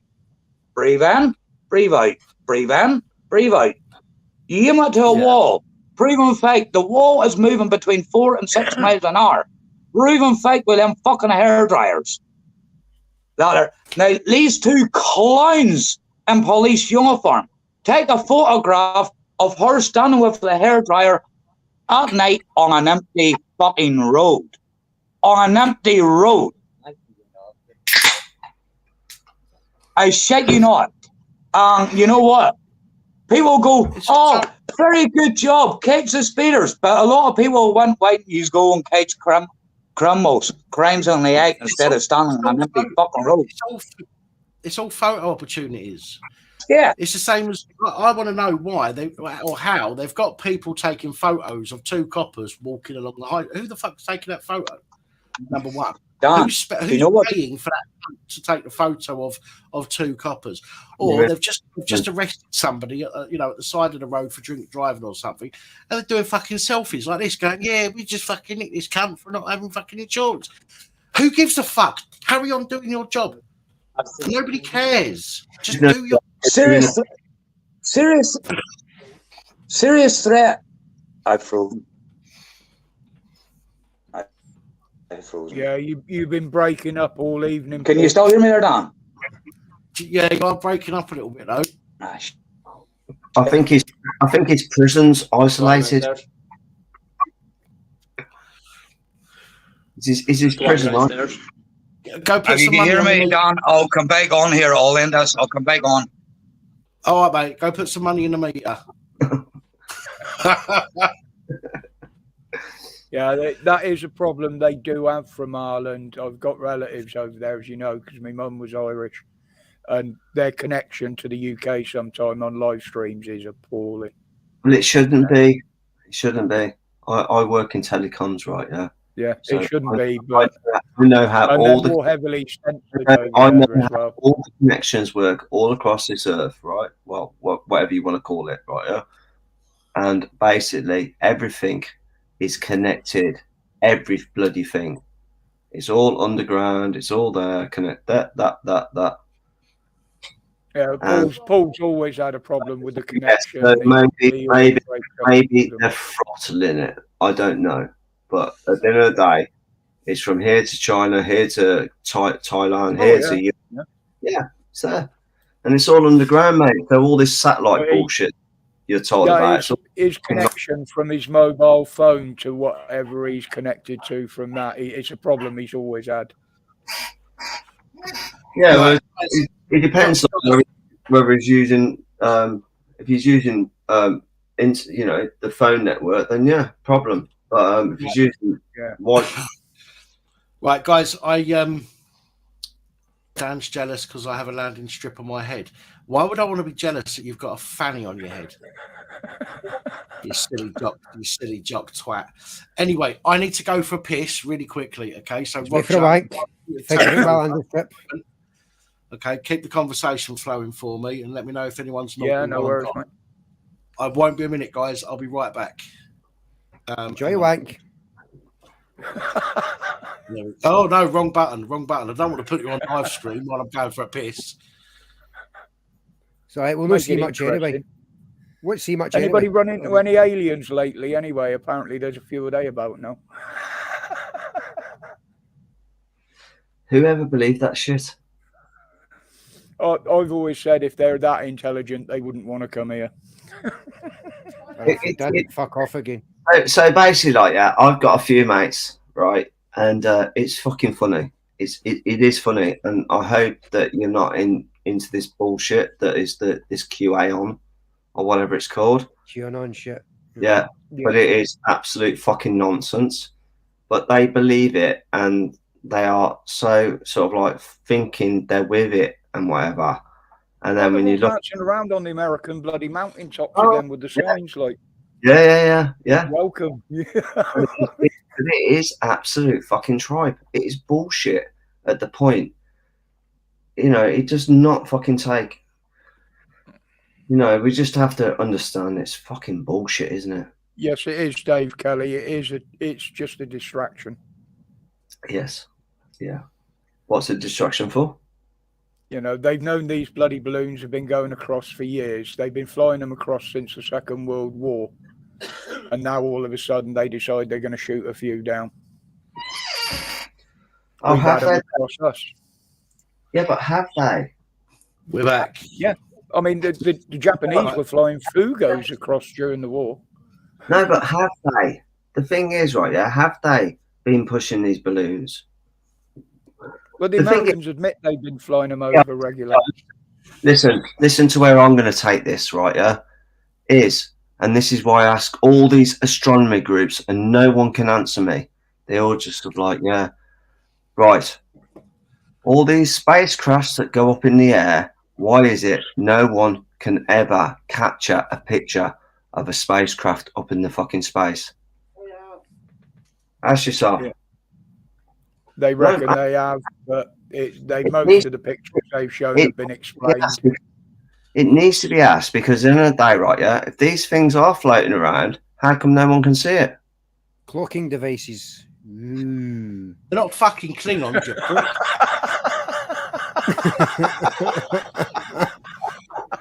No, you anyway, Dan. So Right, it's only the Romulans then, is it, Sonic? I don't know. I don't watch that shit. Right, I've got 3 people in the back I'm going to bring on. Fluke, does favourite touch your nose with your right hand, please. Thank you very much. Danny Austin, pop one of them balloons with your penis. Well, okay, with your cigarette then. There we go. Hey up, birthday boy. I'm having a party all by my fucking self. It's great. And we've got Paul here as well again, so we'll bring Paul back on. Have you written 40 on those balloons? Yeah, you bastard. I've got 21 on this one. I've got 40 on that one. And somewhere just about there is 48. You should have burst that one then. You should have burst the 40 one then. Somebody shout Bengals. No, I've also got. I'll let you take your head down. What you got? Let's put it this way: by the amount that they're out, if you put them two together, I've got 7 minutes to have one. What's that? Oh, you got cakes. I've got one for me for my birthday and one for you in 7 minutes' time. So which one do you want me to eat first? All right, well, eat the milk chocolate one. Right. I'm not keen on. Well, no, eat the white chocolate one now, and then in 7 minutes you can have. Because you're not keen on the brown man, you racist cunt. Happy birthday, Danny. Cheers, guys. I literally come on to thank everyone. Whose birthday is it tomorrow? It's the channel. It's the channel's birthday tomorrow. And you know what? This guy just turned 30 years old there on Friday as well. Well, happy birthday to you too. Thank you. The Fucking fucking hell, what bastards give me a... is that your arse, Sonic? They give me a fucking dead All on candle. one Has it got breath. a wick in it? The wankers. He's never heard that noise that coming from an arse before because it's tight enough Stick to your make cigarette in that it fucking noise. that way. Stick your cigarette in it that way, Danny. You'll be all right. Hey, Dan, at least my arse is tight enough to make that fucking noise, son. Fucking wish I could smoke in the house. Anyway, cheers. Fucking hell, I ain't eating all that. Fucking hell. Where'd you get them from? Was that LSP? No, that was from local bakery around here, just outside the marina. From your wife? One of my colleagues. Sorry. One of my colleagues brought it around this morning. Fair play. Fair play. Yeah. Diversity cake. Have you had a good day? Have you had a good day though, Danny? That's the main thing. You know He's what? got to eat it himself I thought because to he ain't myself, got a I'm going to duck to fucking lock feed it myself to, in the you boat know. today, and I'm not going out. And I turned out all the lights. I shut all my hatches so it didn't look like I was on board. I turned all my fucking lights out, and I heard people banging on my gangplank about 5 different times, calling my name. Fucking phone was going. I was like, "Fuck it, fuck Is off." that a I'm not dealing with euphemism? That's not a euphemism, is it? Banging on your gangplank. It is. That's us pirates, isn't it? Arr. Arr. You've been boarded. Right up boys. the You've arse. been boarded. The ardy. Right, Fluke, how you doing? Sorry about that. Just wanted to say happy birthday to Danny. We got a bit carried away there. How you doing, Fluke? Happy birthday to Danny as well. And yes, buddy. Everybody else whose birthday is today. Hello to everyone on the panel and hello to everyone in the chat. So how are you doing, guys? It's good. Happy birthday. All good. All good. Yeah, I've just realised Lost Souls Paranormal tucked off the bed and it's my birthday before, and she could have stayed up. You know what? You know what, Dan? I wanted to wait until she got to bed because I knew she'd be up all night otherwise. So you know how important it is. Yeah. I wanted to wait until she went and then leave it half hour and then come on quickly. No, fair enough, man. Fair enough. She might have fucked off to bed, but nobody said anything about her actually sleeping. Might just be waiting on him, you know. Oh, that's a boss little dog. That is. Is that a boy? He's a cute boy. That's Muller. That's a Muller. That's a That's a girl, Muller is it? Louis Grey one. Oh, that's a boss looking dog. Did you see the picture I put up on my Facebook the other day about the dog? Yeah. Dan, I'll be straight with you. See, because what I've been doing here the past few weeks, I haven't had a chance even to check out anybody's stuff. I've just been flat out way with everything that's been going on here. Excuses, Paul. Come on, fucking hell, mate. You won't believe it. I'm actually getting phone calls right up to 6 o'clock, 7 o'clock, 8 o'clock in the morning through the night with people here with what's going on. There's a wee bugger there. He's getting big. He's getting big.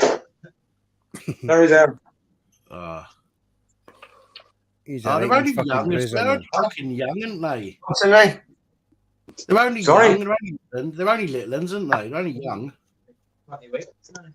He's 4.5 months now, so he is. He was born in August, the end of August. And that's What's the their white names? ones are more, they're actually blue staffies. Yeah. What are they called? Staffy. Well, Dogs. the white one's called Harley. The pup, I call him Zoltan. Dracula's dog. Zoltan's out of Big. That's the fucking machine that he made a wish on. That's it. I was just thinking that. I thought it was That's right, yes. Flash Gordon or something, but it's all. I thought he was the baddie in Yes. the old, what's his name? The Zartan, you're thinking of. Nah, who's that cunt at Flash Gordon then? Fucking Keith up here. Zoltan, Call the me evil that cause professor, wasn't it? pointing fucking goatee. That's Ming. Emperor Ming. Ming. Aye, Ming the No, Merciless. he was the leader. The one that messed up the doctor's head was old. No, it wasn't. It was old Birdman, wasn't it? Yeah. The big guy. Yeah. Oh, Jesus. Fucking hell, I made a while back. Dan kept on calling me that because I had a Flash is slight alive. goatee. Fucking mom. Nice. What is it about Flash Gordon, man? That was one of the most fucked up movies of all time. one of the most fucked up movies of all time is right, but I tell you one thing, and its time, it was one of the fucking best with the music. Good old Queen. Well, I'll tell you what, Paul. I can remember the original series with Buster Crabby where the ship used to fly around in a circle because it only had one bloody string on it. Thank you. Pick it up and bin it. Thank you, much They appreciated. used to show 2 episodes every Saturday morning at the Kids Cinema Club. There you go. The Flash Gordon one we were just talking about, if I'm right, the actor just passed away there a few weeks back, if I'm right. Oh, moneyless. Moneyless. Moneyless. Get it right. Last time I saw a face like that, I got caught wanking by my mum. Aye, what you doing wanking after my face? I used to work with a lad when I used to do sales. I used to work for a company before I started my own, and he had the word "mum" tattooed across his right wrist, just across the wrist, "mum" in big fucking bold letters. And I said to him one day, I said, "Is that to help you when you're having a wank or what?" You know what I mean? Well, imagine having the word "mum" on the inside of your wrist, pulling yourself off. And you look down and you think, "Oh, look, there's mum's name." What the fuck was that all about? Seriously. Better than grand, though, isn't it? Well, it depends if they're still alive or not.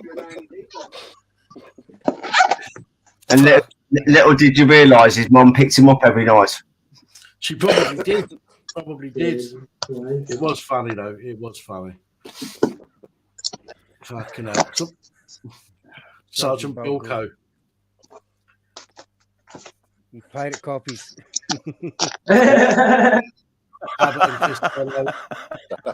Make sure you don't show the camera your Animal Farm DVD.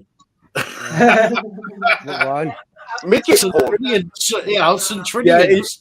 That's But Jan, is that the Orwell version or the other version? Fucking Debbie I have the whole lot. I have the whole lot. Right down to... Yeah, but Centurions is basically porn. You appreciate it, don't you, Dan? La la la la. But I just come on and say, by the way, don't need to shout. I was told many years ago by the TV licensing people that pre-recorded videos from what would be live television programs are deemed to be the same as watching live TV. So you would still need to license. If you record it live, if you record it live, that's the same as watching it live. It's a bit stupid, but it's absolutely ridiculous. But if you've got something that you've recorded on video, DVD, whatever, and watch it again, it's classed as watching live TV. Yeah, it's madness. And it's the same as catch-up TV though. An hour later, and you watch it's not being shown live. It's fucking hour later, but that can still be classed as watching it live, which is fucking ridiculous. Roger, just heard that Birmingham accent. Where's that Birmingham accent from? Which area? Birmingham, born and bred. Yeah, what you area should know that, Birmingham? Roger. Fucking hell, Roger. What kind of husband are you? Birmingham, me, mate. I'm a West Country I'm sorry, boy. I'm Birmingham, born and bred. I was born at the Road Hospital. First 5 years of my life were Erdington, so North Birmingham. Erdington, Through Warmley, Erdington and Sutton. That's it. That's my area. So this is a Birmingham accent. And a very loud one. I was from Tamworth. Originally from Tamworth. Yeah. Why are you putting a W in it? No, we can't put a It's W like in it. Opus. Opus and Summer. You don't put a W in it. Yeah, it goes through Warmley, then it goes through like the other manors, doesn't it? Yeah, I exactly. got a thing exactly. for, I got a thing for women with accents. What? Dan, you just love go off. Well, that's bullshit for a love start, because me. you started the You sentence with know, I've got a there's thing for nobody women. that can compare to me. I shoot no fish, Yes, and I Mark. cook. What more does a man need? I know. Listen, And she can listen, change a listen. wheel on a bike. Heather. Sold. Between you and me, Heather, don't tell Roger, but between you and me, if he ever pisses you off, just give me a bell, all right? Darling, he pisses me off daily. She's got you on Right, speed. I'll speak to you tomorrow. I'll speak to you tomorrow then. Okay, my love. Oh, it's the birthday. It's the channel birthday. It is our 4. We are now 4 years Ready? old. 1, 2, 4 3. years old. Happy birthday to you. Happy birthday to you. Happy birthday, dear Pop. Happy birthday to you. Yay. So, I'm actually embarrassed by that, even though that was for the channel and not me. That's actually embarrassed me. But you know what? Hey. Thank you. Well, we can do it another way. Happy birthday to you. Happy birthday to you. Happy birthday to you over there in England. Happy birthday to you. Hey. Yeah, it's a good thing it's not my 3rd birthday. It wasn't that bad. A birthday for From the the bog trotters with our spuds. Yeah, where the fucking bog trotters. Yeah, fucking. You knew what. Some people were asking what that meant when I put bog trotters in. I mean, when I don't understand a word, I don't say what does that mean. I go to Google or DuckDuckGo and say what does this word mean. So many people asking me what bog trotters mean. But a bog trotter, what I am aware it is actually the old-fashioned wheelbarrows. Do you know the way they were flat around the wheel? They had boards across the flat bit to go across the bog. That's the trotter, the bog trotters. Now, I've been down on peat bogs there, picking loads up there over the summer, and last year, full loads of loose peat going into a trailer. And I've even asked the old people there, and they haven't even got a clue what a bog trotter is. So I have done my homework for you, and unfortunately, I beat my head up against the brick wall. Well, it's because didn't they wear it's offensive. Boards on their feet, they sticks on their feet when they walked across. What you should have done, Paul, is you should have called the police and told them that I was being offensive and discriminatory. Bog trotter is an offensive term for Irish people. Apparently. We ain't Irish, we're Northern Ireland, remember. So there we go. So you should have phoned the police on me. Everyone else fucking does. You might as well join the Dan. You understand? The average waiting time for the police to come to your doors is anywhere between up to 48 hours. And you see, it was myself to make a complaint. It'll take them a fucking year to come near me. I see if somebody else makes a phone call about me. It takes them 2 minutes to get to my door. Yeah, I don't fucking doubt that at all.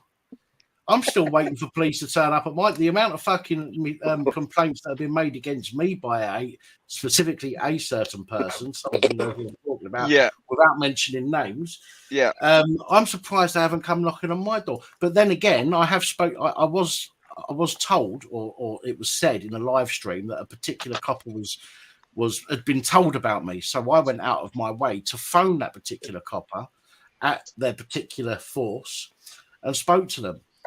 And they literally laughed and went, "Oh yeah, oh I know who you are. Yeah, we told all about you." I'm like, "Oh right, okay. Have you been told about X, Y, Z, A, B, C?" And they went, "Well, I haven't been told about it, but I've fucking noticed it myself." I was like, "Right, anything you need to do about this?" And I went, "No, don't worry about it."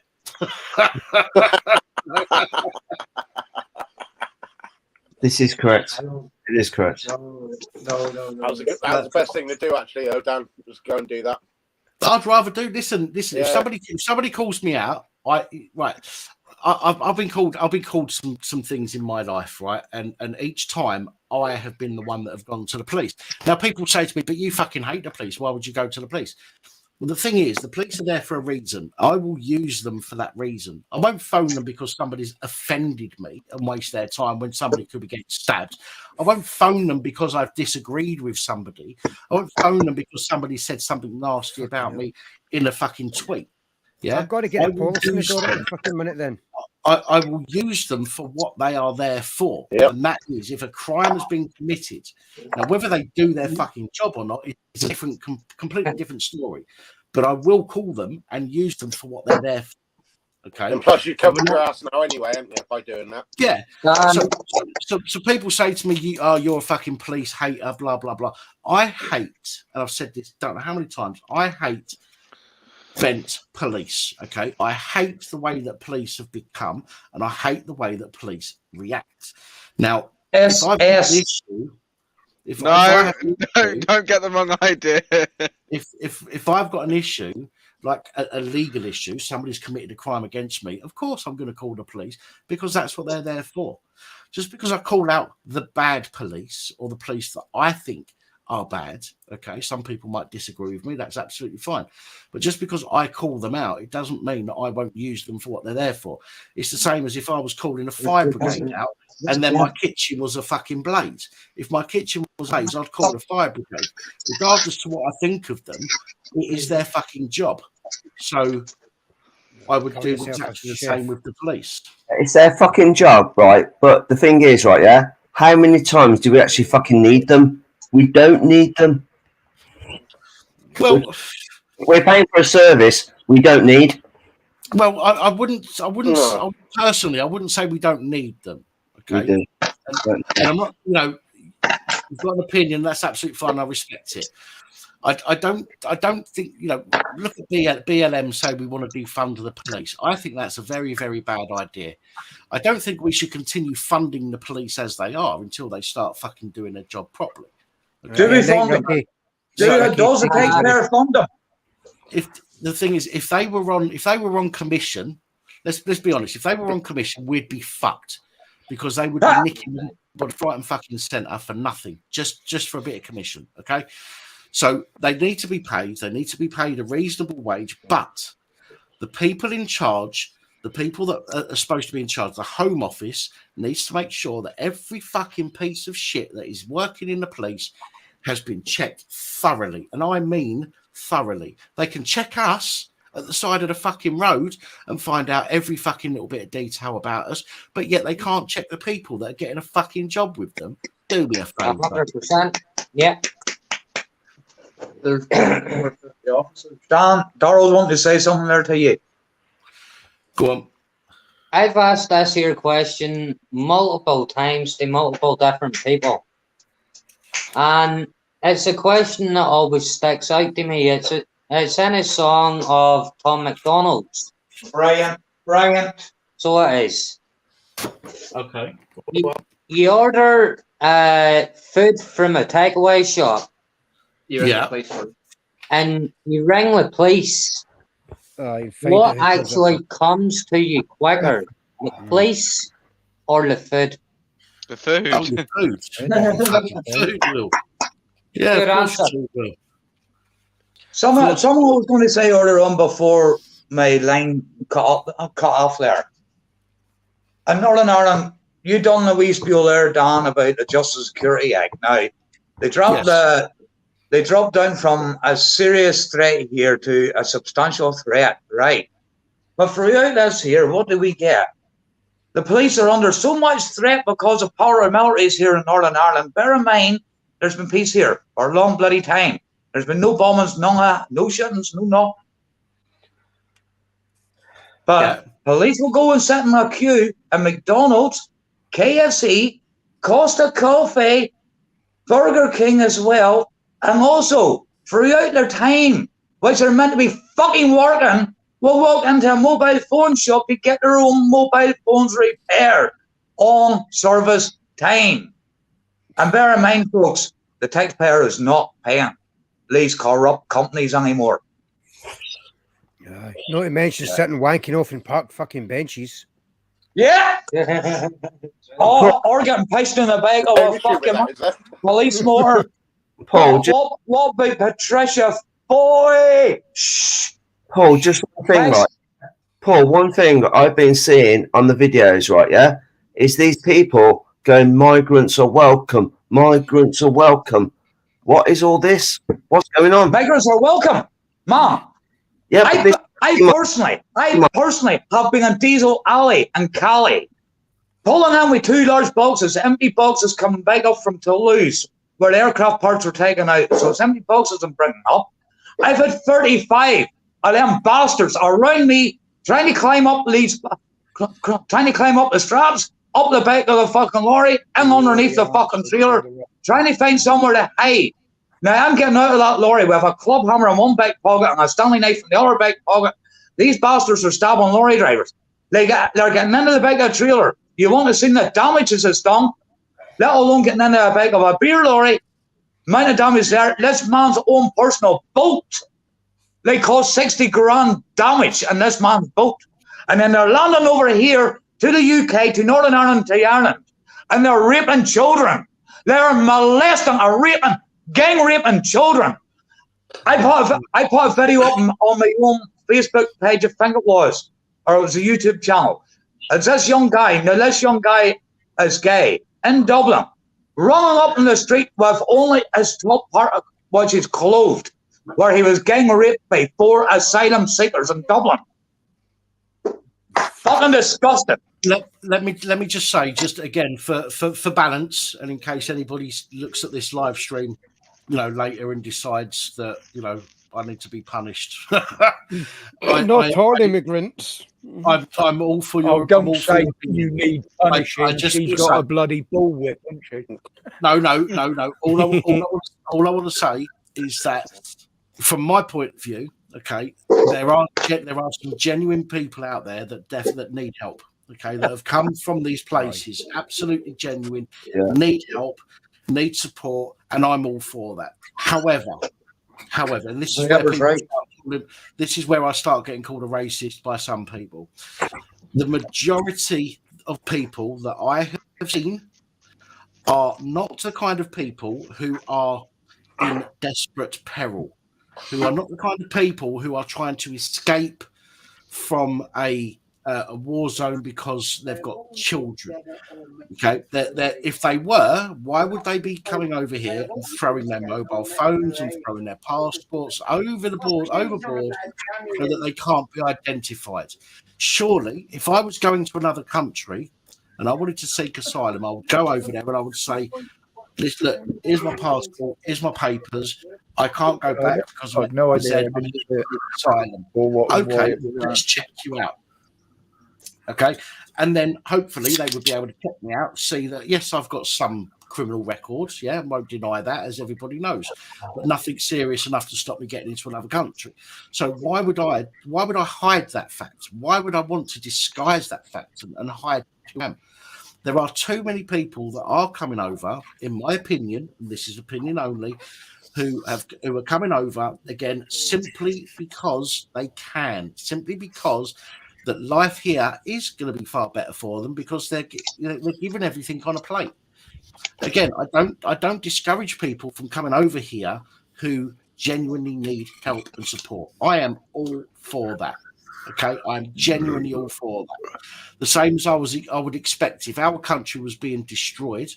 Okay, people who aren't able to fight, people who aren't able to protect the country, okay, deserve to be put somewhere safe.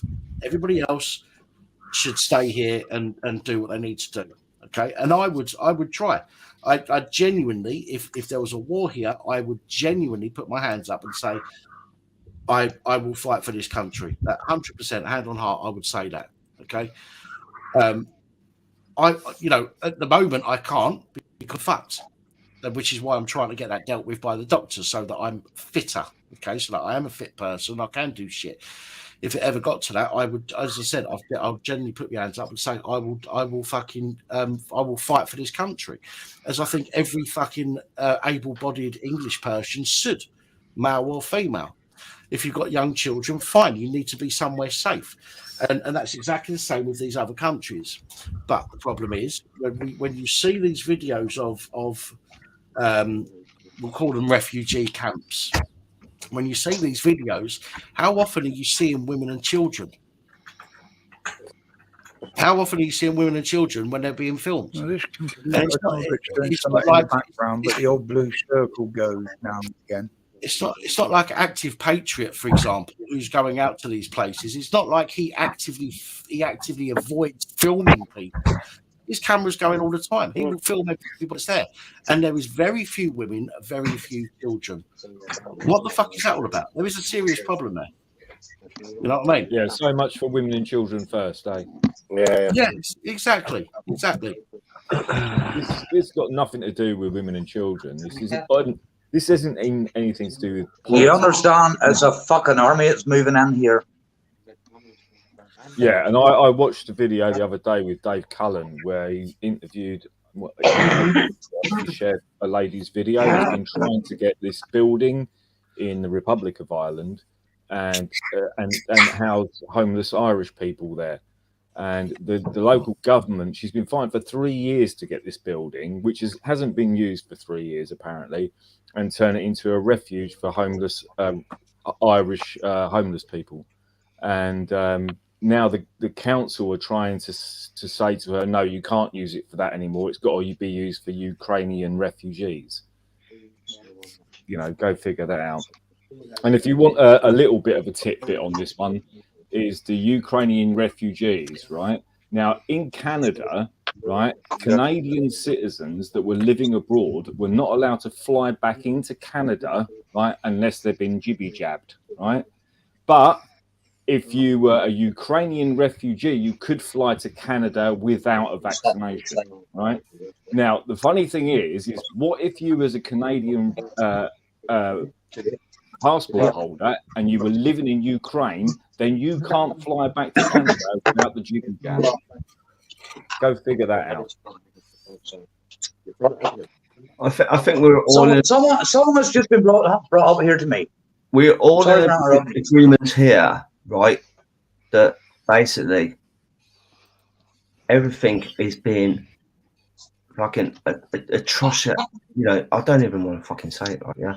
But basically, like, yeah, is that we are being taken for a fucking ride. Yeah. 100%. Taken for a ride.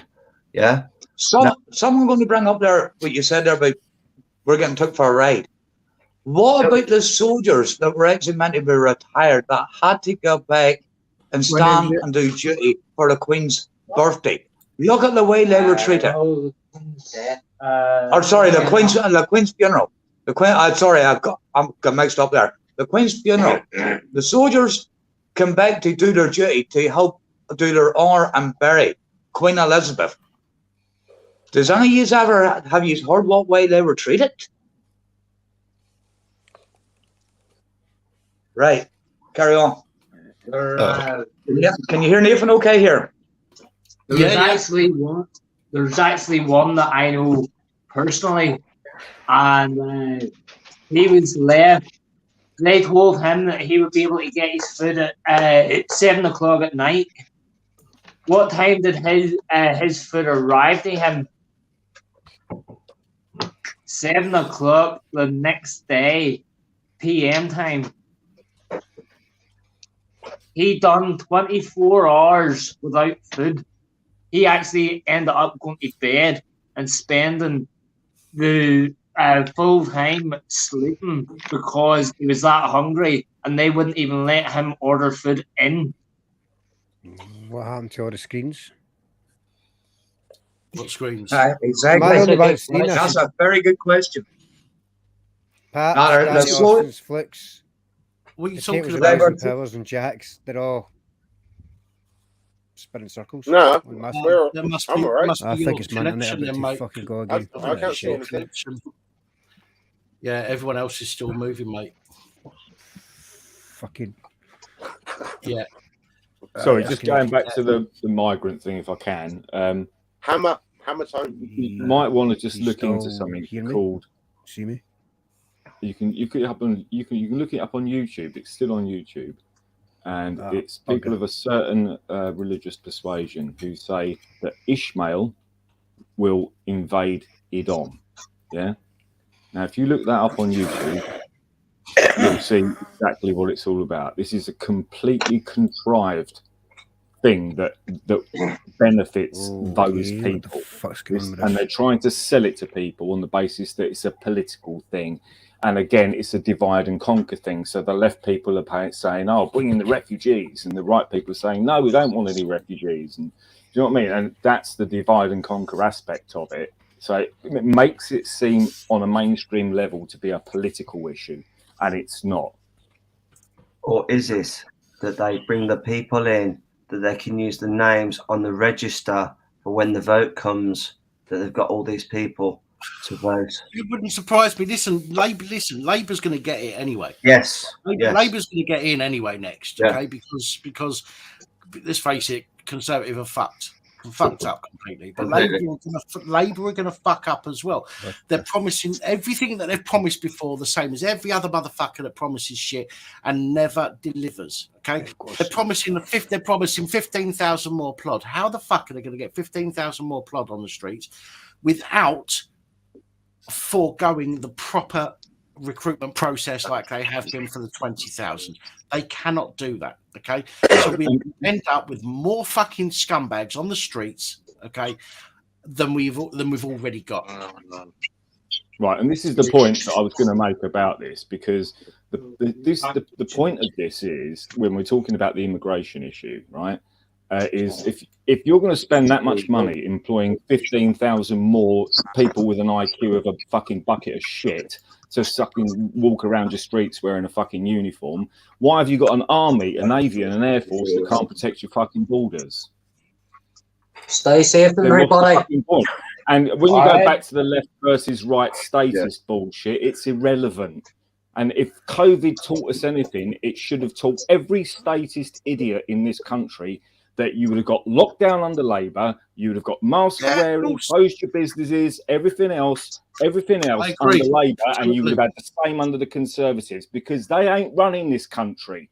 There's people bigger than them behind the strings. The people pulling the puppet strings. They're the ones running this fucking country and running every other country, because it ain't the politicians. It doesn't matter who you vote for. It doesn't matter. People need to get that shit out of their fucking statist head. Completely. Totally agree. Totally agree with that statement, Fluke. We do. The Labour Conservative is gone. This whole ideology of voting completely and utterly gone. Illusions. The policy. It's an illusion. It's the illusion of freedom. That's what they're selling you. They're selling the democracy in of itself is an illusion. It's an illusion that you think you can change things by putting a little cross in a box on a piece of paper. You must be mental if you think that. Absolutely mental. You know, totally subliminal art, 100%, mate, 100%. You know, it's just crazy, absolutely crazy. Yeah, you know? Signs upside down. Listen, how do you wake the masses up, though? How do you do this? How do you wake? It's not about how you do it. Don't get me wrong. I agree with you. Yeah, it is a difficult thing to do. But if anything in recent history has proven that the two-party paradigm is fake as fuck, it's COVID. Because it wouldn't have mattered if it was a Labour government or a Tory government, because the Labour just turned around and said that Tories didn't lock down hard enough and fast enough. That was their quote, not mine. So if that doesn't draw people out of this two-party illusion democracy bollocks, right, then you're fucked up in the head, and and you've got two options here. You either rise up or bury your head in the sand. Those are your two options. We've already rose up. We've already rose up, but how do we get ourselves out of it? And that's the question. I've been saying this for ages. And this is the thing: is like I get asked this a lot. What's the answer to the problem? What's the answer to the problem? Right? And there isn't. It's like a very simple question, but it's not a very simple answer. And that's the difficulty with that type of question. It's people like say, well, what do we do about it? What do we do about it? Well, if you all stop fucking complying with the bullshit, that would be a fucking good start. Because if everybody stopped complying with the COVID nonsense and realised that they'd have been locked down and everything else that's gone with it, the mask wearing, the social distancing, the closing of businesses and everything else. If everyone in this country stopped complying, what's 125,000 police officers going to do against 65 million people that won't comply? Hang on. 175,000 coppers, plus however many are in the army. Yeah. Let's be honest. If the shit hit the fan, okay, and it got to the point, like in some countries, people have died for their beliefs, okay, by fucking protesting against the government and saying enough is enough. People have died in other countries around the world, okay. We here in the UK, unfortunately, there are too many people now. We have been conditioned. The last generation after me have been conditioned. Okay, they're fucking weasels. They're absolute fucking wet wipes, the majority of them. Correct. Not everybody. So people in the comments who are awake, fair play to you. But the majority of people that have come after me are complete and utter fucking wet wipes. And we said this earlier. If it came to the shit hit the fan, not a single one of them would put their hands up and say, I will fight for this country. They will turn around and say, do what you need to do. Let me bend over and lube up for you. That's what they'll do. And if there's the other thing, Dan, you just said that the army there as well.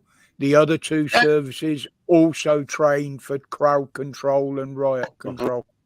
I mean armed forces. When I said army, I meant armed forces. So my bad. Yeah, I was going to say, why do you think these people are being trained to go against their own oath of office to protect us, and then completely violate every single right we've got? And the same thing happened, and this is why I started doing audits in the first place, is you could see where it was going. They're going to violate their oath of office to completely violate my rights that they swore to protect. That's the point. And when you've got a whole bunch of these order followers, whether it's the army, the air force, the navy, the RNLI, whoever it is, the police, you've got all of these people on their side, right? They've all been trained by Common Purpose, which uses NLP and stuff like that to train these people to make them think that every member of the public is somehow against the government, regardless of whether it's a left-wing thing or a right-wing thing. Yeah, you try going down film at your local council offices, right, and see what happens. Because you've got a bunch of up mental people who have been trained by companies like Common Purpose parading as a charity, right, NLPing the fuck out of these people. They're using mind control on these people to make them feel threatened by a man with a camera. How fucking deranged is that? And what they're doing as well. And then what do they do? So what they do is you, like I said, if you did the same thing at a council office, they take umbrage to the cameraman, and this is the absolute point of auditing, as far as I'm concerned. It's a psychological examination of how these people who work for the government, who are supposed to serve us, respond when we point a camera at them. But it's okay for them to point a camera at me. So it's double standards. And the reason to expose that double standard is there must be one thing. There can only be one thing, which is all of this is used to violate everybody's rights and centralize more and more power to a more and more centralized entity. And you will know this, potatoes up there somewhere. I can't remember where you are.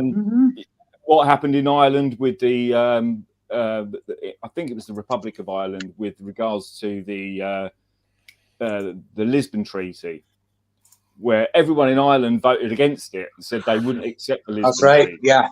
Right? And then what happened? All the corporations, both political parties, got together, scared the shit out of the fucking people of the Irish Republic, and said they will have to vote again. Now, Nicolas Sarkozy was the French president at the time, and when the Republic of Ireland said no to the Lisbon Treaty, which meant more, basically the Lisbon Treaty meant more and more centralisation of power and more integration of the European laws and regulations, the Irish people said no, or the Republic of Ireland said no. And Nicolas Sarkozy literally said on TV, and you can look it up, he said they will have to vote again. which bit of the statist mentality can't people get out of when they realise a president of another country is telling the population of another country they'll have to vote again? So what, do you keep voting until you vote the way the French president wants you to vote in Ireland? Believe it or not, across the border there in Ireland at the minute, there's a lot of protests going on there at the minute because the Garda Síochána is coming in and they say breaking their constitutional rights down there. Dublin, I actually know the lady personally that brought Dublin to a standstill there a few weeks back there. I'm on the phone with her a couple of times in a week down there. She's actually protesting politicians' houses now with people. The guards are coming in because of the constitutional rights. They have the freedom of protest, freedom of speech, but the same like everywhere else, they're getting told to shut up. And I like to turn around and say to people that are going on, oh, it's going to be United Ireland, this and that. I go, you're wrong, because it's already a United Kingdom. Because Dublin, their Dáil is run by Parliament, believe it or not. So as has been. I think this is the fundamental point is if you look at it from 9/11 was like bringing in the security state where everybody got paranoid about terrorists. It's all about fear. Yeah. It's fear-based psychology. That's all it is, right? So they scare the shit out of people with a terrorist attack. You know, scare every security guard and police officer in the country that you might be a terrorist because you've got a camera, you know, or you've done this or you've said that. You know, you must be a terrorist. Do you know what I mean? And it completely divides and separates the country on the left-right ideology of bullshit, right? So everybody that believes if they vote the right way, they'll be able to get rid of the terrorists. No, that doesn't happen like that. They were fucking funded by the CIA in the first place. Now, what the security state after 9/11 led into was the biosecurity state. That's the next phase of control. The biosecurity state is pandemics, vaccines, lockdowns. You know, everyone's got to be scared of a virus now because, you know, they can control, you know, for argument's sake, you know, they can control ISIS to a certain degree. How is the biggest military force on the planet, right? The US fucking military didn't manage to fucking blow the shit out of 35,000 ISIS fighters in Iraq. Do me a fucking favour. It was planned. It was planned. Don't tell me that fucking the CIA, the FBI, the police force in America, everybody, the American government combined with all that military might couldn't defeat 35,000 soldiers. Do me a fucking favour. That's ridiculous. And anyone who believes in that shit is fucking the statist mentality. Sorry, I wasn't able to go at anybody. No, it's fine. It's fine. 1 second, guys. I've got Mr. Insects in the. I've got Mr. Insects in the back room, but I reckon I know who the fuck that is. If you're going to come on, I'm going to need to see. You're going to need to put your camera on so I can see you. I have said this in every live stream for a long time now that if you want to come on, I need to prove that you are a real person waiting to come on. But I'll just explain. Mr. Insects has said in the private chat, putting crosses in boxes gives us great power to choose who we want to represent us. The problem is, Mr. Insects, is that how do we know? How do we know that what is told to us, the numbers that are told to us, are true? How do we know that the people that are counting the ballots haven't been told who has to win? Okay. And they just say, fuck it. You know, we don't know that. I'm not saying that it's happening, but it's not outside the realms of possibility. And we have to understand that. Yeah. Right, I've got to go, guys. It's nearly 3 o'clock. Oh, nearly 3 o'clock in the morning. So, all right, Danny, man. Listen. All right, thank you everyone for glad you had a good day, mate. But, I'm going to eat the rest of your fucking cake in bed now. So that, mate. think of me while you're eating it. You're not going to dream about him as well, are you? I don't think you get much sleep with that much sugar in you, but there you go. This fucker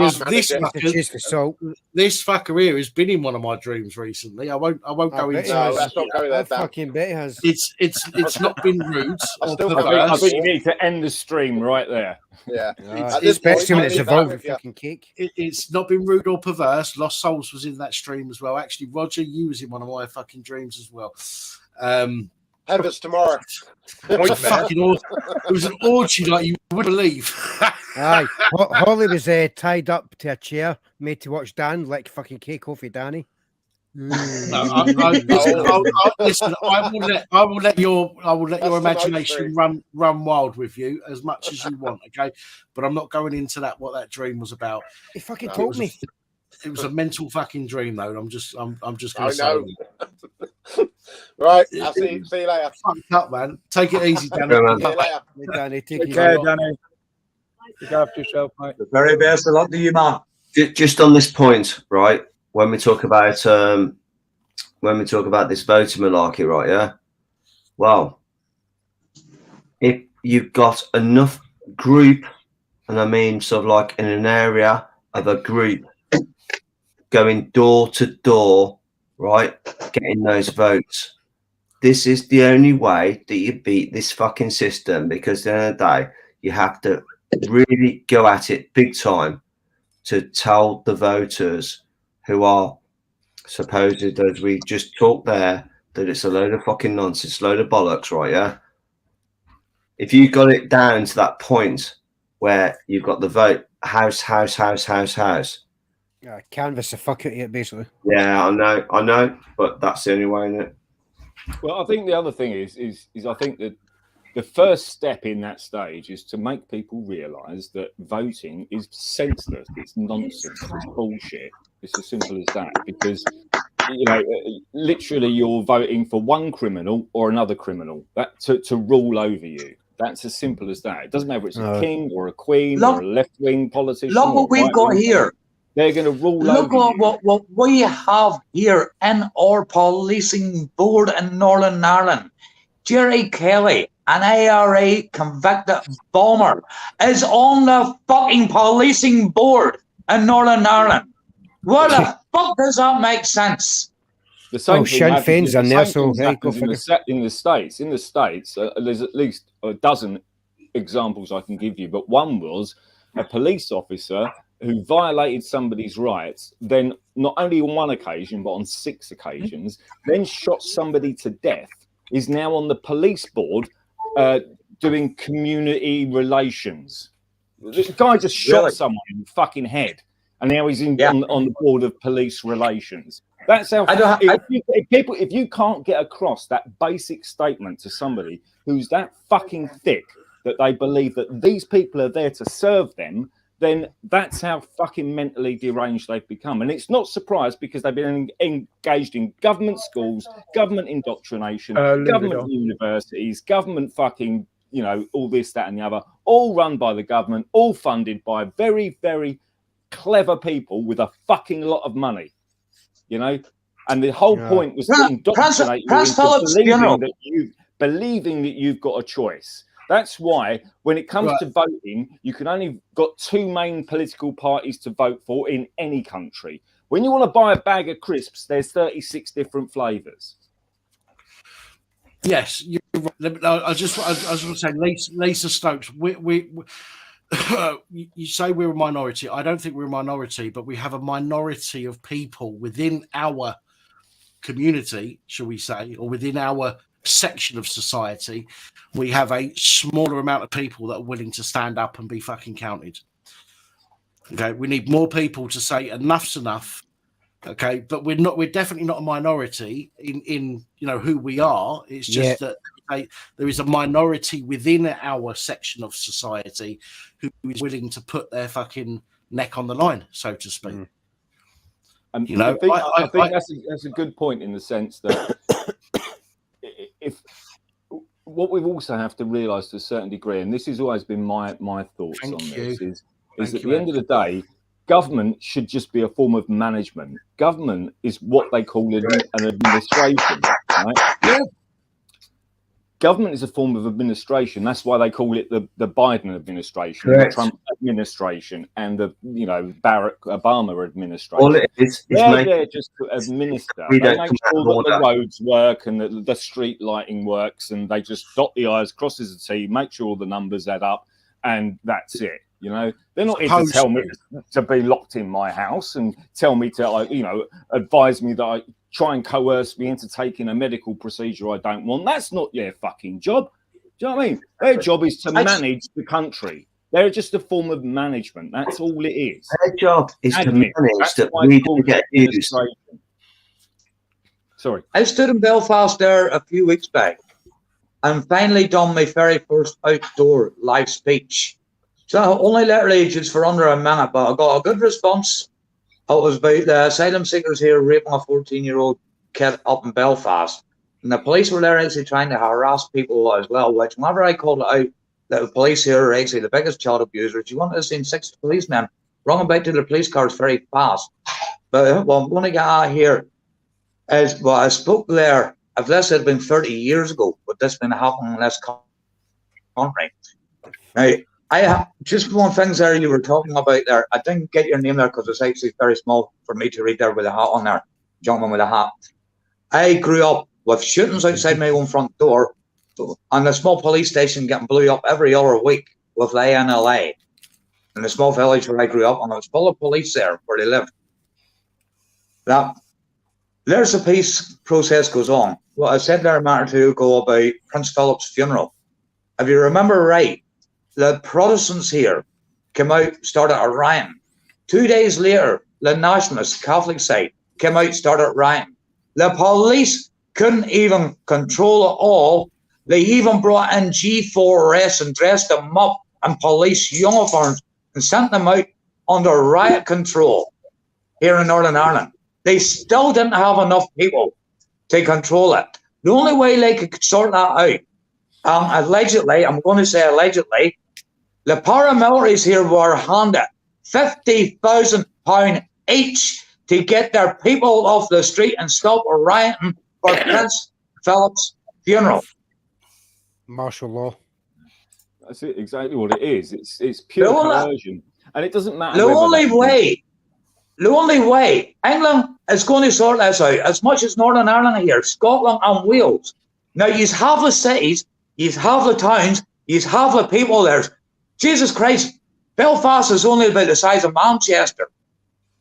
What have you not got in population in London to bring that place to a fucking standstill? That's what's wrong. If people there come out and brought every fucking town to a standstill, that where it be army and police and G4 fucking S, there's still not enough people there to fucking cover the crowd control. I'll tell you exactly. You better believe plastic bullets and rubber bullets is going to be fucking used. I'll tell you exactly, Yeah, exactly. what they don't fucking have. They don't have the will and they don't have the fucking backbone.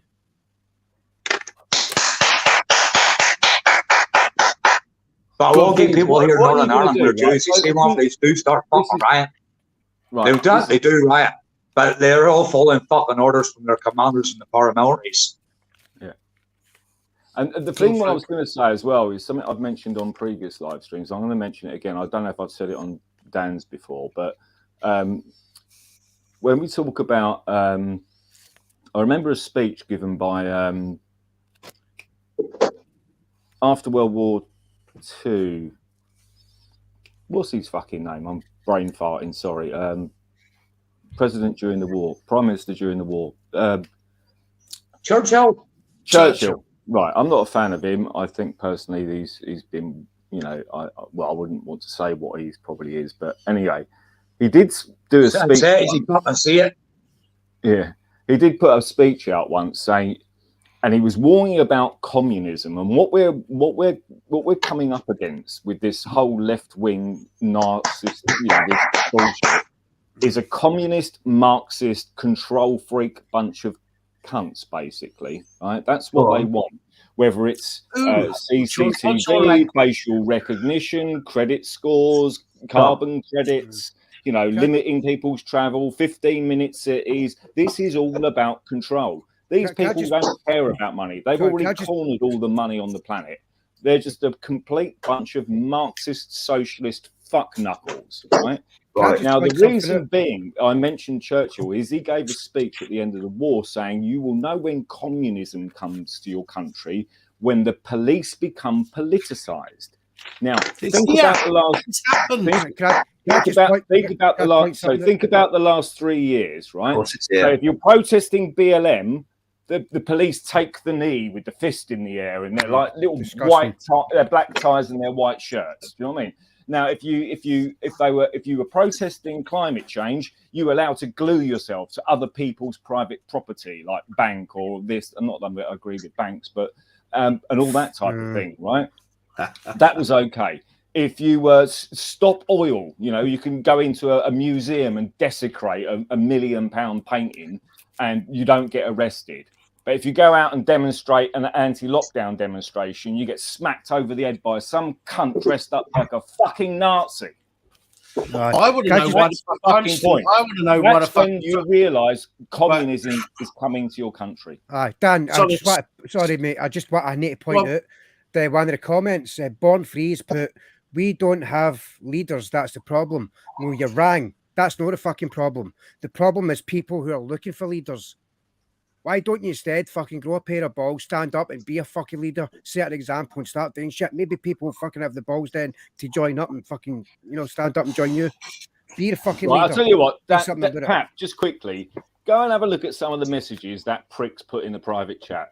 The geezer doesn't even know what he's talking about. I know, I'm seeing them. I just wanted to say, before I get to that, I just want to say this. You don't know what the word anarchy means. What I was laughing at just now, I was reading them through. I just want to say, Fluke, I just want to say, before we talk about that, is you were saying a minute ago about, fucking hell, my brain's gone. Anyway, about people super gluing themselves to £1 million pieces of art and getting away with it and all that kind of shit. Now, I went to record an incident 2 years ago last month.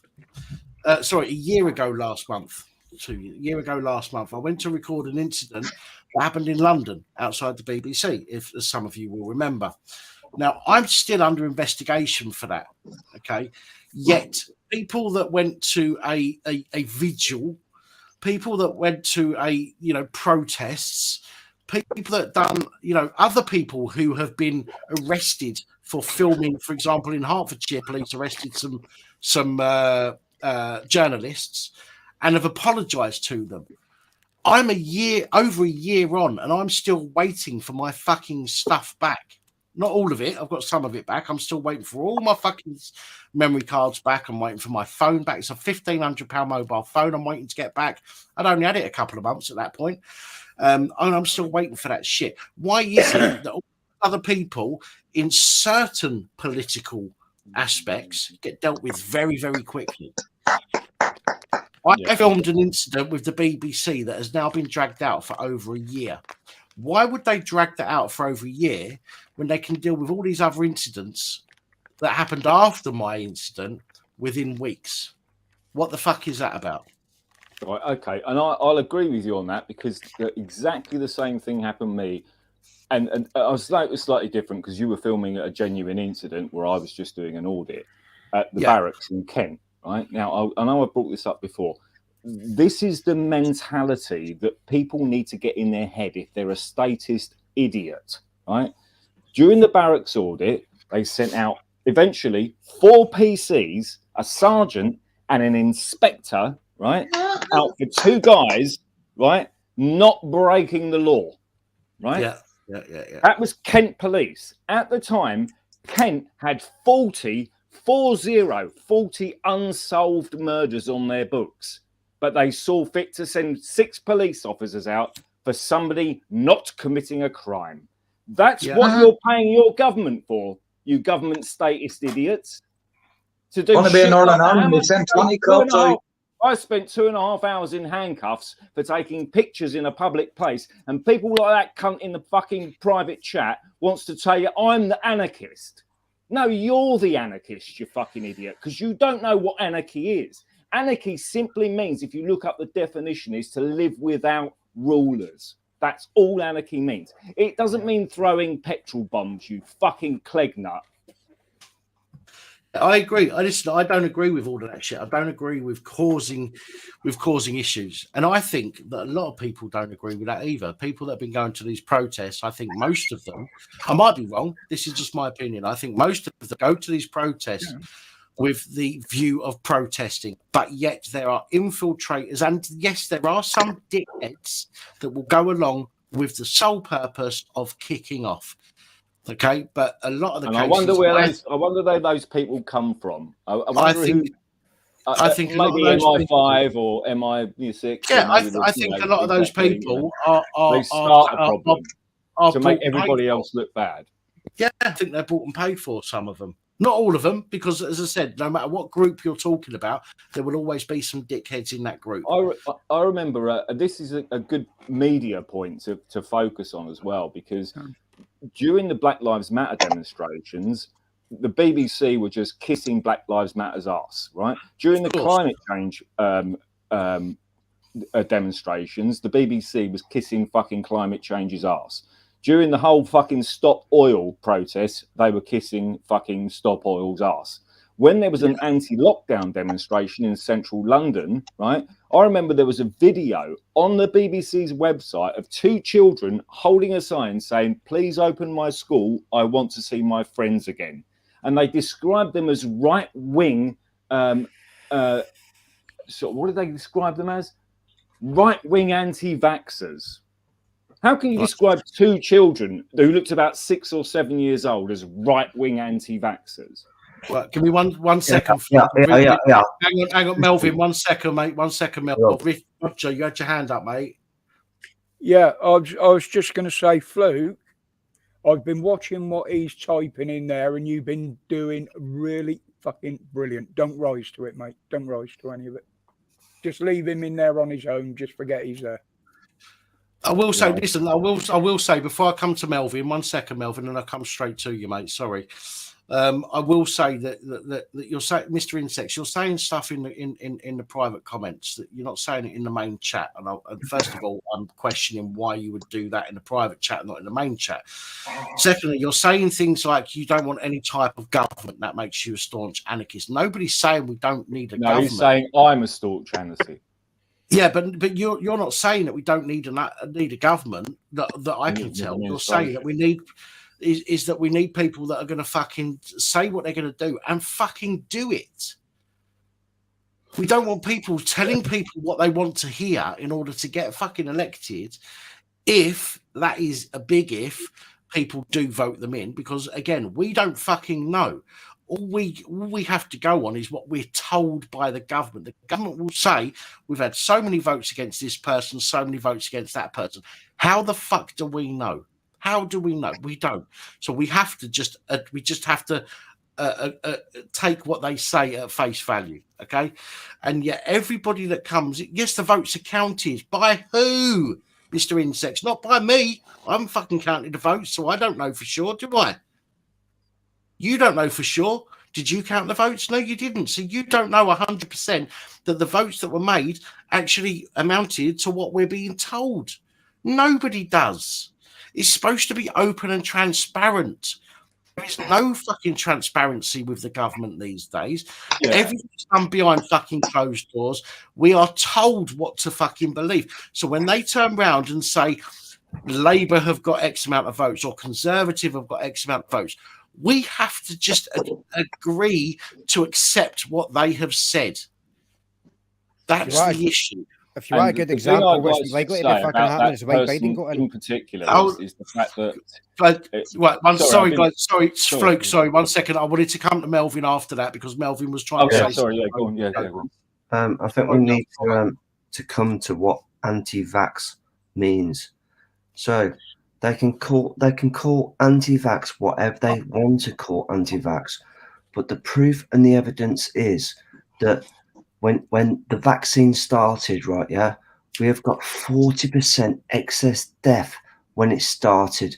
We've not only got that, we've got this yellow card report that is in the millions, right, yeah, or thousands or whatever it is. This anti-vax has to be nailed on the head, turned its way round to say it's not anti-vax, anti-kill or whatever you want to fucking call it. Pro-choice. Poison. Pro-choice. Right, I'll tell you what. I'll tie that in quickly with something else because I'll come to you straight after. When you talk about anti-vax, right? That it's not anti-vax. It's pro-choice, is what it should. But it's portrayed in the media as you're an anti-vaxxer. Do you know what I mean? Now, I don't give a fuck. If everyone on this panel and everyone on this chat wants to take the vaccine, great. That's your choice, right? I don't want to have it. Do you know what I mean? For whatever reasons, right? Whether they be political, physical, whatever, or medicine or whatever. Do you know what I mean? I don't give a shit. You take what you want, I'll take what I want. The problem is when it becomes so marginalized and politicized. Now, if you look at the recent decision by the High Court of America to drop Roe v. Wade, do anyone of you guys know about Roe v. Wade? No. It's like the abortion law in the States, which means that any woman was entitled to an abortion in America should she require one, right? Now, they decided to drop Roe v. Wade, but they didn't drop it in the sense that nobody was allowed abortion. All they did was they said it's no longer a federal law, and they dropped it down to a state law. So every state in America can decide whether, you know, a woman can have an abortion in their state or not have abortion in their state. So they didn't drop the whole law that you can't have an abortion. And the leftists were out on the streets screaming and crying and bitching and fucking moaning about my body, my choice, my body, my choice. And there was a bunch of guys that went out after protest, and it was funny as fuck, because they would say, if you wanted an abortion, do you want to be able to have one? She said, yeah, because it's my body, my choice, right? And then the next question they would ask them is, what about the vaccine? Oh, everyone should be vaccinated. So it's your body when it's choice, when it suits your fucking political persuasion, but it's not my body, my choice when I don't want your fucking dingbat fucking vaccine. That's how mental these people are. Right, and Mr. that's how they Insect. drilled it into the left wing. That's how far they're drilled into the left wing. They're fucked. Mr. Insect, And then what they do is the very same people that drilled that into the left wing mentality now use the mainstream media to argue that if anybody says anything against the left wing fucking mentality, you're a right wing extremist. Right. Anyway, people, feeding the troll times is over. I just want to respond to Mr. Insects one more. Then I'm going to go to Sonic, because Sonic wanted to say something a minute ago. Mr. Insects in the private chat, again, not in the public chat, not in the live chat, is in the private chat here. Says, if you think the government is lying to you about votes, then we would never have any change in government ever. Let me ask you a question. If I ran a competition every single week on this channel, and every single week, Roger won, okay, after a couple of weeks, what would you be doing? You'd be saying, oh, hang on a minute, it's something fucking wrong here. So, of course, if I was fixing a competition and saying to my friends and the people that I'm friends with, listen, I'm going to pretend we're going to do a competition. You're going to win. I don't have to send you anything. It helps me out with the channel, but I don't have to fucking lose any money, right?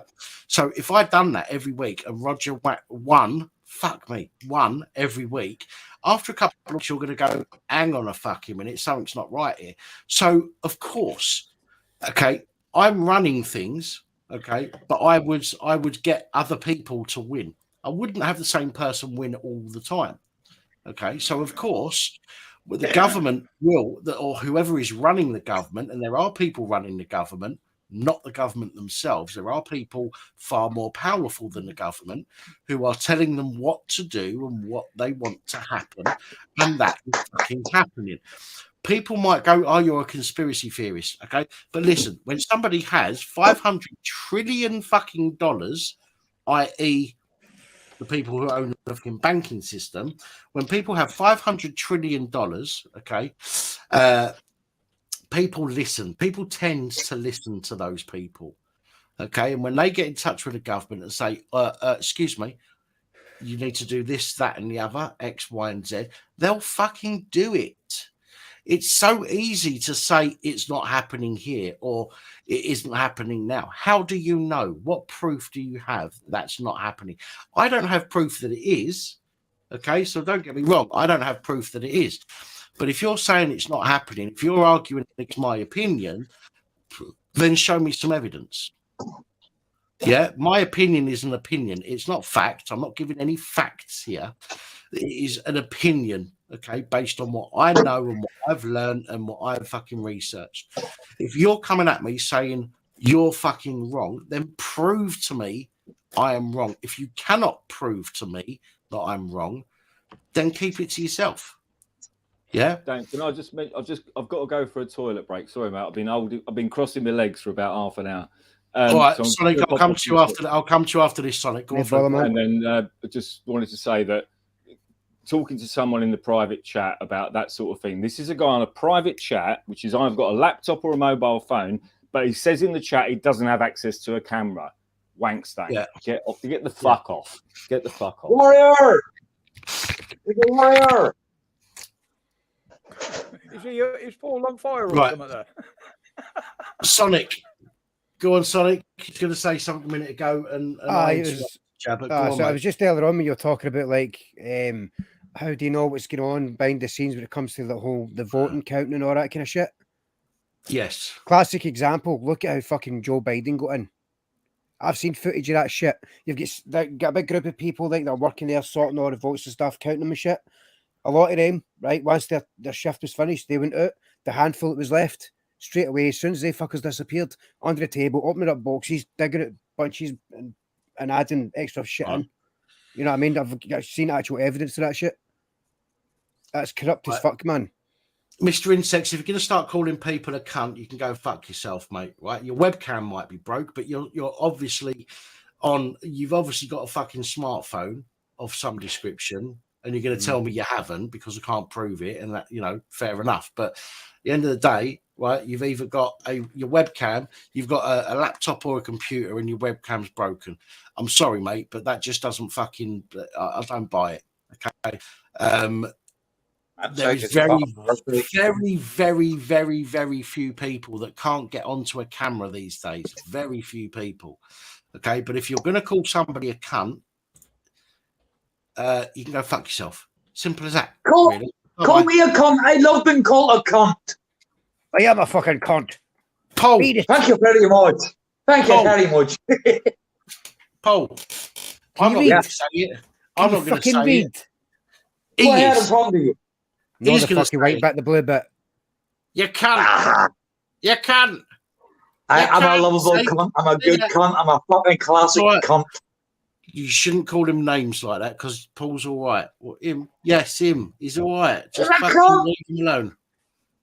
Yes. The foldy in the top corner. Yes, PSNA. Be nice. Private security or private crinkle, but I thought it was. But see, in response to this fucking insect twat's fucking thing about being anti-vax, no, I'm not fucking anti-vax. I'm anti-fucking poisonous bullshit. I'm not against vaccines because actual vaccines have been through like a trial period and tested and all the rest of it. A long ass fucking trial period to make sure they're fucking safe before it gets put out to people. This bullshit was rushed. What they've done is they've basically they've created this shit. They've had stockpiled for fucking years, waiting for an excuse to put it out into people to kill them. The global depopulation fucking agenda. And what they've done is they've took the common cold / flu, right? They've politicized it to shit out of it. Correct. And they've made up some fucking thing they've called COVID. Correct. And they've used it to scare the fuck out of people to then for them to rush out and take this fucking shit they've had stockpiled to then poison them. I have proof of this. It's not a fucking vaccine. I have complete proof of this. Aye. Complete proof. I've seen plenty of evidence. See these fucking blood clots as well, by the way. Right? Have you actually seen it's no like the typical blood clots. It's not the blood that's clotting. It's these things that get shoved into you and they're growing to the thickness of your veins and arteries. And they're actually congesting them up to fuck. I've seen fucking footage of the autopsies and like people's this shit's getting pulled out of people's veins, and it's this thick stuff pulled, big fucking lengths it pulled out of their veins. That's what's causing the fucking blockages and the heart problems and shit. That's part of it. And I've heard testimony of several different funeral directors and stuff like that. See the ones that carry autopsies. Now, see when this whole fucking COVID thing came about, the death rate stayed exactly the same. It wasn't until the whole so-called vaccine rollout was implemented. That's when the fucking death rates skyrocketed. Completely. That's when the change came about. It's because of these so-called fucking vaccines. These are the fucking things that are killing people. Yeah. And that's their plan. That's DVD. Genesis, is that Genesis? This DVD, Terminator Dark Fate, was released about 3, maybe 4 years before COVID came out. What is stated in this movie? I've watched this here, and it's stated in this movie. But let's put out a false COVID thing. I'll be It's back. in this here about them talking about COVID. It's in this here, and they're talking about COVID, and this is released about 4 years before COVID came out. I mean, there's like, I think it was several months before this whole COVID shit came about. They had already fucking usual suspects, like the tappy, all these so-called experts, when it came to like organising shit, like how they would deal with certain situations, scenarios, not shit. They all group of them on the table. They called it Event 201. This was several months. I don't know if you're familiar with that. This was several months before this whole COVID pandemic. And they simulated this fucking bullshit. And you know what? It went exactly the way it fucking did simulated it. It went exact fucking same. Coincidence? I think not. You keep using conspiracy theorist words, man. Come on, sort it out, lads. So the worst case scenario they did was censor people. Now, if they did not censor people, it cannot be a conspiracy, can it? But they censored people, and now that is their bullshit. Because basically, what's happened now?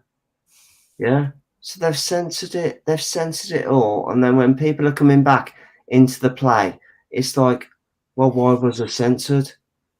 You wouldn't be censored for something that wasn't fucking, what we were trying to tell people, or what the plan was, or whatever. It was just a load of bollocks, wasn't it? When you take it all back, take it back to the dead man in China. And once you work it out, it was a load of bollocks, the dead man in China. There you go. You've got everyone on the play. It's all a play from there on.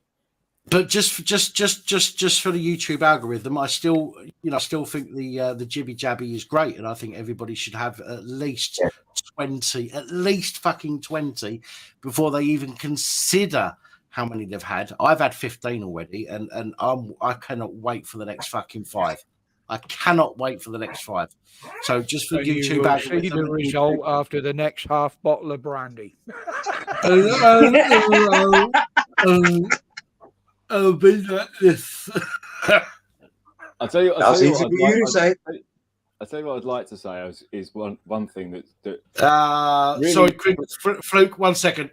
Mr. Insects, fuck off. You're now banned. Mr. Insect, you're a parasite. That's all you are. You suck the life and goodness out of everything the same way the fucking cops do.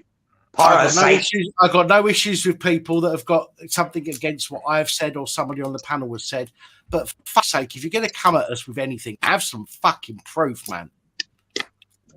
I'll tell you what, this is the thing. This is how deranged people have got over this whole COVID thing, right? There was this whole thing where they put into the mainstream media that if you were vaccinated and you came up against somebody that wasn't vaccinated, that your vaccination wouldn't work because they're not vaccinated. Now,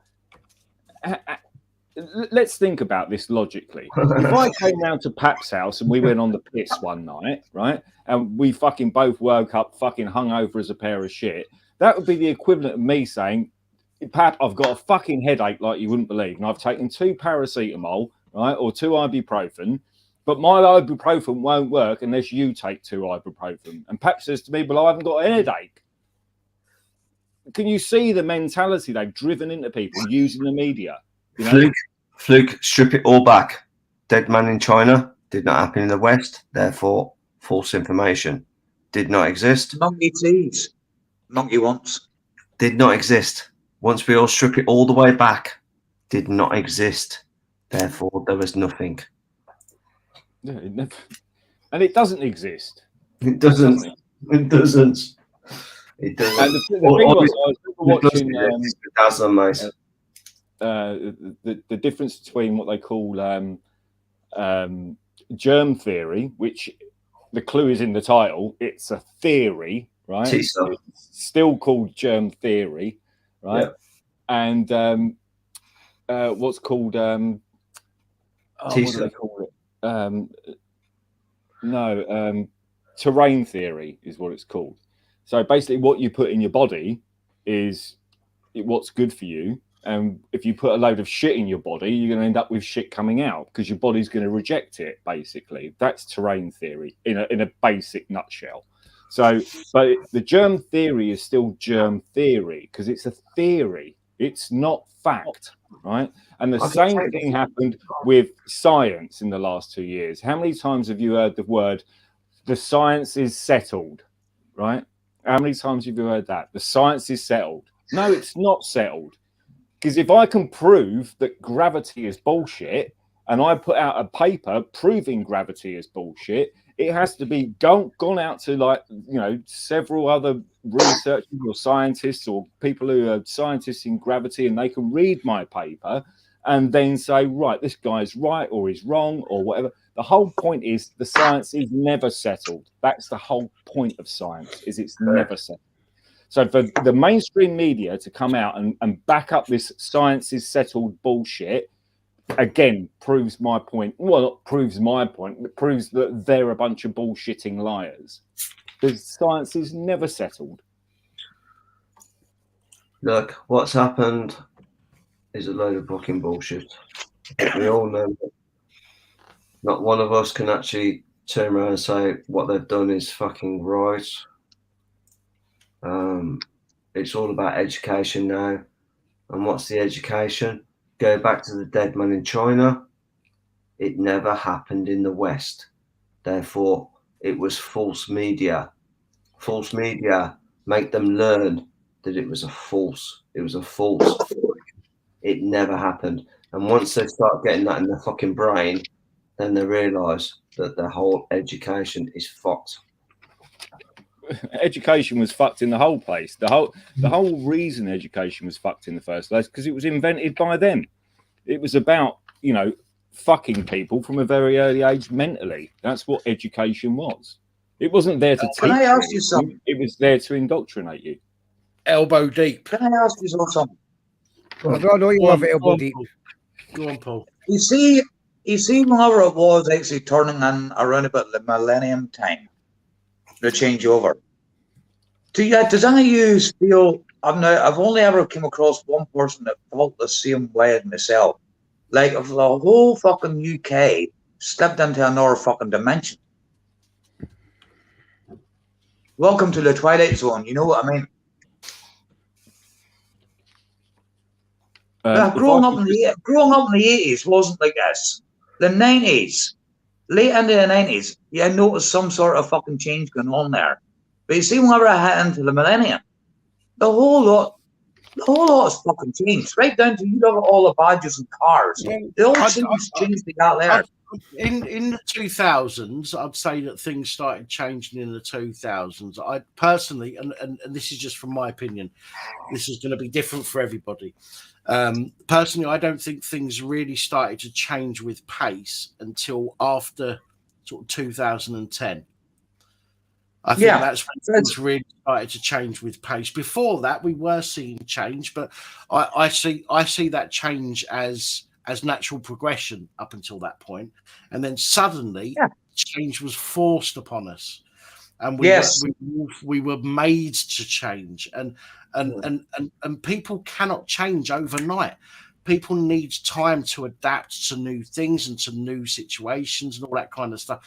All of a sudden, we're being forced this new language, this new way of thinking, and all the rest of it. And people cannot change overnight. And to suggest that we should all be a certain way now, i.e., we're all to use pronouns when we talk to people. We need to ask people what they prefer to be called. I mean, fuck off. If you look like a bloke, I'm going to call you a bloke. If you look like a bird, I'm going to call you a bird. Simple as that. If you dress like a bird but look like a bloke, I'm going to call you a fucking bloke. You know what I mean? There's no fucking change. I would just call him a sick, twisted bastard, but that's just my way. Well, some people, if you're trying to get into the fucking changing rooms in the swimming pool, then I'm with you on that. But in general terms, if I see somebody wearing a dress but they're a fucking bloke, I'm going to call them a bloke. I don't give two fucks what they're dressed as. Do you know what I mean? You don't go to a fancy dress party and somebody goes there dressed as a police officer. You don't expect them to be able to arrest you and take you down the fucking local nick, because they're not fucking Old Bill. They're just dressed as one. About that, but then again, sorry, go ahead. Sorry, I was just going to say, can I read a couple of paragraphs from a document called Scenario Narratives, published by the Lockstep Rockefeller document in 2010? Right? Let me read this and see if any of this relates to COVID to a certain degree, whichever, right? First paragraph. In 2012, the pandemic that the world had been anticipating for years finally hit. Unlike the 2009's H1N1, this new influenza strain, do you remember the word strain? Different strains? Oh, they've already predicted that, right? Originating from wild geese, right, was extremely virulent and deadly. Even the most pandemic prepared nations were quickly overwhelmed when the virus streaked around the world, infecting nearly 20% of the global population and killing 8 million people in just 7 months, the majority of them healthy young adults. The pandemic also had a deadly effect on economics. International mobility of both people and goods screeched to a halt, debilitating industries like tourism and breaking global supply chains, right? Even locally normally bustling shops and office buildings sat empty for months, devoid of both employees and customers. Lockdowns, right, is what they're talking about. The pandemic blanketed the earth through the disproportionate numbers of people that died in Africa, not true, Southeast Asia and Central America, where the virus spread like wildfire in the absence of specific official containment protocols. But even in developed countries, containment was a challenge, right? The United States' initial policy of strongly discouraging citizens from flying. I'm just going to go dark and quiet for a minute. Dan Whitehead to sort something out on the other screen for me. I'll be back shortly. No worries. Sorry, Fluke. The United States' initial policy of strongly discouraging citizens from flying proved deadly in its leniency, accelerating the spread of the virus, not just within the US, but across borders. However, a few countries did fare better. China in particular. The Chinese government, right now, think about this in the sense of facial recognition, social credit, tracking and tracing and all the rest of it that the Chinese government's got in place. This is what they want for the rest of the world. The Chinese government quick imposition of enforcement of mandatory quarantine for all citizens, as well as its insistent and near hemorrhagic sealing off of all borders, saved millions of lives, stopping the spread of the virus far earlier than other countries and enabling a swifter post-pandemic recovery. The problem with that, it was published in 2010. Right. WBB, if you've got something to say, WBB, show your face on camera and I'll let you on stream. Otherwise, you're taking up real estate in the fucking in the back of this. And I don't fucking want you there. So either show your face on camera or fuck off. I think WBB was just asking for a link for that. Just WBB, just go in the fucking internet, you fucking idiot, and just look up Lockstep document, Rockefeller Lockstep document PDF, and download it for yourself and print it off like I fucking did. Right? There's the whole fucking document. BBC's missing one more fucking letter at the end of what was called fucking C. Fluke. What you just wrote out there, like, yeah, thank you very much, yeah. Basically, like, that was like pre that date, way pre. Yeah, like, some people said that document originated in 1976. Well, that document there was pre. I was told the psychology of things, like, yeah, way before that. Pre what? So what do you mean? So you just gave 2010, yeah. I'm going back. That was when that was originally published, as far as I've researched it. Right. Some people say that document is as early as 1976, but I think a lot of people are confused. No, I think you're almost Basically, that was floating around 2008, 2009, when it was like floating around. Yeah, but there's no definite proof. But some people say that document was published as early as 1976, and I would disagree with that because I think they confused that document with another document proposing the same scenario that was published in 1976 by John Rockefeller when he was, I think he was like, I've got it on my computer somewhere. I'll have to look it up. I won't do it now because I don't want to waste any more time.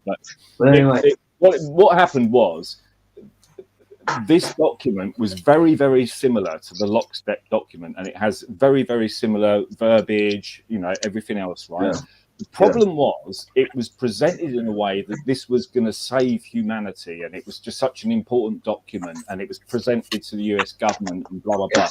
So why did they put that document under what they call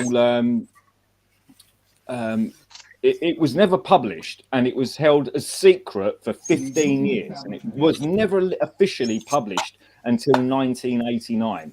Why would you keep a document that's supposed to be saving humanity secret for 15 years? Please tell me that. Because they're a lying bunch of cunts. What they were doing was preparing the very governments around the world using that Rockefeller document that was published in 1976, right, and presented to the US government, but they kept it secret for 15 years and didn't publish it until 1989. Why would you do that if you're such a bunch of heroic people that are going to save the planet? Why would you hide that document?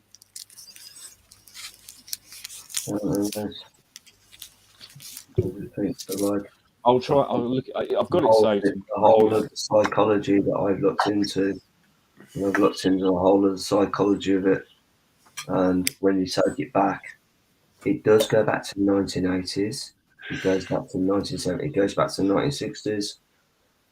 But when you start talking of documents, the early 2005, 2007, 8, 9, all springs to mind with the documents that are coming out there, then in the literature that are being passed around the fucking, Ireland, Britain, this, that.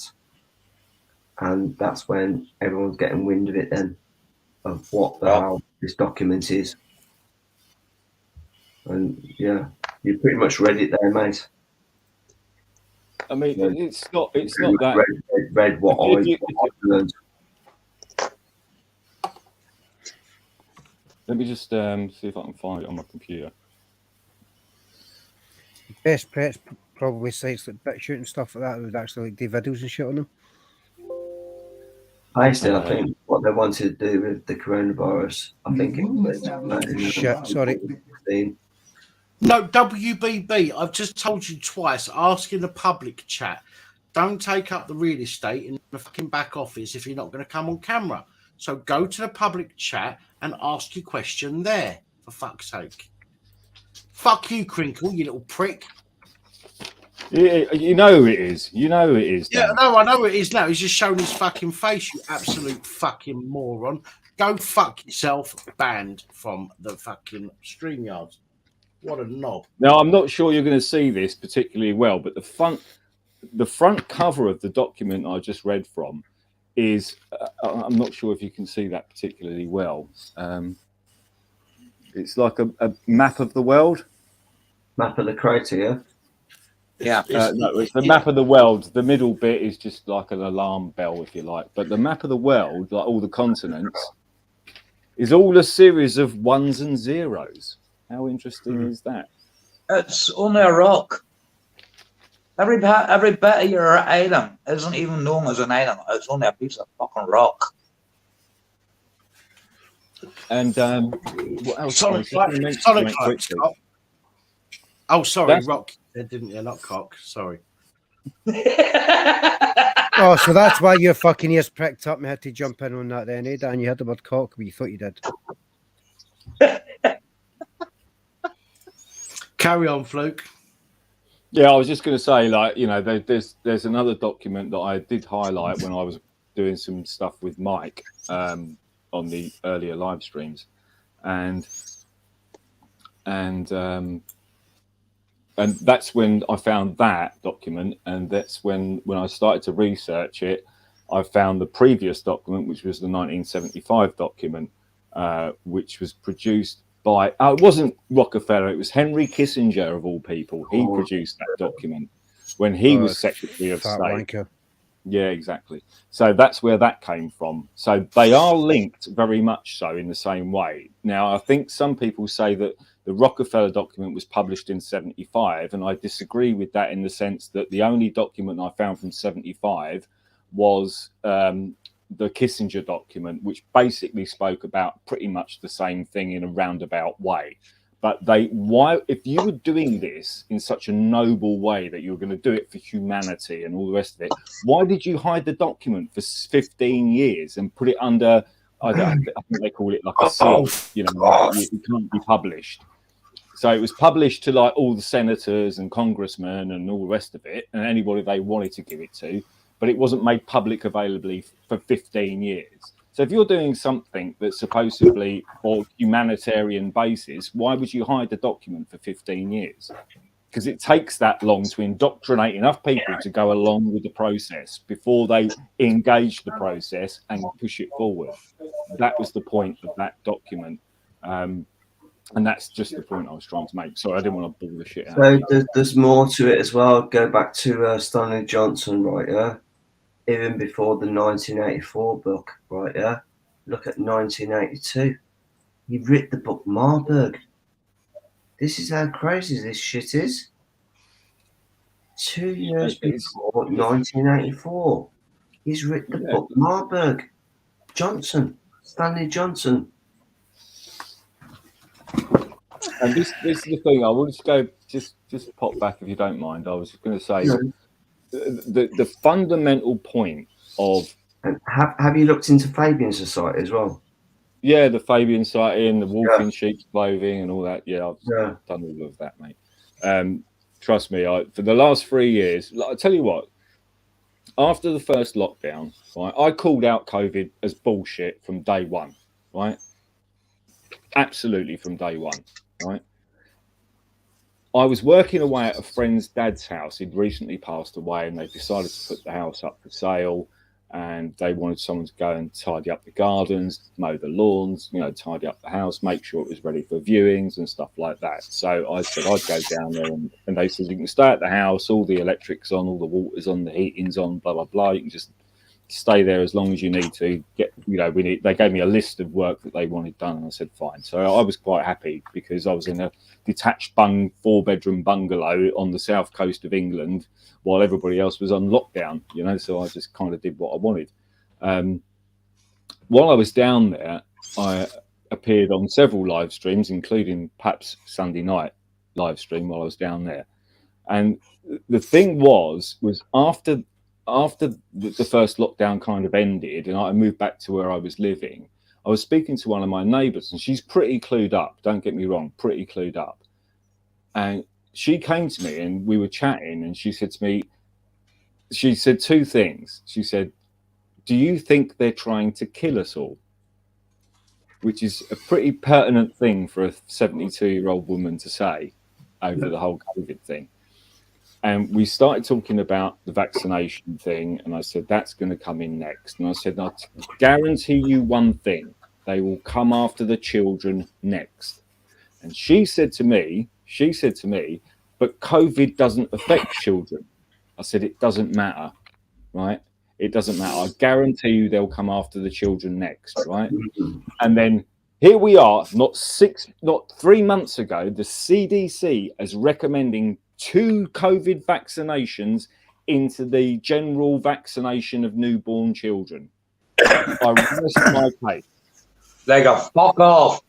When they started jabbing the elderly in early sort of like 2021 or whenever it was, I was doing a lot of walking. And the thing was, right, yeah, is that I was speaking to adult dads, like, yeah, when they were taking the kids down to the playground. Even at that point, I was saying, they're after your kids. And I saw people's laughter at me as if, like, yeah, and look where it's took them. It's fucking took them that they are after the fucking kids. And everything that I knew back then, because I read the play of what the play is after. And they're after everybody. Mate, They're after everybody. These people are generally, in their background, essentially are just a bunch of eugenicists, right? Now, I watched a video recently. I know what eugenesis is. I've read it. I've played it. You know, the eugenesis is just complete and utter nutness.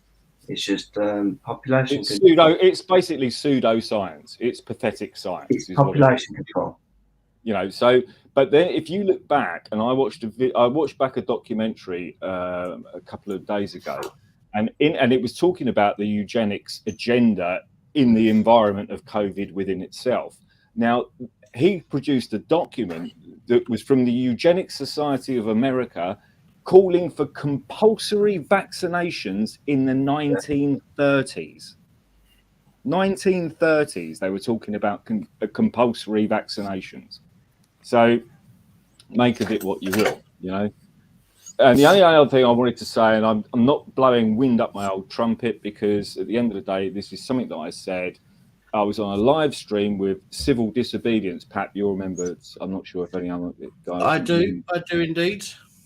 And I was on a live stream with him, and we were chatting away about the PCR tests, right? And I said, first of all, it's not a test. It cannot diagnose anything. It does indeed. Right?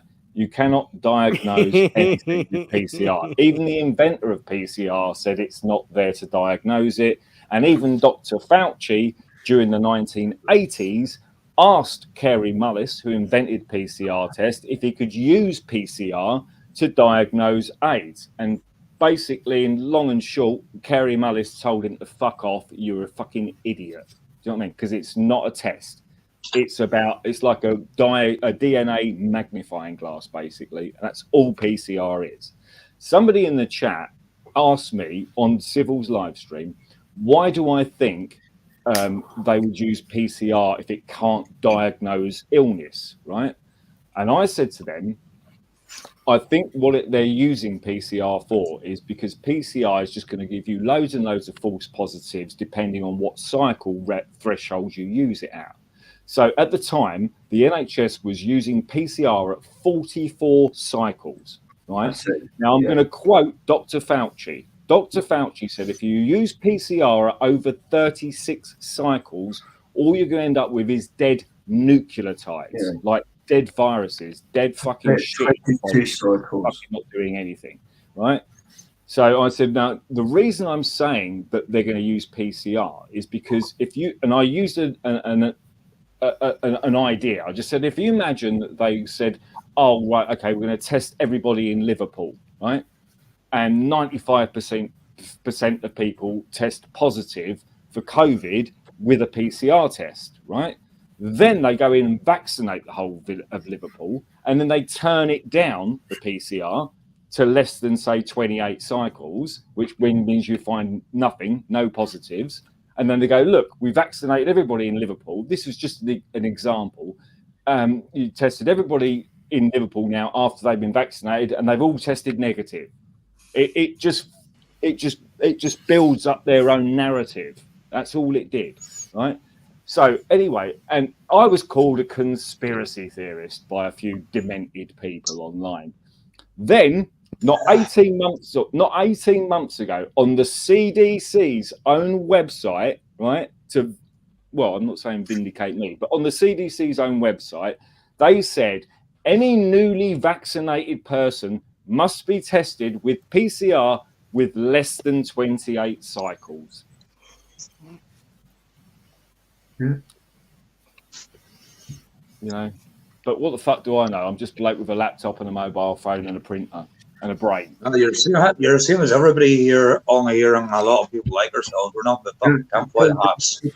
A psychologist that I followed, I can't think of his name, he's dead now, but he was absolutely brilliant about everything and anything. And this whatever we're going through, this cycle, it just goes on, it's replicated, it goes on, it's replicated.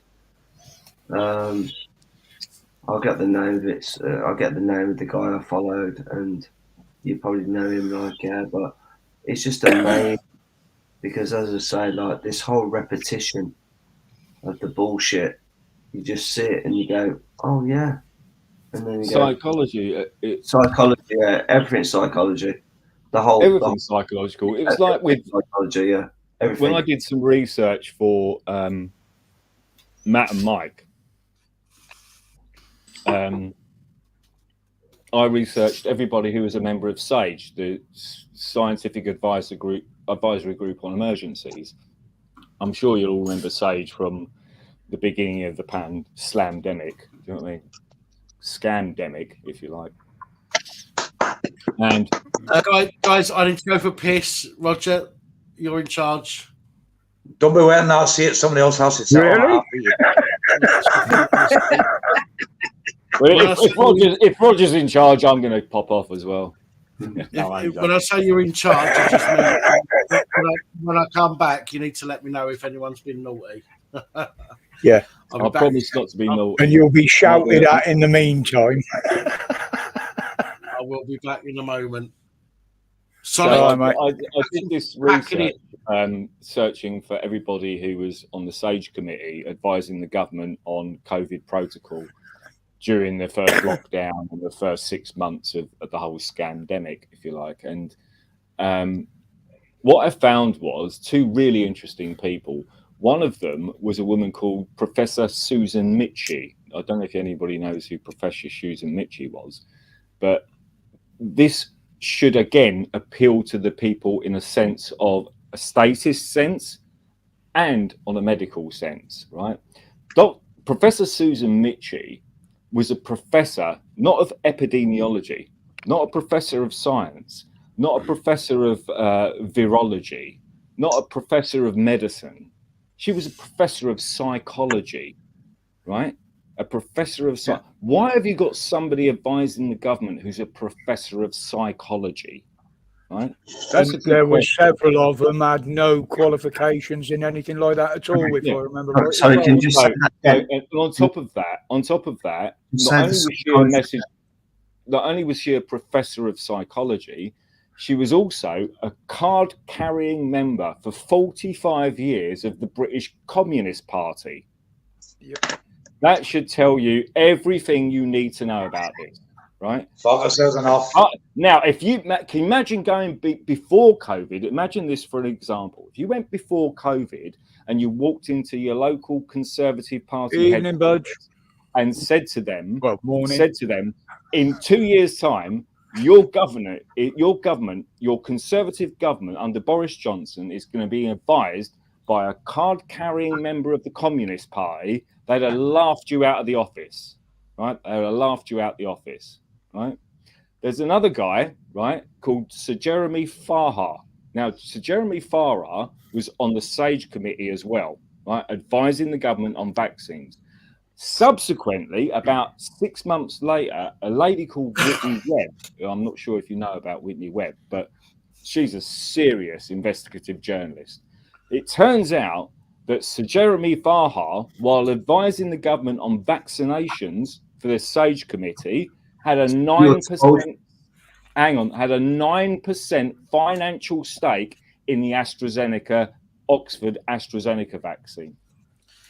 Money talks and bullshit. Listen, if you look deep enough into all the politicians, I guarantee that fucking most of them have got some kind of fucking share in AstraZeneca or Pfizer or any of the others, okay, as a fucking advisor or whatever the fuck they want to call themselves, and they've got some kind of financial share in them. I guarantee if you could look deep enough into these people, it's not just a couple of people that we think we know about. There will be fucking far more than that. There's one point I've heard it say that Sunak's got There's one point. some invested in them as well. One point that we need to make. I can tell you something about Richie Sunak if you really want to know. Hang on. Hold on. Let Melvin say. Yeah, go on. Yeah, we'll go There's back. one point, and you, it'd be really good. It'd be really Thank good. you, Brian. Thank you, man. Sorry. I just want to say thank you to Brian. Yes. Thank you, my man. It'd be really good, right? Yeah. Could we make the presentation of when the AstraZeneca woman at Wimbledon got the clapping applaud for her jab? Do you remember that? Because that is proper Nazi. When you look back at it, like, yeah, honestly, Yeah. go and watch it. If you can go and grab that video and present it, then you go, oh my fucking God. Like anyone in that crowd there, they're presenting proper Nazi propaganda for all the people they killed. It's probably the equivalent to that very famous photo where there's all those people in Germany going like that, and there's one guy that stood in the background with his arms it's the crossed. same. It's the You know, same. see me a month or two ago. It's the same. It's the same. It's the same symbolism. Yeah, 100%. That's what it is. I mean, I'm gonna get shut down for doing that. You see, years ago here, this is years just ago a here, small whenever the handful. police was actually This is just a RUC. small handful. These are A4 pages of research and everything else that I published. I put on various live streams, not only PAPS, but Dino's and Civil Disobedience and Mike and everybody else. And the least I talk about Mike, the better. And the thing is, my research is brilliant, but unfortunately my filing is a bit fucking crap. So I have to keep constantly looking through my notes and stuff. So I apologize. This used to be accepted. That used to be accepted. Yeah. Okay. But you That's do not that very now. much more accepted. If you do that now, some fucking prick somewhere is going to go, offensive. You do that out of a car now, it's classed as hate crime. Bus wankers. Well, you're not allowed. You can't discriminate against fucking bus wankers, can you? I mean, come on. I fucking can. I can drive now. Fuck them. Good. I'm not shouting you. See driving a lorry. Your limit at 56 mile an hour, 54 mile an hour. You get a car in front of you. I used to come up with the M1 by Milton Keynes a lot of years ago. Now, indicator wrong to come out to overtake a slow moving vehicle in front of me. This bastard sitting beside me. Sorry. Oh, Paul, sorry. I'm really, really sorry to interrupt you. I've never seen this before. Brian PC gifted 5 police abusing powers memberships. I don't actually know what that means because I've never seen that before. What does that mean? That he's gifted 5 police abusing power memberships? Does that mean that you've just paid He actually to be a named member some as for a well. month? Well, has he paid for other people to become members? Jack Ablaze, Cop Watch UK, Yeah.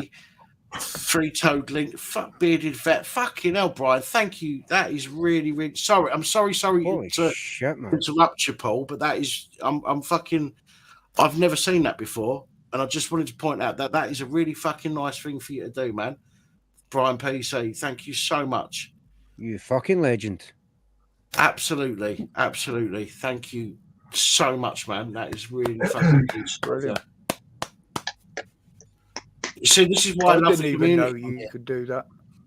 I didn't. I never knew that. This is why I love the community on here. There are some fucking wankers that infiltrate, but I don't want an echo chamber. I don't want people to just constantly agree with me. I want people to share their fucking opinions.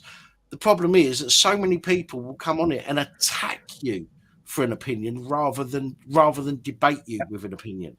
And that is what pisses me I'll be off. sat in this chamber now with all these disagreements, right? Yeah, about what we think like is good, bad. But the thing is, right, yeah, is that we're all being given a chance, haven't we? And thank you very much.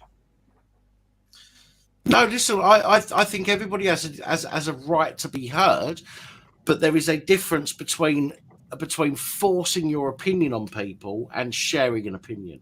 And this is why that Crinkle motherfucker isn't allowed on this channel anymore, because he doesn't want to discuss. He wants to shout at and belittle people. And Palm that's Bomb why I and won't Gore get him Bomb. on here anymore. You've never listen. You've never been on here before, Melvin. We've never had you on a live stream before, but you've come on here and you've shared your opinions. Okay, some of what you've said, I might not necessarily agree with 100%, but I completely understand and I accept your opinions. And you've come on here and you've done that in a polite and fucking respectful way. Anybody that comes on here and is polite and respectful, I will listen to what they've got to say, even if I completely disagree with it. I will let them have their say. But when somebody comes on and starts bitching and screaming and shouting and calling people names and being a fucking knobhead, I'm not going to have that, because that don't get anybody anywhere. Do you know what I mean? So the fact that this is your first time on here, Melvin, you've been respectful. I've got to tell you, I appreciate that, man. So thank you. Yeah, no problem, mate. No problem. Yeah. And I really like sort of like everyone else in the room. And you know, the thing is like that we've all got our opinions, and we all want a better life. We all want a better life for our kids, and this is what it's all about. Sort of like that we can make a change. Then in the day, like it's going to be a better place. And we all want this, don't we? We all want this. It's just that we all want the same thing. how Yeah. do we do it? How do we do it? And I'm looking for you people to give me ideas of how we do it. So I think the main, I think one of the main things that's happened especially in the last sort of 3 years is the fact that this opinion has shifted, and they've used the mainstream media and government to shift opinion to say what you can and can't say. Now, if you take this panel tonight as an example, I've come on and said this, that, and the other. Sorry, I can't read everybody's names. I know Pap's on it. Potatoes, Lord somewhere. I can't read his name. Roger, I know. Melvin. Sorry, I can't find my glasses. And the whole point of this is having a healthy debate. We can come on here, agree, disagree, have an argument, agree to disagree, move on to the next subject. That's the whole point of a debate. But the whole point of the mainstream media and what the government are trying to push is the fact that I'm a right-wing extremist, or you're a right-wing extremist, or he's a... Sorry, there's no one over there. He's a right-wing extremist, or you're a left... When do you ever hear the word left-wing extremist? You don't ever hear the word left-wing extremist, do you? No, because the left is what's being funded. Who funded BLM? The left. Who funded Snow? Marxism. Fact-checking websites. All funded by the left. All funded by the left. And all funded by Soros and people like that. So anybody that's against the left is a right-wing terrorist or a right-wing fascist or something like that. That's the absolute agenda. It's about, if you don't agree with the way the government and the financial people that are absolutely financing all of this, you're a right-wing terrorist, or you're a right-wing supremacist, or you're an anti-Semite, or Fluke, don't bring your right-wing agenda onto this channel, mate. Actually, here's an example of how I think politically. Fuck the right wing and fuck the left wing. The left wing, yeah. No, you can't say that. You can't say that shit on here, man. You need to take that shit elsewhere.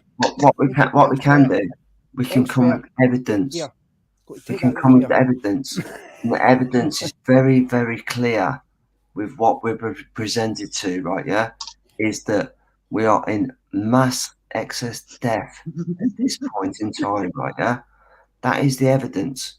Now, until they prove that where that excess death is coming from, and this fucking started on the jab fucking rollout, I have fucking proof of that, by the way. Yep. Until they prove that, then they ain't got fucking no fucking answer, have they? Now, we have to come with our fucking, what we have as fucking, Do you know what? Here's a funny one. Right? I'll bring this up quickly, but a group of liberal Hollywood celebrities are threatening massive all-round Hollywood strike until every last one of us is vaccinated, describing Hollywood as the basis of the entire American culture. The group also claims that it's speaking on behalf of humanity's better nature. Right, turn your fucking tellies off. Who gives a fuck what celebrities have got to say? Here you go. Here you go. See ya. Hollywood. Boycott Here the you go. fuckers. I hope you all lose your fucking jobs because I don't watch Hollywood. I don't give a shit about Hollywood. Any movies or whatever these woke fuckers up here anymore. When it comes to so much death. Don't buy their shit. I'll agree with you, Fluke. Right, left and right. As somebody's put in the comments, is the same. Is a different cheek of the same arse, and it is 2 wings of the same bird. Yeah, as I said earlier, and Crinkle in the background there going moaning and fucking talking shit. It is. Listen, it doesn't matter who the fuck you vote. Just because the government say, oh, Labour got more votes than Conservative or Conservative got more votes than Labour. Where's your fucking proof other than what you've been told by the fucking lying government? You or have mainstream none. media, more importantly. You fucking have none. Fact, right? So, shut up, Sonic. I'm fucking Dan, but we have proof. The proof is that the excess deaths started on the rollout.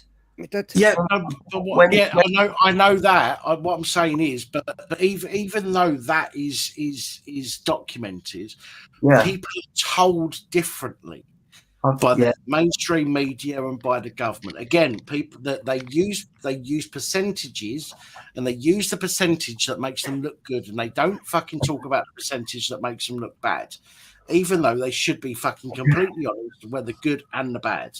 They just share the shit that makes them look good. Yes, Paul. Dan, sorry for interrupting you all on this here. I may say I've just written the name there now. Michelle O'Neill. Is that someone meant to be the first minister here in Northern Ireland, or is this a fake? Just reading all the races in Ireland have been, well, first things first, as people in Ireland. Now, I'm born a Protestant, remember, I'm not a Catholic. Okay, I'll state that clear on here. Plus, I'm for Northern Ireland people. My views, I don't want to say them on here. But anyway, what is going on there about calling people in Ireland racist is, no, they're not racist. They're going on about the Irish people themselves and being influxed, and it's a constitutional rights that are going on about. And if that is Michelle O'Neill, personally, from me, I sent you a message. You never responded to me about a police sergeant in Limavady, PSNI station, sending messages through WhatsApp. I sent you the photo of what this sergeant made up. Laughable means about yourself, saying, you better not be a Protestant marching down the street because you'll be arrested at a funeral because of Michelle O'Neill being at the funeral there. If she's first minister to the people of Northern Ireland, I would love to know why you never contact people that's trying to speak with you. And you can tell your mate Jerry Kelly from me, they fuck off. He's not getting in my Facebook page, which he tried to join last week. I'm not having an IRA terrorist bomber that is on the policing fucking board of Northern Ireland anywhere near me. But I've sent him a message to get in contact with me. I've asked for an interview with Jerry Kelly, with me, and with my admin team. Personally, Sinn Féin and the DUP, both you political, bull-licking, terrorist-loving bastards can go fuck yourselves. Panel and other people that's on this channel, I apologize for my outburst here to use. Not meant at anybody else. It is meant at Michelle O'Neil. Take a breath. I apologize for my outburst there. It's all right, man. It's all right. Take a breath. Take a breath. You know what, mate? I'll tell you what, Michelle O'Neill, this is who I am. Okay, there's my name. This is who I am. Right. Okay. Just give me one second. No. I apologise to all you. Don't apologise. You're all right, man. Listen, before we move on, Loafer, is there any chance you can put your camera on for a second in the back, please? Because I don't not want to let you on because you've been around the panel for a long time. If it is actually you, if you can put your camera on just for a second. While I ask you to touch your nose or touch your ear or something, then that would be fucking brilliant. It just enables me to make sure that you are the actual Loafer Sheffield, who normally comments. It put me in mind as well that fucking all this two cheeks of the same arse and all that kind of stuff, like way back up in the chat before they started the panel. I think it was fucking brilliant. I can't remember who it's put it, but it's basically you've got left wing, right wing. It's all part of the same fucking bird. Oh, and just to update you on something I was talking about earlier, which was Professor Susan Mitchell, who was the psychologist that was advising the government, is the fact that when the SAGE was disbanded, she suddenly went and got a job with guess who? Go on. Who? The World Health Organization. So it's just like a round. This is like a round table of just like you get a job there, you do a job there, you get exposed for being a criminal and a fucking scumbag, and you go and get a job with an even bigger organisation paying you even more money to do the same job that you did for the British government. There you go. So we work out the psychology. What's the psychology? And once we work out the psychology, we know what the agenda is. The basis of psychology is just fear. It's like even if you take it down to a basic level of like gaslighting, even if it's like within a relationship that's like say I was abusing my partner, I would psychologically abuse her to everything she'd done. Oh, you didn't wash up the dishes correctly, or you didn't do this, or where have you been? I actually hate women that don't wash up properly. And then you're also blaming them for everything. Oh, the chicken burned. You know, I couldn't have got the chicken out the fucking oven myself, but no, I have to blame the wife for not taking the chicken out early enough. You know, it's about blaming you for your actions rather than them taking. Yeah, that is the psychology of it, and that's the very definition of what's happened over the last 3 years. They blame you for everything. It's 200. Just Loafer, like touch your nose with your right hand, Loafer. Thank you, much appreciated. Sorry, carry on. Flute. So what I was going to say was it's like the psychological equivalent of what's happened here. It's like if you don't social distance and you don't wear your mask and you don't do this, this is just the psychology of gaslighting. Because they're going to blame you for not doing what they told you to do, even though there's no scientific basis for what they're telling you to do, right? So it's called bullshit.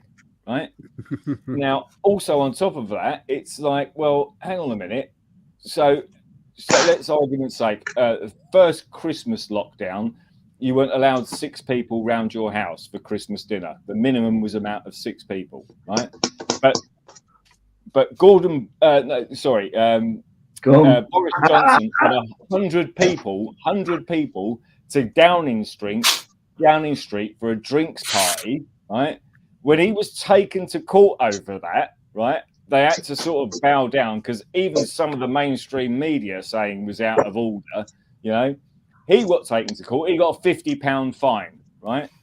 There was a guy at the same time who had a gym in Sheffield, I believe it was, and he opened his gym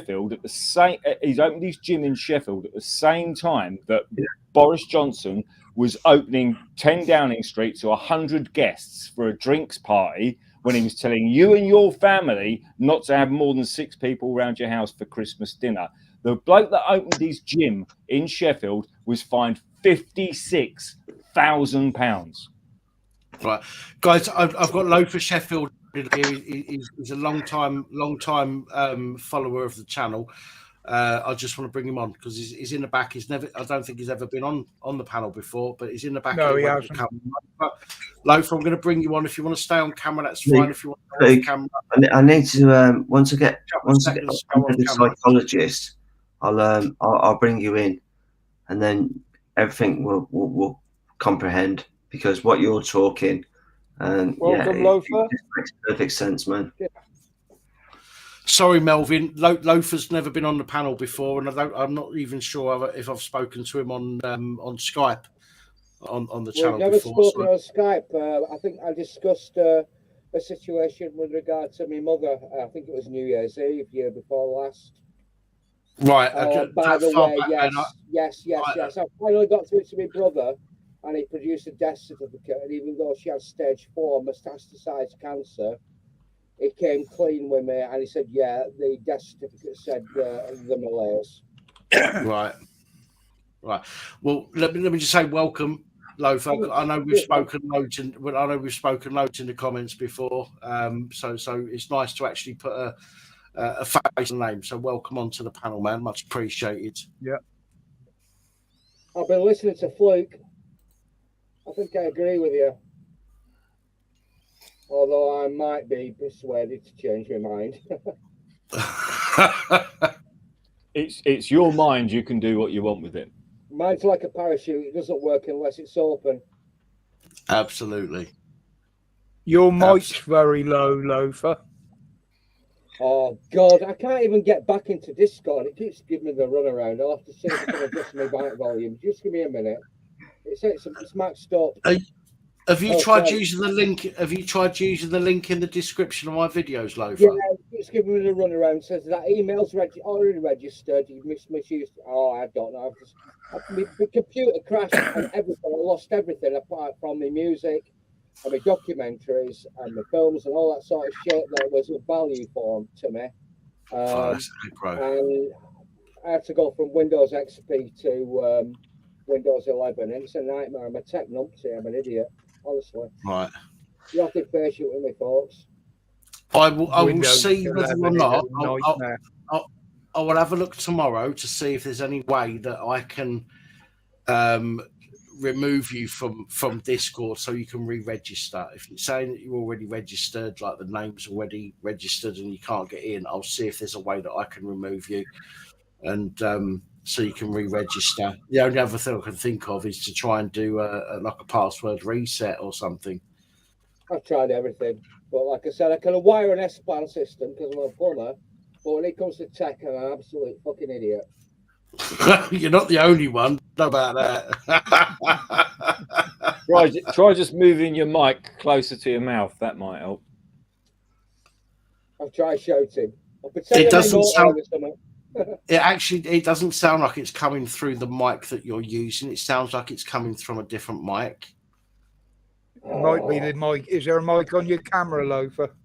Yeah, it's attached to my headset. Just speak up, mate. Come on. I'll shout. I can hear you. I can hear you. It's just a little bit quiet. That's all, Loafer. These earphones cost me £4 from the local packy shop, and they work fine.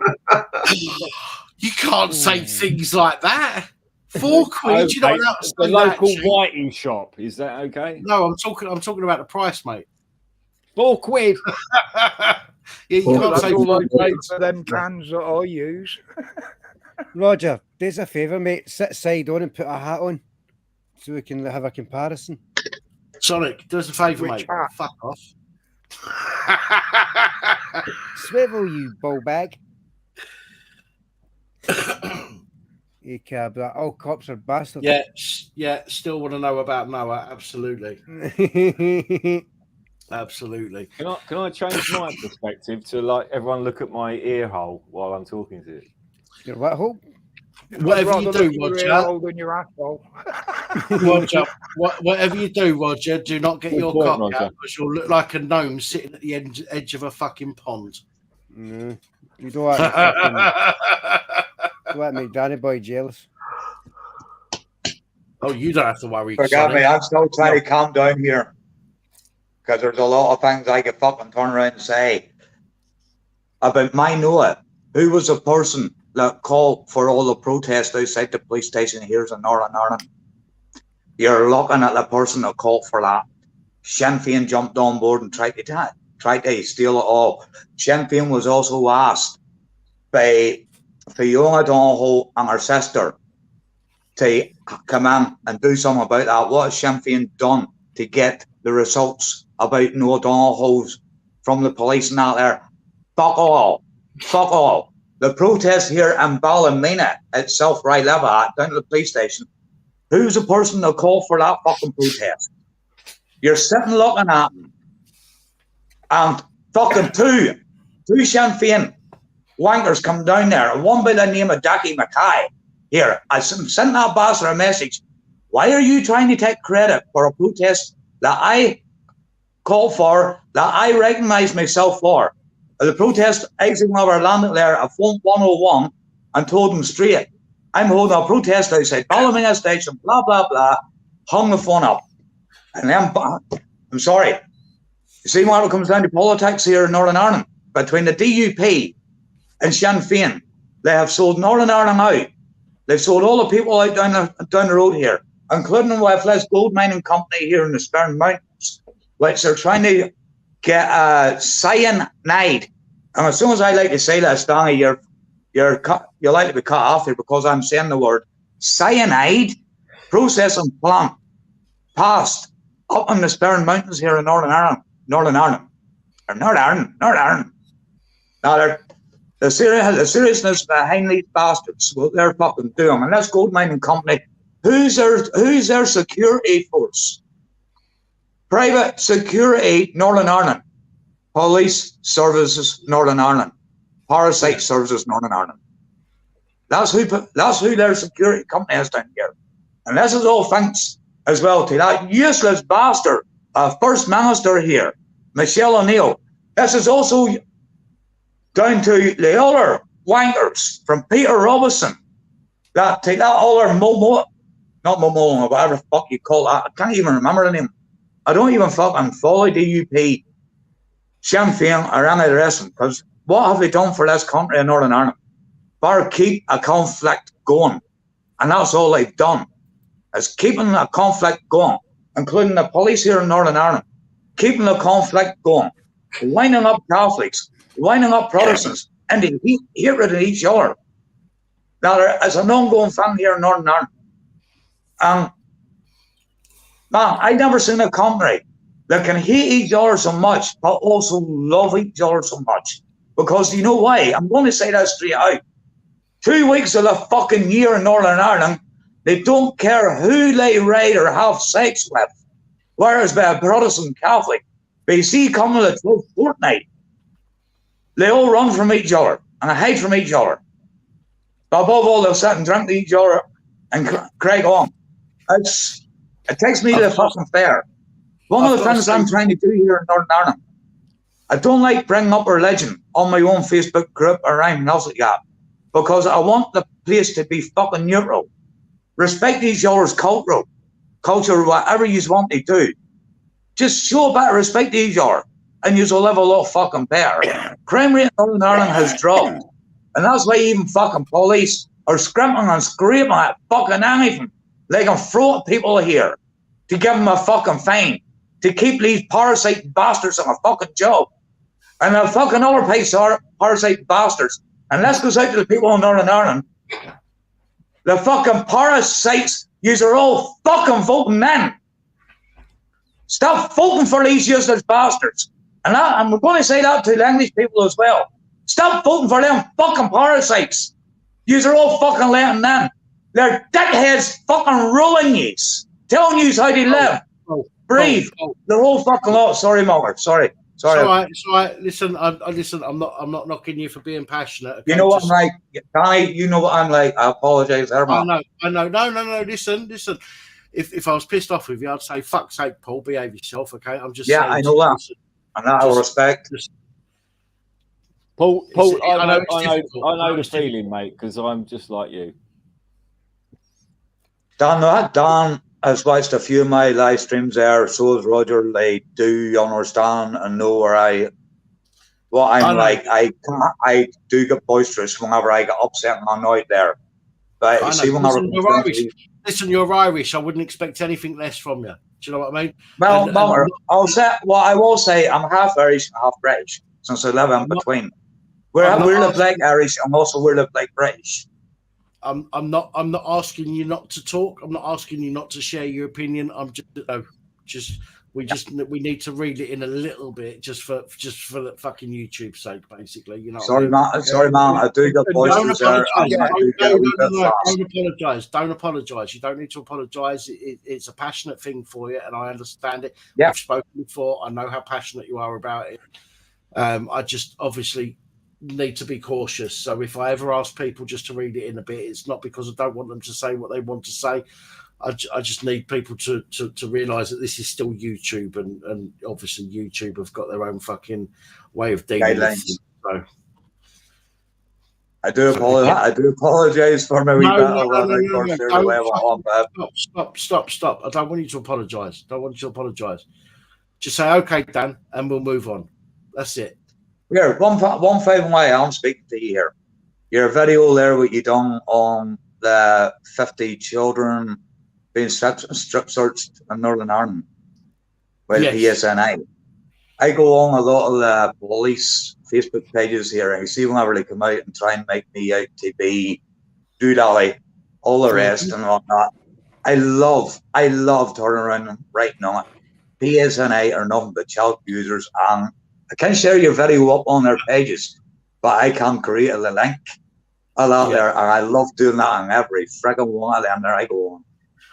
People don't want to believe it. This is the thing. People don't want to believe it, and rather than looking at the fucking evidence and the proof, they just go, "Oh no, that can't be true because the police are fucking wonderful." Fuck off's right.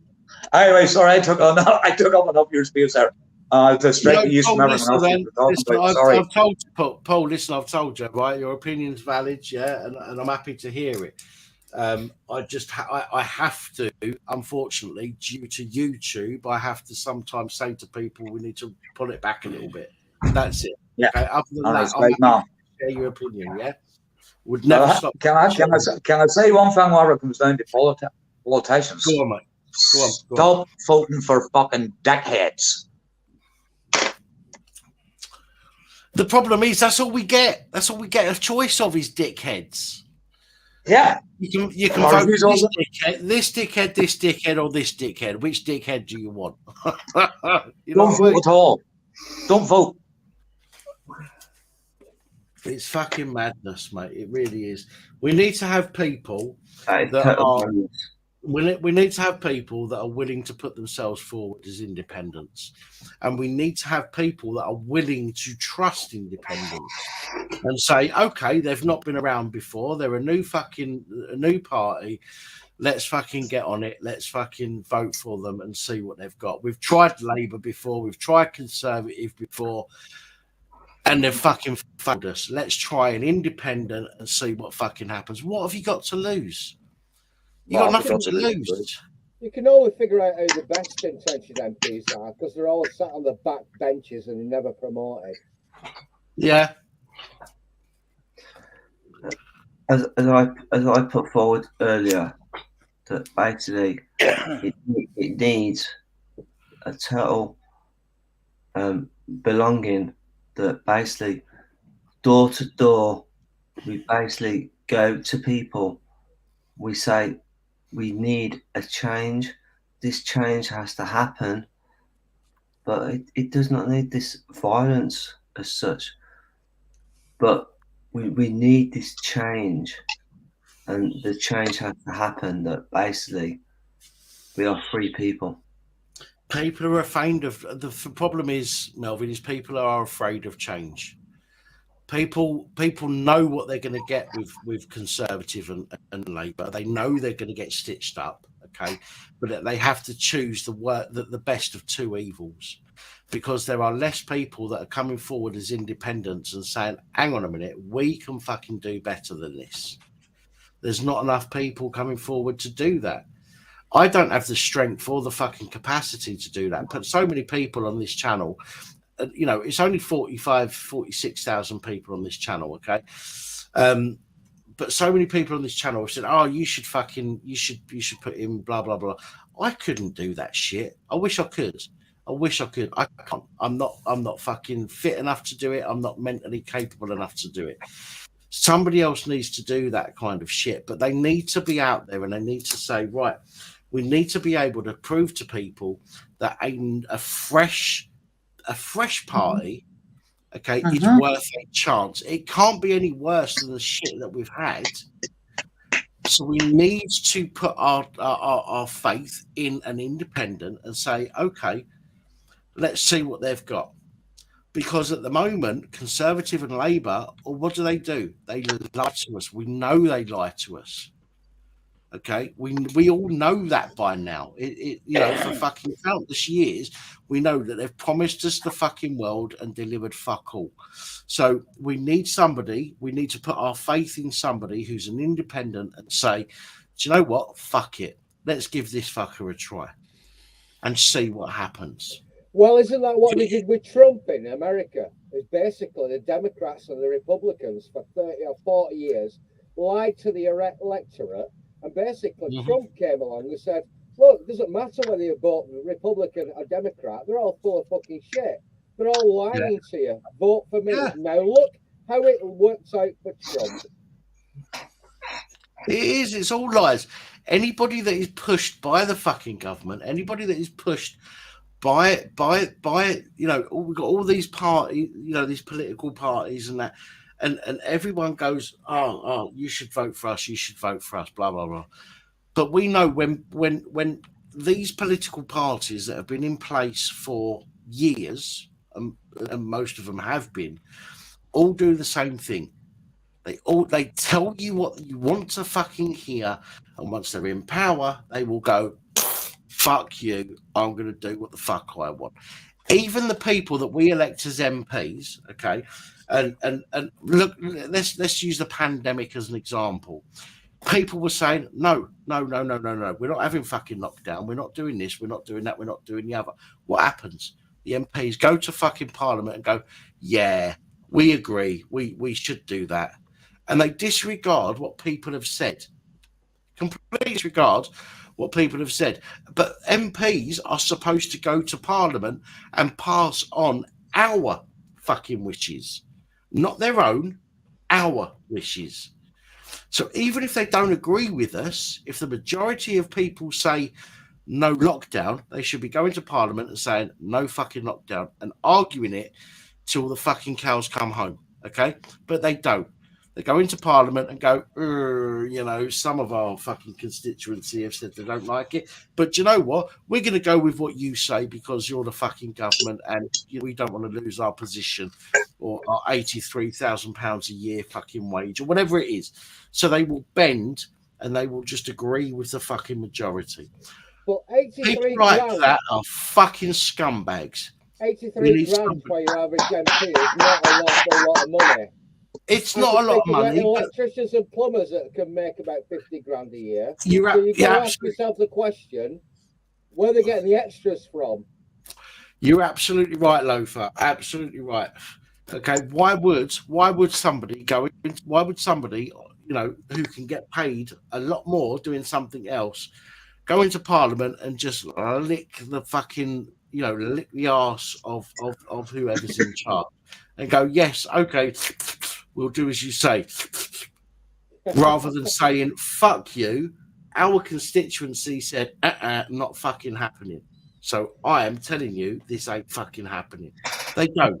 They go into Parliament and they go, okay, well, you know, we don't want to lose our position. We don't want to get into trouble. We don't want to cause fucking waves. Let's just agree with the fucking majority. Fuck you.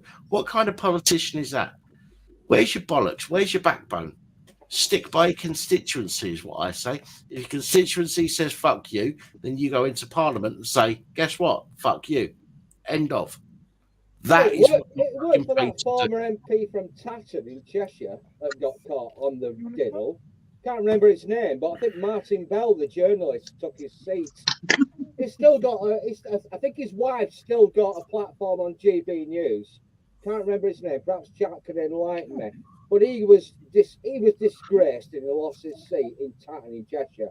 And Martin Bell, the journalist, came and he took his seat and ran as an independent. I don't think there are very many independent people of conscience that will really do the right thing, because they're always going to be corrupted. The whole system's corrupt. It is. It is. The thing is that once we realise the whole system is corrupt, then what do we do as people? Well, we need to do what we're fucking what we do best, and that's fucking fight back. And we've done that throughout history. We've fought back and said, "Fuck you, we're not doing this shit."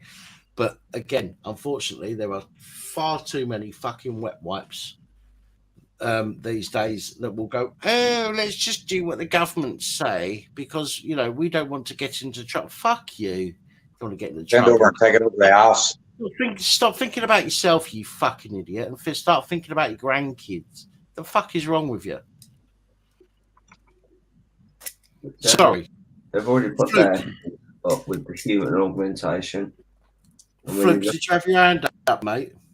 When you look at the human augmentation, then it's like... No, it's still me. Yeah, go on, Fluke. Go on, Fluke. All right, I'm just going to do this quickly for a laugh, right? My name is Henry Crinkle, and I approve the government's position for the last 3 years, and I urge you to take your vaccine, because if your vaccine isn't working, then my vaccine isn't going to work. I approve this message. Yeah. You need to have the fucking voice for it, though, because I approve this message, take the vaccine, and the government are fucking amazing, and I love them, and I love kissing their asses. It was a good effort. It was a good effort, Fluke. Sonic does a good crinkle voice, and thank you. To be honest, Glyn Simmons does a great fucking impression, but without the voice. But we, yes, whatever impression is put forward, the crinkle is a fucking scumbag. It's easy as fuck, man, because it sounds just like Frank Spencer. That's thanks. Morning, Crinkle, that's nice, Betty. I'm gonna tell Betty on you. You're picking on me again, Dan. It's not nice. Crinkle, I've actually told. Do you know with potatoes, Paul? Do you know who we're talking about? Yeah. You know who's who we're that? talking? Spencer. Kringle. No, you know who I we're haven't talking got a about. clue really has. I'm not looking at the messages. It's just me. I can't be bothered to read things. Right, think yourself lucky. The other people on this channel, most of the people on this live stream at the moment know who Crinkle is. I told him the other week I was going to slap him so hard in the back of his head his glass eye would fall out, and I was going to fuck him in his eye socket. Now that was probably. I'm not sure you can say that on YouTube. Well, it was probably a little bit harsh. Sorry, YouTube. Sorry. It was probably a little bit harsh, but I would. I wouldn't stick personally. I wouldn't stick my dick anywhere near Crinkle, let alone fuck him in his. Well, you're probably right there. I want to fucking touch him with yours either, mate. At least one thing, a different version of something that's called a face fuck. There's one thing I wanted to say about that fucking midwit. Go on, I was on a live stream with Rev Simon, and that prick was on, and he used Hitchens razor, Hitchens Senior, Right. not Peter Hitchens, who I've got a lot of respect for. If you want to read a book about the fucking demise of the judiciary and the police force in this fucking country, you need to read Peter Hitchens' Abolition of Liberty. It was a rewrite of his Brief History of Crime, because things got so fucking crappier and crappier, he had to rewrite the book and add another chapter. Now, Crinkle came on and he used Hitchens' razor, Christopher Hitchens. I've got a lot of respect for Christopher Hitchens. I've read a lot of his books. He said that which can be asserted without evidence can be dismissed without evidence. and I nearly picked up the heaviest thing and pummeled the fucking most low-value thing I could have in my reach to destruction because that prick Crinkle used Hitchens' razor in a live stream, and I can't believe that anybody else did not pick up on it. He's a fucking midwit, and he boils my piss. He renders the sermon. He knows how to get people riled up. Let's put it that way. Even when you try and ignore him, and I'm not going to go on about him because I don't want to turn this into a fucking Crinkle episode, but even when you ignore him, he will continue, and he says things that does fucking touch a nerve. I mean, he lied. He said he on a live stream, on Active Patriots live stream 2 weeks ago, I think it was, he sat there and screamed that I was a rapist and that it was in the newspaper. Okay. So I said, prove it, you fucking dumb cunt. Couldn't prove it. And a week fucking later, let me show, I'll fucking show you my screen here. A week later, share screen. Oh, fuck me. Why is it not showing? Oh, window. That's why. Right. Right. A week later, this is what he said to me. Oh, hang on. Oh, right. So I asked him, I said, you fucking slagged me off last week. Where's your proof? And he ignored me. So I said, answer the question. Princess Angela said, Crinkle, the reason you can't answer, Dan, is because it's not true. Admit it. Crinkle, I don't even know what he's on about. So I said again, answer the question. Someone must have trolled you under my name. So I said, where's the proof of me being a rapist, you fucking mug? You shouted it on a fucking live stream. You answer the question. It couldn't have been me. I would call you an online bully, not a rapist. Right? So he has denied calling me that. But yet, on a live stream just the other day, hang on a minute, let me just remove that. On a live stream just a couple of days ago, Based Welshman, who was on Active Patriots live stream at the time, who saw and heard everything, said to him, hang on a minute, you fucking did say it, you little cunt. And now you're denying it. And he's denied it. I listen, if he had to listen, he turns around and he goes, oh, if I've done something, I'll fucking admit it. And to be fair, he has admitted porn bombing channels. But yet he has completely denied saying this shit where it is on a live stream. Him on camera screaming, you're a rapist, it's in the papers. But yet in a fucking message, he denies it. The geezer is fucking deluded. Fucking deluded, mate. I mean, I'm more than happy. If somebody comes to me and says, boom, here's the proof that proves that what you've said is wrong, I will put my hands up and I would admit I'm fucking wrong, as I have done. Roger will tell you, I hope, that I've said a couple of times, you know, out of 2,500 videos or more, I think I've been wrong in 3 videos. Out of 2,500, 3 videos, I think that I've had to turn around and say, do you know what? I was wrong about that. And I've rectified. Then you did a retraction on all of them afterwards as well, if I remember. Thank you. Yeah, so I will do that if I'm wrong. But yet that little prick will fucking scream all sorts at you on a public live stream, which could genuinely cause some significant damage to somebody's reputation. And then when you ask them outright, they deny it. I've just showed you he's denied it there. Do you know what I mean? I don't say shit without proof. But some people will just talk shit and they don't care whether they've got proof or not. They'll just talk shit because they know that some people somewhere will take what they've said and run with it without worrying about proof or evidence. Sorry, Fluke. Go ahead, mate. I know you just had your hand up there.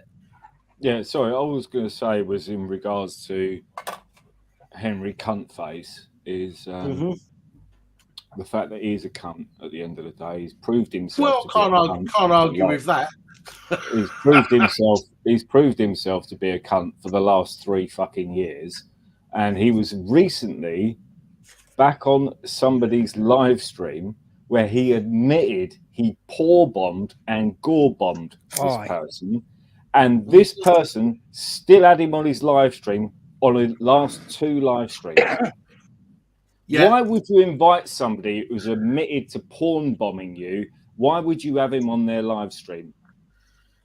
Listen, I've told him he's never coming on this live stream again, and he won't.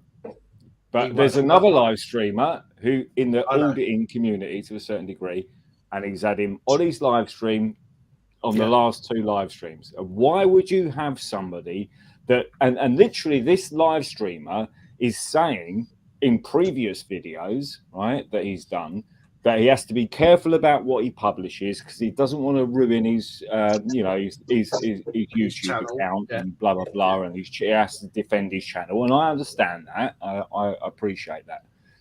But then why would you have somebody on your channel who has porn bombed you and gore bombed you, right? And you still have him on your channel for a conversation? You fucking bellend. You're not protecting your channel. Either your channel's already protected so you can bring someone like Crinkle on. Hence why I tell him to go fuck himself. Roger, go ahead, mate. The eyes are starting to go, mate, and I'm not going to push me luck. You know the problems I have with them and what have you. Yeah, of course, mate. No problem at all. I'm going to drop out. Melvin and Loafer, nice to see you in the panel. Yeah, cheers, man. Thank you. Welcome to the pair of you. The rest of you reprobates I know anyway, so I'll just say good night to you. And everybody in the chat, rather than going through everybody because I have hit the wall. Good night to all to you, and thank you very much for joining us on here tonight. Thanks for Roger, don't forget. Pleasure's always Don't forget when you Roger. get to bed, give Heather a kiss for me. If she's awake. Is that Glasgow one? Pat, can you give Roger a kiss Roger. for me? Roger, Well, I'm please hoping, mom be lucky. I'm hoping to see Roger again soon, and he will get, at the very least, he's going to get a fucking man hug. Oh, yeah. He might, Roger might get a Rogering, you never know. He's a top fucking man, is Roger. Roger. All right, and guys, I'm out of here. Roger, take care, good night, everybody. mate. Sleep Take it. safe. You too, my friend. Roger, be lucky. Take it easy, man. Good night, mate. Bless him. He's a fucking top. He's a top dude. He's Roger, and I've built a good relationship with Roger over the past couple of years, and he's a fucking absolute fucking superstar. He really is. Unlike Sonic, Sonic's just a fucking fake jock. Fake? I'm about Scottish as you get, you fucking dumb English. Oh, you fuck. Oh, you fuck. You fall asleep in the fridge, you cunt. You're not a fucking jock. Rather the fridge than the fucking toilet. Well, he needs to go north. He needs to go north. I was not on a fucking live stream at the time, you fucking jock prick. Yeah, I don't give a fuck. What was it? What's your favourite saying? Was it? Oh, that's right. Southern Fairy, eh? Yeah, you fucking Checkmate. Northern monkey. Get up, you twice. Back off. You fucking arse bandit. You see, this is how we get with people that we get close to. You see, you probably noticed Sonic's name's changed several times throughout the night. You see, and the reason that happens, the reason that happens is because we, you know, look down here, look fucking down here, right at the end. Look at this fucking childish prick. Listen, Sonic is a bit of a wanker, but do you know what? He's all right in person. What? Right? Just about. And I'll let him off some of his fucking misdeeds, but he's all right. Do you know what I mean?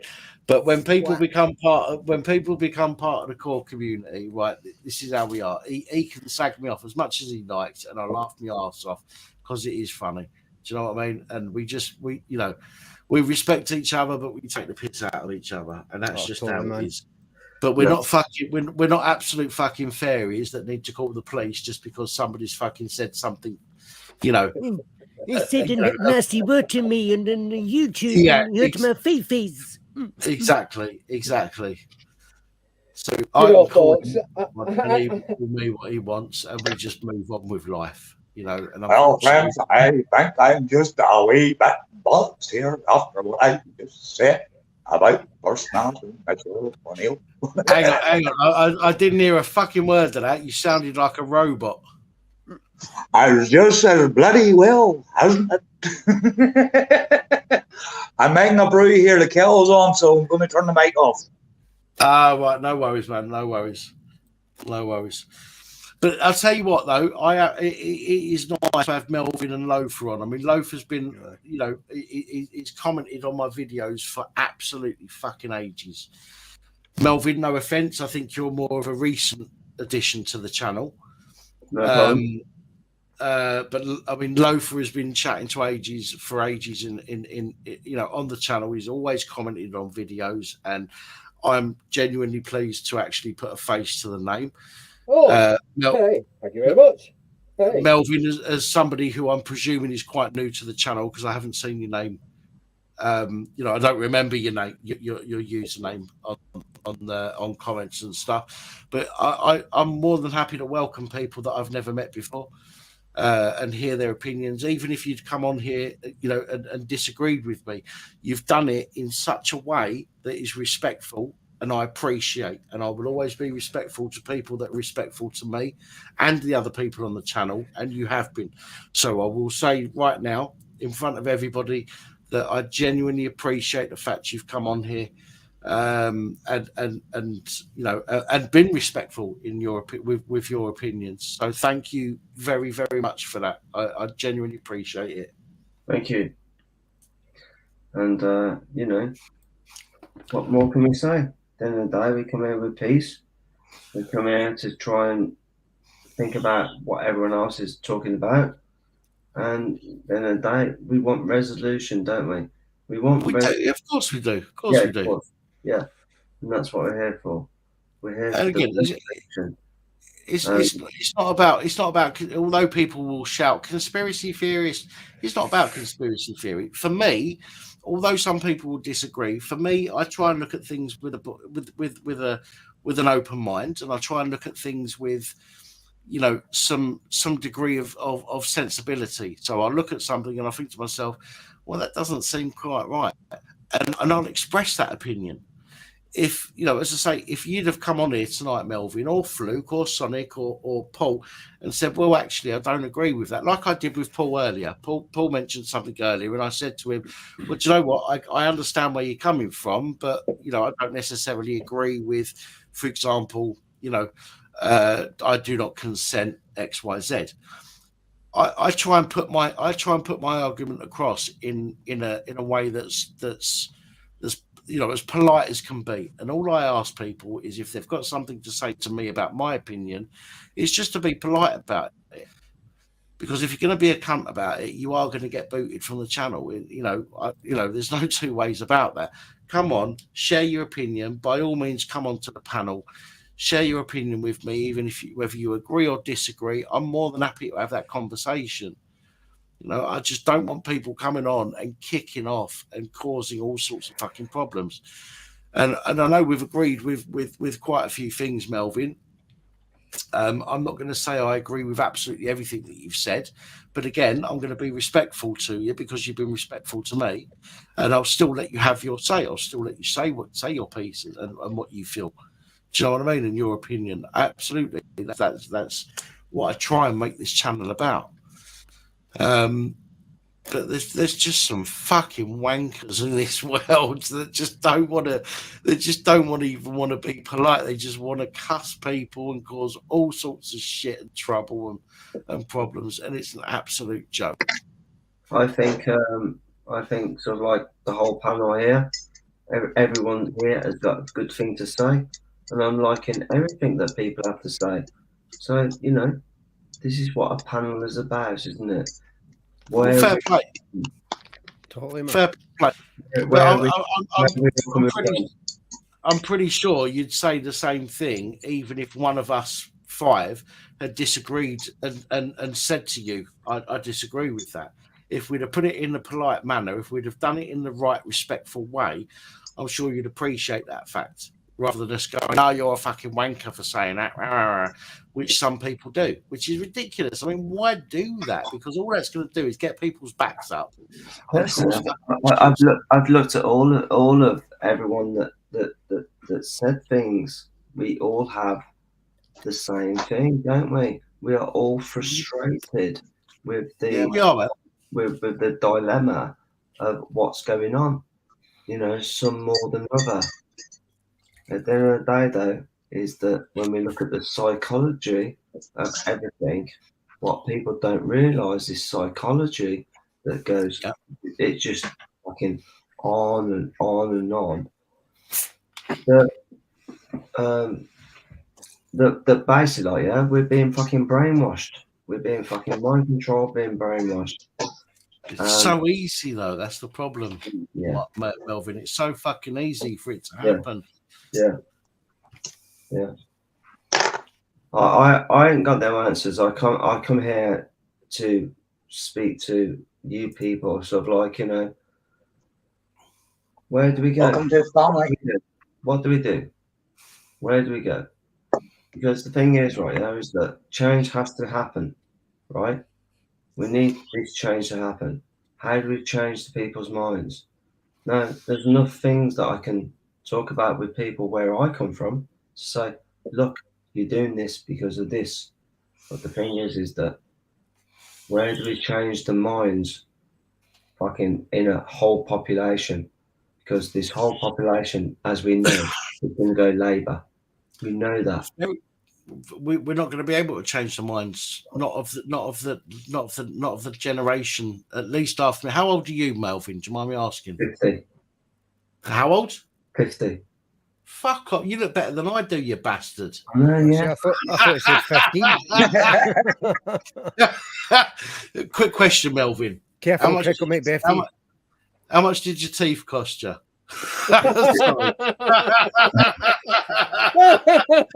Sorry, man. Sorry, man. 3 grand.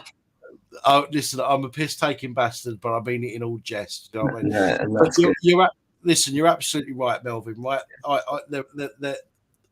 I mean, fucking hell. I mean, I think you're 50, so you are older than me. Fluke, you're older than me. I know that. Just Loafer, well, you definitely look older than me. Paul, are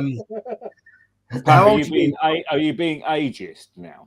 How old are you, Paul? Being racist today. That's 55 and younger. 55. So I'm the fucking youngest. No, Sonic's the youngest fucker on here. Is the youngest fucker on it. But do you know what? Right, I'm more than happy, right, to take on what anybody's got to say. No matter how old you are, no matter what your leaning is, whether you lean to the left or the right or whatever. I don't give two fucks. The fact that you guys have all come on here tonight and you've been polite, Fluke, I've got to say that sometimes you lose your shit with people in the comments, and you've been really fucking good tonight. I don't mean that to be disrespectful, by the way, but you've actually been way better than normal. I think I've got the right to lose my shit with people when I want to, and if you want to host me, then that's fine. That's your live stream. So, I'm saying, listen, man. Listen, I'm not knocking you for it. I'm just saying that tonight you've been a lot calmer than we've had on previous live streams. I think I think to a certain degree, within myself, I've kind of given up on humanity because I think it's so far gone. These people are so far gone that are controlling this fucking shit that I've said on multiple live streams that they wouldn't have pulled the trigger on this bullshit unless they think they could have got away with it. And that's the point I'm trying to make, because here we have, like, this is just one example. So do you remember Jacinda Horseface Ardern in fucking New Zealand? Remember that? Have you seen that video of her walking down the fucking with that something swinging between her legs video? Right? Yes, I have. Yes, I'm a lady. Whoopsie, no, I'm not. And then she resigns. Why did she resign? If she was in such a position of power and doing everything that was brilliant for the New Zealand people, why did she resign? So then they put in a new bloke, and this new bloke comes in, and he's the new Prime Minister of New Zealand, right?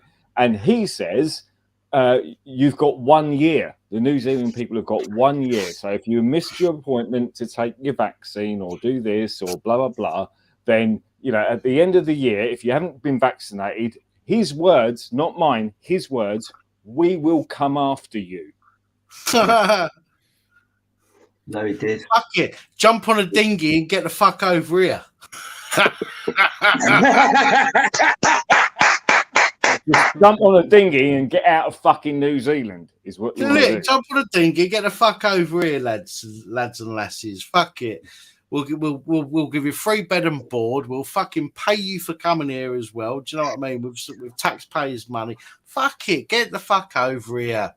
Do you know what I mean? But do you know what? The thing is, I'd rather have Australians come over here who have got a similar fucking view to life that we have than people who have got a completely different fucking view to life than we have, that come over here and upset the fucking balance. Let's just put it that way.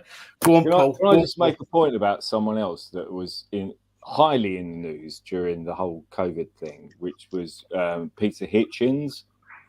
Now, Right. Peter Hitchens is a right raving piece of fucking shit who writes for the Daily Mail, right? Now, he said, and the title of the video, the title of the piece is called Peter Hitchens, I've had the COVID jab and all it cost me was my freedom, right? Yeah. He says, this is his quote. So sorry, Your Majesty, but I've had my first COVID vaccination for wholly selfish reasons. I did not do it for the good of others, but I did it on my own convenience.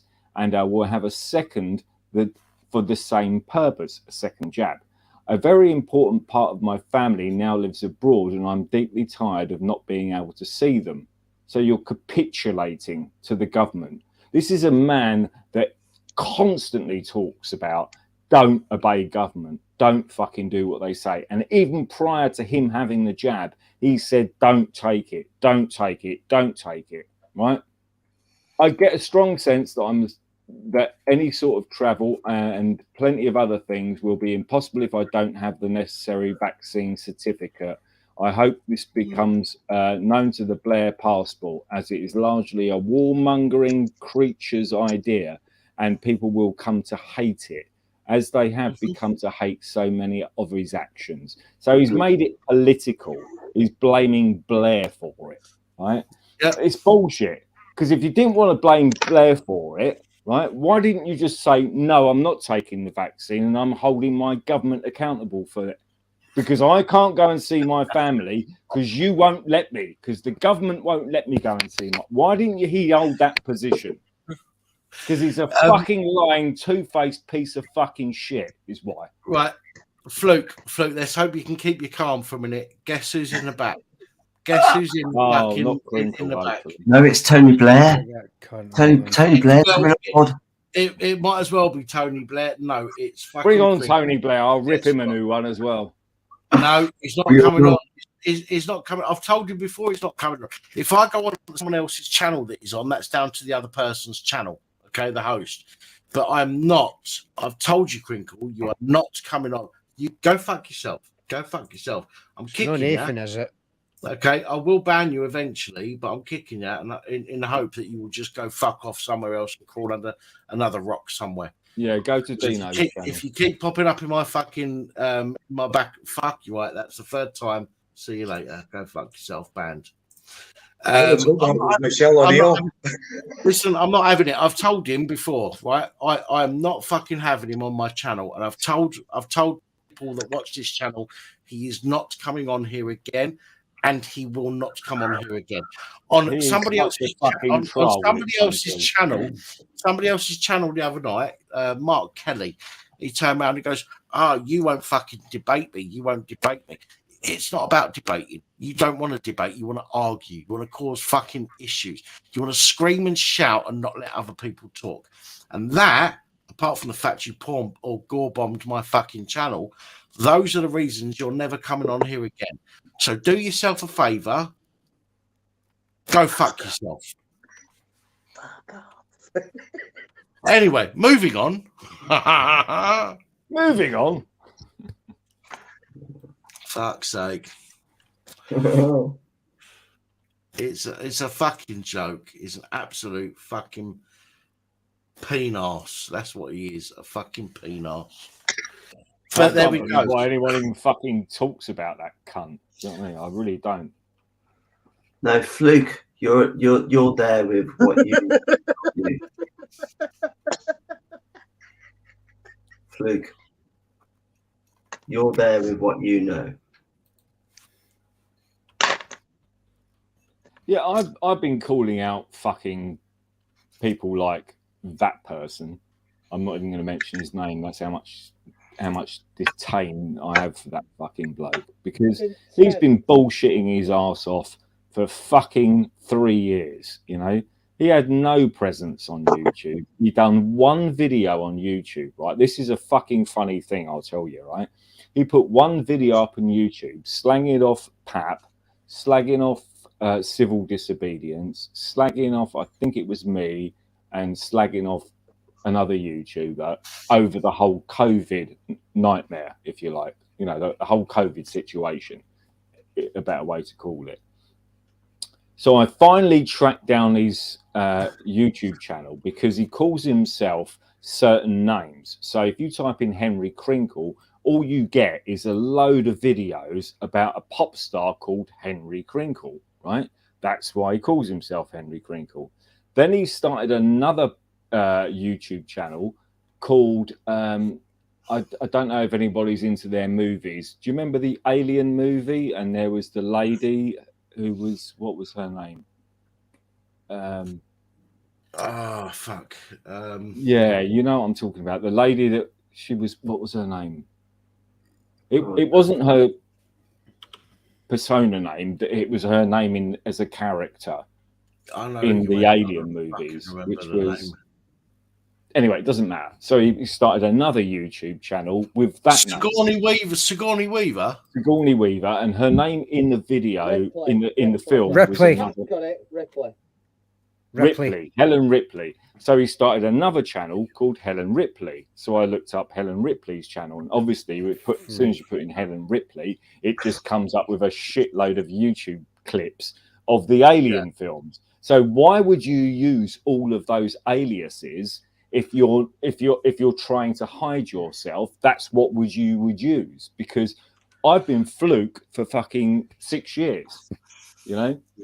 Everything I've done is all published on my page, you know, so I've got nothing to hide. Why would I change my name or hide behind some other name? I don't call myself fucking, you know, this, that, and the other. Anyway, the point being is when he started changing his name, he published a video, and it was a 30-second video calling out PAP, civil disobedience, me, and Mike from Bastion Radio, calling us out. So, and it was just literally do you remember the end credits you can do on a YouTube video, if you like?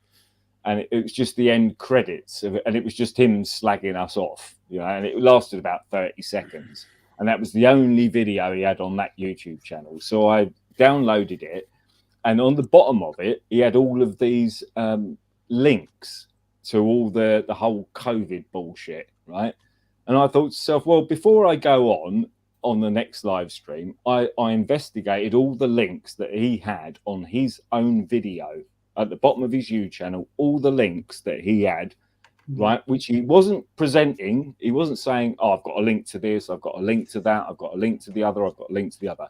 So I thought to myself, I'll tell you what, I'll investigate all of the links at the bottom of his YouTube channel and find out where he's getting his information from, right? BBC.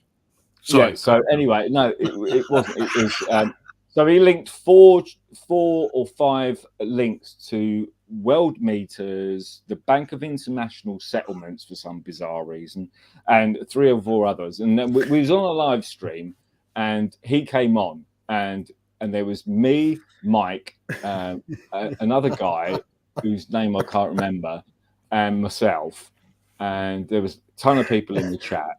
And I said to him, we've got this thing here which shows that there's been 65,000 deaths in the UK from COVID, right? But apparently on the same website, it says there's only been 77 deaths in Thailand. Now, surely, I'm not being rude to people who live or are from Thailand, surely if you've got, you know, a husband and wife and 4 children living in a 2-bedroom flat in Thailand, it's not going to be as hygienic as, you know, the UK to a certain degree. So let's take that as a given. So surely there should be a more amount of deaths in Thailand than there is in the UK, because it's not, I'm not saying it's a third world country. I'm just saying it's probably not, doesn't have the same health, you know, benefits and the accessibility to health, and, you know, everyone's crammed into a Do you know what, Fluke? That's just racist, man. Come on. Yeah, I know, but there you go. So anyway, so I went through all of these links, right? And I said all these things, and everyone was going, well, yeah, that doesn't make any sense. That doesn't make any sense. And I was like, yeah, there's a reason it doesn't make any sense. I said, and so I said, ask Crinkle to come back on me on this. And he said to me, where the fuck are you getting your fucking, you know, I can't believe you've just fucking said all that. Where are you getting your information from? And I said, I'll tell you where I got all my information from, Crinkle. All the links that you put at the bottom of your video is where I got my information from. And one of the guys in the video just pissed himself laughing. He said, I can't believe you've just used all of his links against him. And he just proved himself to be a fucking dick. Right. PSNI, I know you was in the background just then. I was waiting for a second to bring you back on, but you've gone. Are you coming back? Because I need to go for a piss. So come back quickly, and I'll let you on, and then I need to go for a wee. It's so right, Fluke. Right. I'll go for a piss. Right, he's gone for a piss because I'll be back by the time he does with a bit of luck. Because this slurring is just fucking hilarious, man.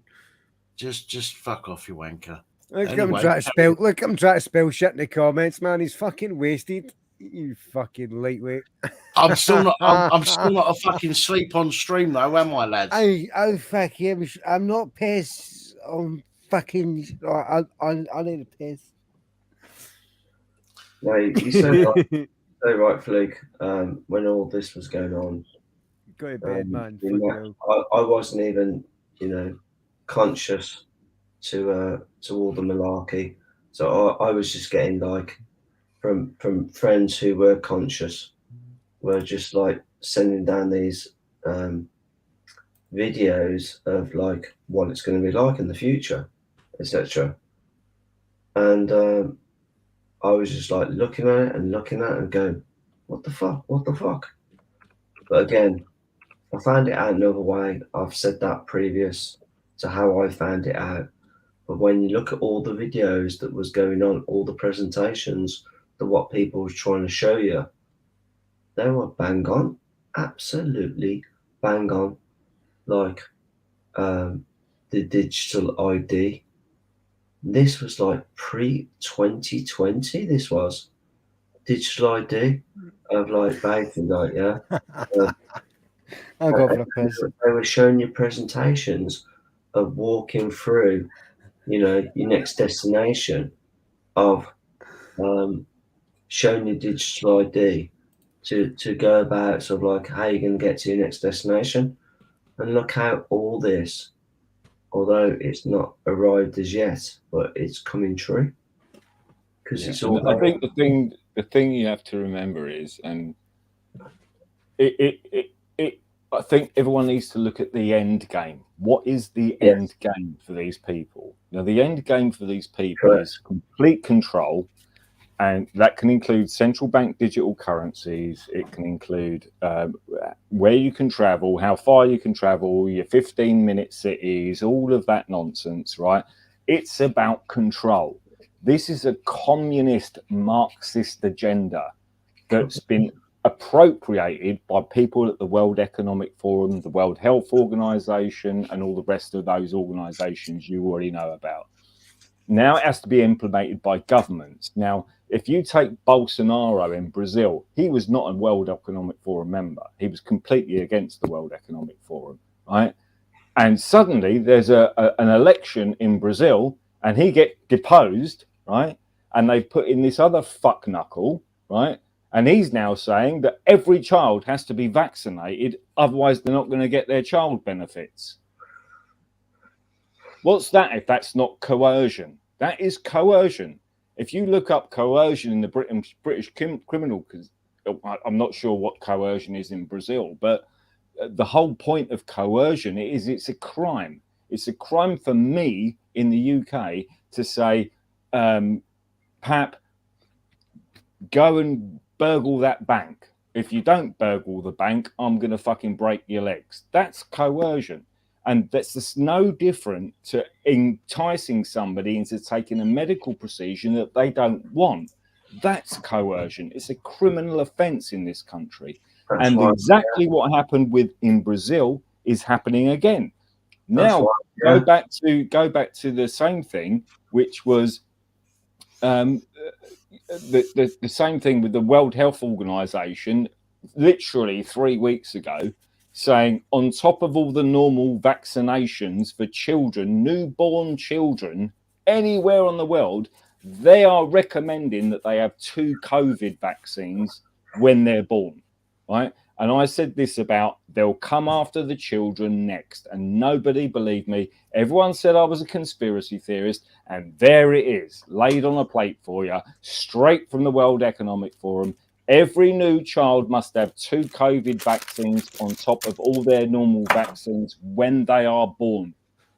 But I'm the conspiracy theorist, the bloke with a laptop and a mobile phone, and a pair of £4 fucking headphones, and I'm the conspiracy theorist.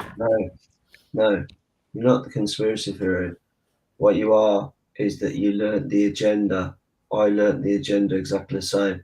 I was telling people down in the playground 2 years ago, they're after your kids. Once it went through my brother, which it did, he was like in his early 40s, yeah, because it weren't going to touch me like I'm in 50. Once it got down to 40, I was telling those people down that playground when I was walking around, they're after your kids. And they were like all laughing at me. And like, I'm just like, I'm laughing at you now, mate, because they are there. They're there. Because at the end of the day, we knew what the agenda was. And once you realise what the agenda is, to get that shit into the kids for the human augmentation. And when you look at the human augmentation rollout, where does that start? Exactly the same baseline as the vaccines. Yeah, and if you can tie that into the whole technology. If you look at the depopulation agenda, Thank right? you. I mean, we've seen all the videos about Bill Gates saying if we do a good job on vaccines and health and reproductive services, we can reduce. Remember, he said reduce by 10 to 15%. You know, that is it speaks volumes about these people, and these people. Bill Gates is a fucking eugenicist, right? His father was a eugenicist. His father was actually the head of the Eugenicist Society in Canada, right? Elon Musk, his father was one of the head leaders of the Eugenicist Society in Canada, right? These people, that's how they think. They think they're brilliant because they're wealthy, they've got money, and they're well educated. Anybody below them doesn't deserve to live. They can all fuck off. That's the way they think, right? Yep. This is Are the they on mentality you? of people. If you, like I said earlier, if you go back to the 1930s, the American Society, the American Eugenicist Society, called for mandatory vaccines. In the 1930s, they were calling for this, right? So there's no way this isn't an agenda. No way this isn't an agenda. And if you look at the what was the experiment on black people with the vaccine that was what was it? I can't remember what was it called? Spanish flu. Sorry, the what? Spanish flu. You can go back to AIDS. Depends which one you want No, to it go. was prior to that. It was in the 1940s, and it was called. Go back to previous 1940s. Spanish flu. Was it No, syphilis Spanish or flu something like was that? 2014, 1918. You can go back, yeah, with the army. It was the syphilis thing. That's what they went back to. So what they did was they did trials on syphilis, but mainly in just black people. So what they did was they injected them with the syphilis virus, right, and then see what would happen within the community, right? How would it spread? I mean, what government injects people with a fucking disease just to see how it would fucking spread in their environment on a specific population, which is eventually the black population? How fucking disgusting is anybody that is affiliated with a government like that gonna fucking stand up and say that's fucking okay? There's nothing okay with that. But do you know what? We don't have a fucking choice at the moment. Yes, I've had a drink and I might be struggling with some words, but some. You still know what I'm fucking talking about. Listen, fuck off. Stop with us. Cuts floating in gibberish when they be able to understand you English fucking cunt. Hang on, there's more fucking English people on this channel than there is fucking Scots. Aye, and even they're fucking struggling. Don't worry, the jobs are not stay together. I don't know what's happening here. Go fuck yourself, Sonic. Anyway, moving on. I can't remember what I was going to say now. Go on, carry on, Fluke, because I've forgotten what I was going to say.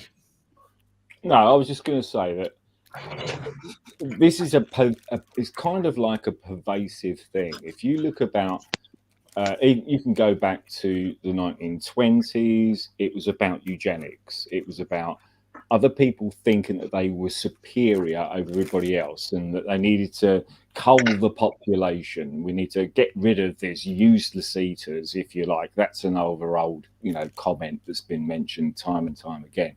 And it was literally pervasive, because you can go into the 1930s with the American Eugenics Society calling people useless eaters and calling for mandatory vaccines, and that was in the 1930s.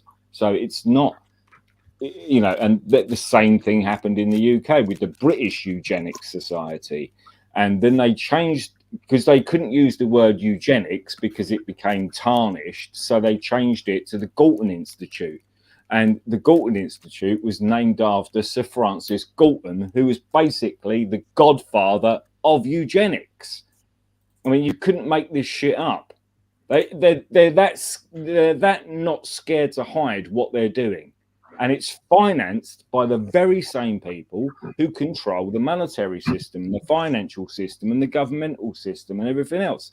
These people literally want to kill you, kill your family, kill your children, because they don't fucking like you. They think you're useless eaters. That's what they want to do. And the same thing happens, to a certain degree, on an economic perspective or an ecological perspective.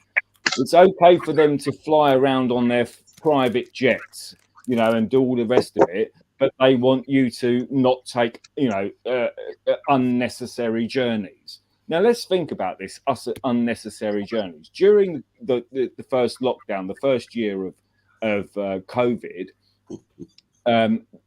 the G7 had a meeting in Cornwall, and they did their usual bullshit where they're all socially distanced, wearing their masks for the cameras and everything else. And then as soon as that ended, they all walked onto a stage. So there was all the heads of state for the G7, all their wives and husbands, respectively, on the same stage. None of them were social distance. None of them were wearing masks, right? And then guess who flew over the fucking meeting? The Red Arrows. So the Red Arrows are fucking a legitimate reason to travel. So you can't fly to Spain, but the Red Arrows can suck some government dick. Come on, of course, the Red Arrows. Of course, the Red Arrow. Come on, Fluke. Come on, let's be serious now. Of course, any arm of the government can do what the fuck they want. You should know that by now. Right. Okay. Let's take another description of that. Right. At that G7 meeting, right, this is when exactly the same time that the police were violating every fundamental right you've got, right?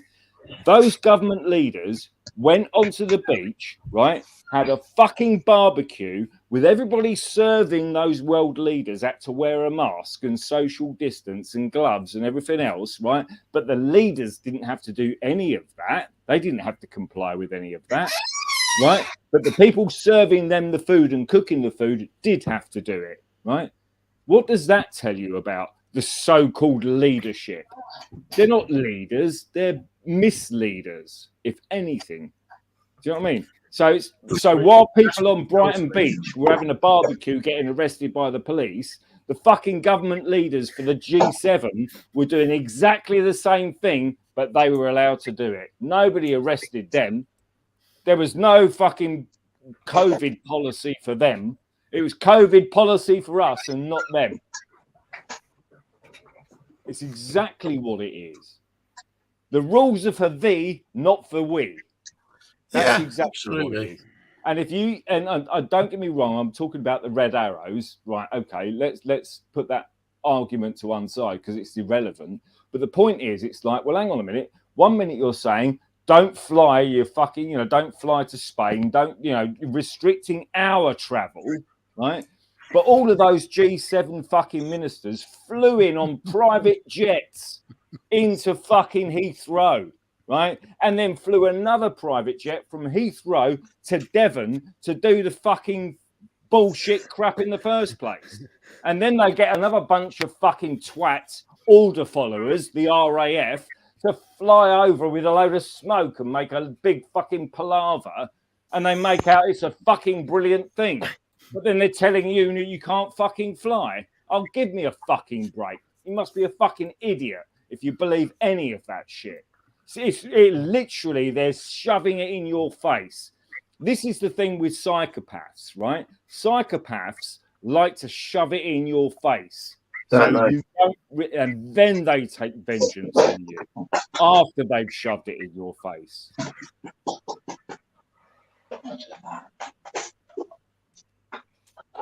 And if I can give you an example of that as well. Yeah, here's a question. A movie example of that. Yeah, but here's the question: when Fluke's speaking, does anyone get the shivers? Because we know that all this malarkey is so wrong. I do. It is a bit scary, don't get me wrong. And sometimes when I speak, maybe I'm a bit sort of. I'm not saying that, mate. Is that we all know it's. What I'm saying, mate. What I'm saying is that we know it's so wrong, but it's so wrong and so bad that it sends shivers down you. Just how bad this is that we've let it get to this point. Yeah, I think what I should do is give you a little bit of a background because, mate, I know when I first got into all of it, this wasn't just COVID, right? I got into this in 2007, and I remember a friend of mine called Mark. Really brilliant artist, graffiti artist, painter, really everyone called him a bit wacky. Do you know what I mean? But I always liked him. We had loads of really in-depth conversations. And I'll be honest with you, a lot of them, I didn't understand what he was saying.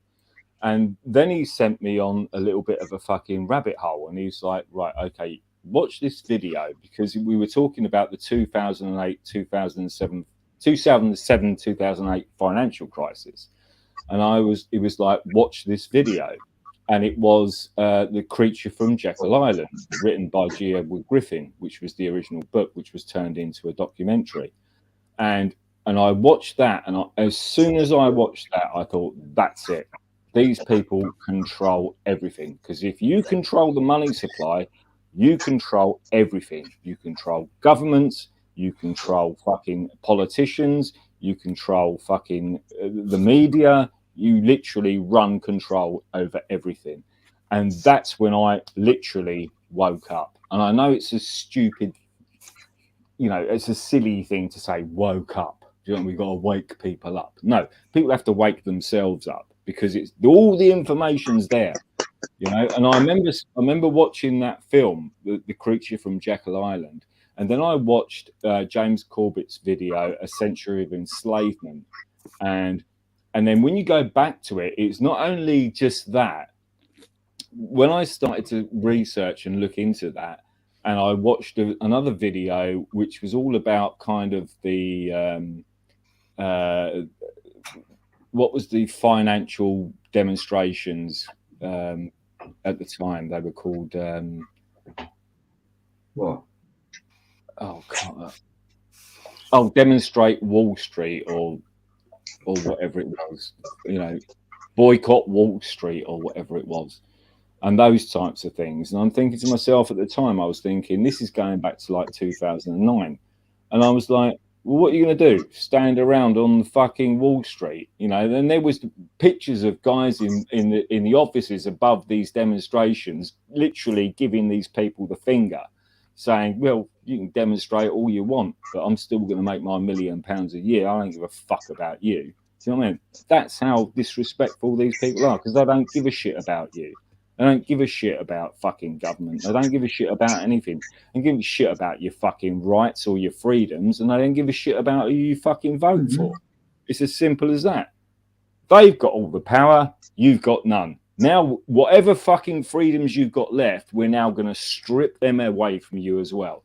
That's exactly what they did. And that's what they did in 2008. They've got the power to plummet markets when they want. They've got the power to let markets rise.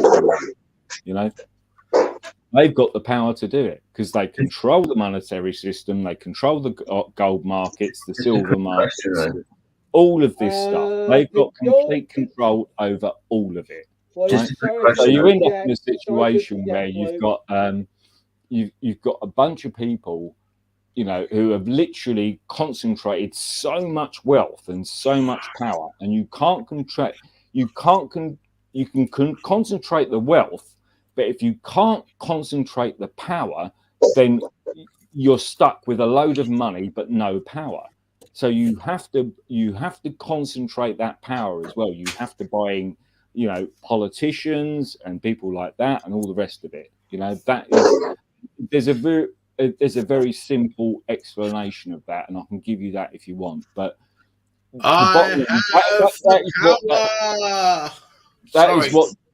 right. That is what drew me into the whole thing, and that's what drew me out of the whole left-right paradigm. I was like, "Fuck that bullshit! I'm not doing that shit anymore. This is an absolute charade. It's exactly what it is, an absolute charade." I'll give you an example of this, right? In 2010, when Theresa May was in power, right, she brought in the first prison system in the United Kingdom, right? The first prison system in the United Kingdom was run by a company, or given a contract by G4S, good for shit, right? G4S. Thank you for the round of applause. G4S. Now, the thing is you've got to think to yourself on a business perspective, on a financial perspective, right? If you're running a private prison system, what do you need? If you're running a restaurant, what do you need? If you're running a barber shop, what do you need? If you're running repeat customers.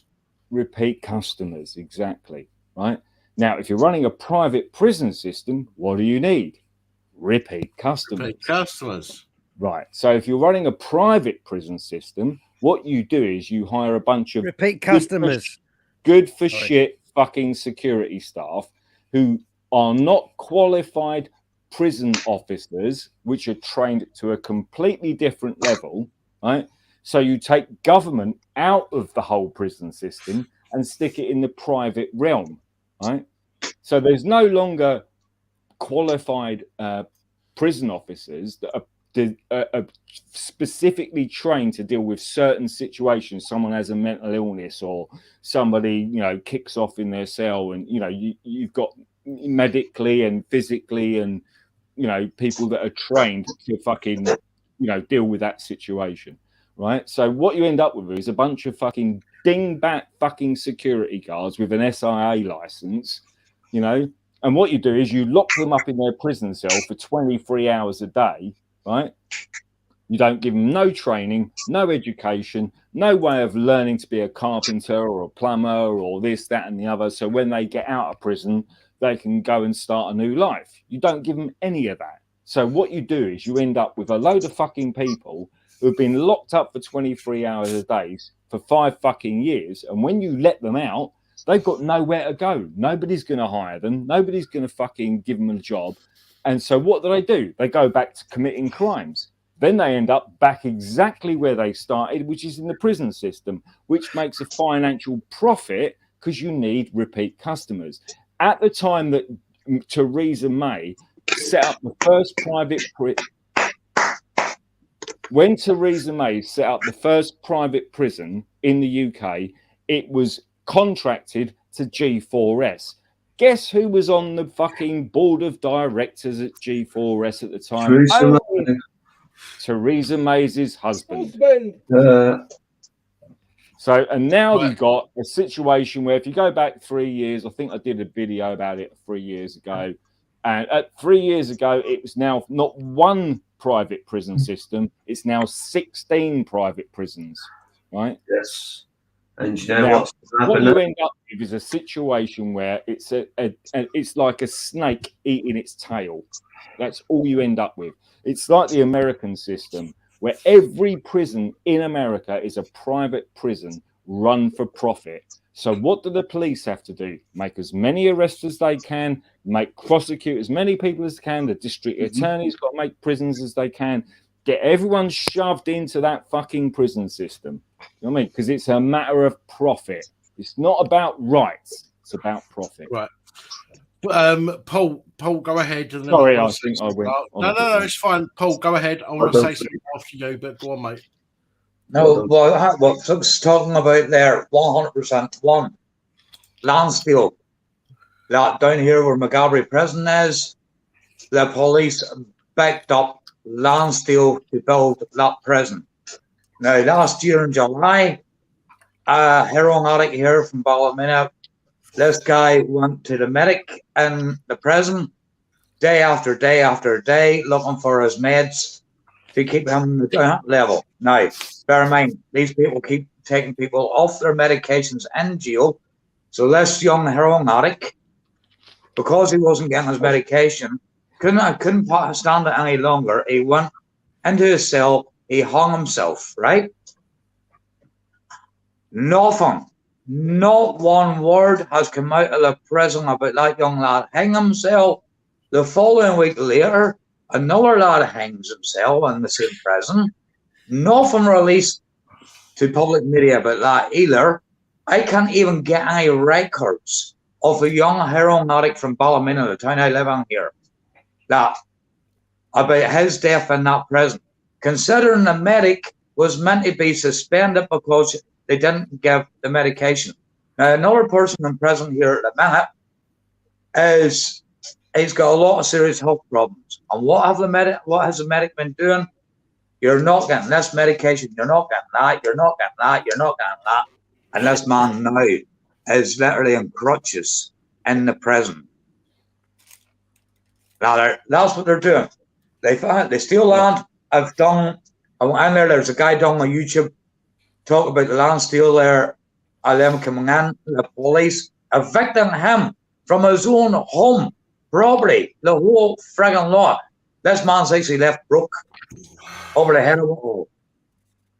As G4S, was there not a big kick up there about 12 years ago thereabouts? The G4S wasn't allowed any more contracts or anything else to do with security forces, police, or anything friggin' else. And lo and behold, what happened was they take off They're in hangars outside police stations here. They're in courts, and they're outbred bastards in court areas. They're walking up and putting their hands on people. Would you move on? You're finished here. Get out of this court. Pushing people out. A couple of weeks ago there in a court in Belfast. Sorry, Don.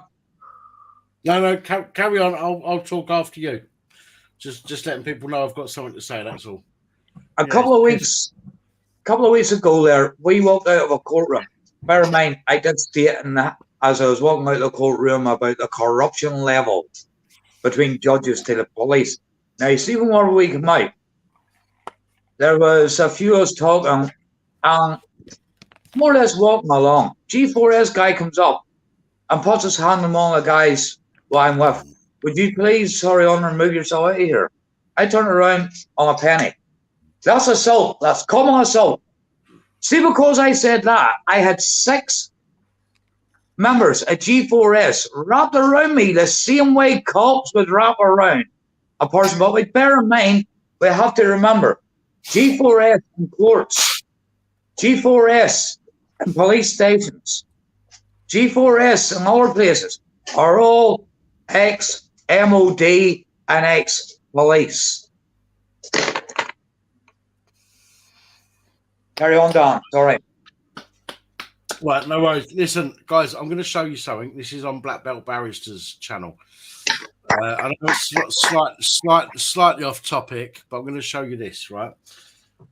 He's put on his channel that says scientists call for terms male and female to be phased out amid crackdown on harmful language. Well, that's the French isn't it? Is this really harmful language? 98% apparently of his community, 16,000 votes, 98% of his people have said no. Getting rid of male and female is not harmful, but yet when you look for his comments, all of his comments, you feel free to pause this and check through. All of these comments, or majority of these comments, are basically saying this is bollocks. Okay. Mate, you know, I'm not going to go through every comment because that's just going to waste your time. But most of these comments are literally saying, no, this is bollocks. Okay. But yet, it says here that the majority of people have said no, getting rid of male and female is not harmful. Right? Now, I would suggest personally that getting rid of any language that is used, any language that is legitimately used, okay, Fluke, Paul, Loafer, Melvin, I don't know so much about Sonic, but the rest of you guys, as far as I'm concerned, are male. Right? Correct. I don't know. I identify as a pineapple. Okay, pineapple. Okay. But I would upon looking at you, I would suggest that you are all male. Okay. I doubt very much. I doubt very much that even if you identified as a pineapple, you wouldn't be offended by me calling you male because you look like a fucking bloke. Okay. And the simple thing that stops a fight, that will stop wars. A set of tents. My issue here is that 2% of 16,000 votes have said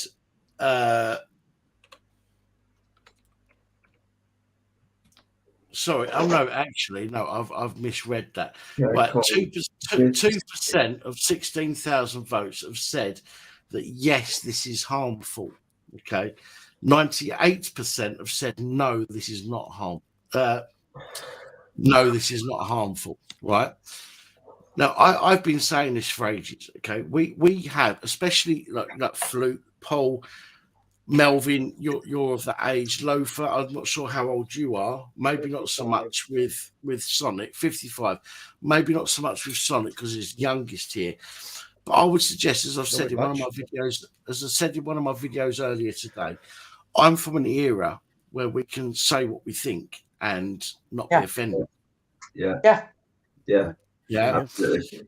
Yeah. Now, what's happened more recently is you've got percentage of people. Okay, on Black Belt Barrister's channel, it's saying 2% of his subscribers, but you have a percentage of people that are saying, "Oh, if you call me a man or if you call me a woman, that's offensive." How can that possibly be offensive? Offensive is saying to somebody, "You're a fucking piece of shit. I'm going to fuck you up." That might be offensive. But to say to somebody, "You look like a male, therefore I'm going to refer to you as a male," or "You look like a woman, therefore I'm going to refer to you as a woman," how on earth can that be offensive under the definition of the word offensive? It can't be. This is absolute fucking ridiculousness that people, that any percentage of the of the public could turn around and say, "I find that offensive." It's getting worse. I mean, moving on to a slightly different topic than we're talking about. How can anybody Can I say just that's offensive? Go on, Fluke. Fluke's got his finger up. This is the thing with respect to, and I want to go back to our fundamental rights, because that's more important than offending some LGBT fuck knuckle. You know, I couldn't give two flying fucks about these people. You know what I mean? Oh, you misgendered me. Fuck you. Go and misgender your fucking own ass. I couldn't give Fuck two your flying feelings. fucks. You know what I mean? You know, fuck your feelings. You know. What if you misgender me? What if you call me a right-wing extremist because I didn't, realize you were a fucking gay or a lesbian or this or that or the other? I don't give a fuck. You violated my rights to freedom of expression, so go fuck yourself. So that's fucking that written off. I'm not saying I it's need to not go an here a argument, second. but I think the important thing is things like this. This is fucking scary, right? This has been duplicated in California, Western Australia, New South Wales in Australia, in New Zealand, right? And this is specifically to the province of Saskatchewan, right? And you can see, oh, not there, there. This is stamped and sealed by the Saskatchewan province of Saskatchewan. Received 1st of 3rd, 2021, the clerk of the Executive Council, right? I could read the whole thing, but I won't bore you with everything. But it says here, right, by order of the Lieutenant Governor of the Council. Doesn't say who that is. It just apparently, if you vote in a left-wing government, he can involve that. And if you vote in a right-wing government, he can invoke this health emergency pandemic response, regardless of whether there's a health that it is irrelevant. Power of the minister in an emergency. Doesn't say who that minister is. So it could be a left-wing minister or a right-wing minister. It doesn't say who it is, what. So anybody in that position that's elected to that position. And that's the fucking scary thing. It says here, right? There's a load of stuff I can go through, but let's talk out these ones. This government minister can cause the evacuation of persons and the removal of persons or livestock and any personal property for any area in Saskatchewan that is or may be affected by an emergency, right? And make arrangements for the adequate care and protection of those persons or livestock and of their personal property. Sounds okay, doesn't it? Bullshit. Well, we've got that here. We've got that here already. We've already got exactly. And here it says as well. Second one, J. Authorize the entry into any building or any land without a warrant by any person in the course of implementing an emergency plan. K. Calls the demolition or removal of any trees, structures, or crops if the demolition or removal is necessary or appropriate in order to reach the scene of the emergency, to attempt to forestall its occurrence or to combat its progress, which is basically a way of saying we can come onto your property, knock your fucking house down, knock your garage down, fucking turn up your fields, rake your fucking back garden because we said we can do it. That's effectively what they're doing, right? And the last one, which is probably even worse, right? This is something has to be listened to, right? HJKI. Procure, or fix. Fix. They're not fucking shy. They're not hiding anything here, right? Fix prices of food, clothing, fuel, equipment, medical supplies, or other essential items, and use of any property, services, resources, or equipment with any part of Saskatchewan during the emergency period. So as long as they say that they can say this is an emergency, whoever that politician is, they can fix the price of your food and your clothing.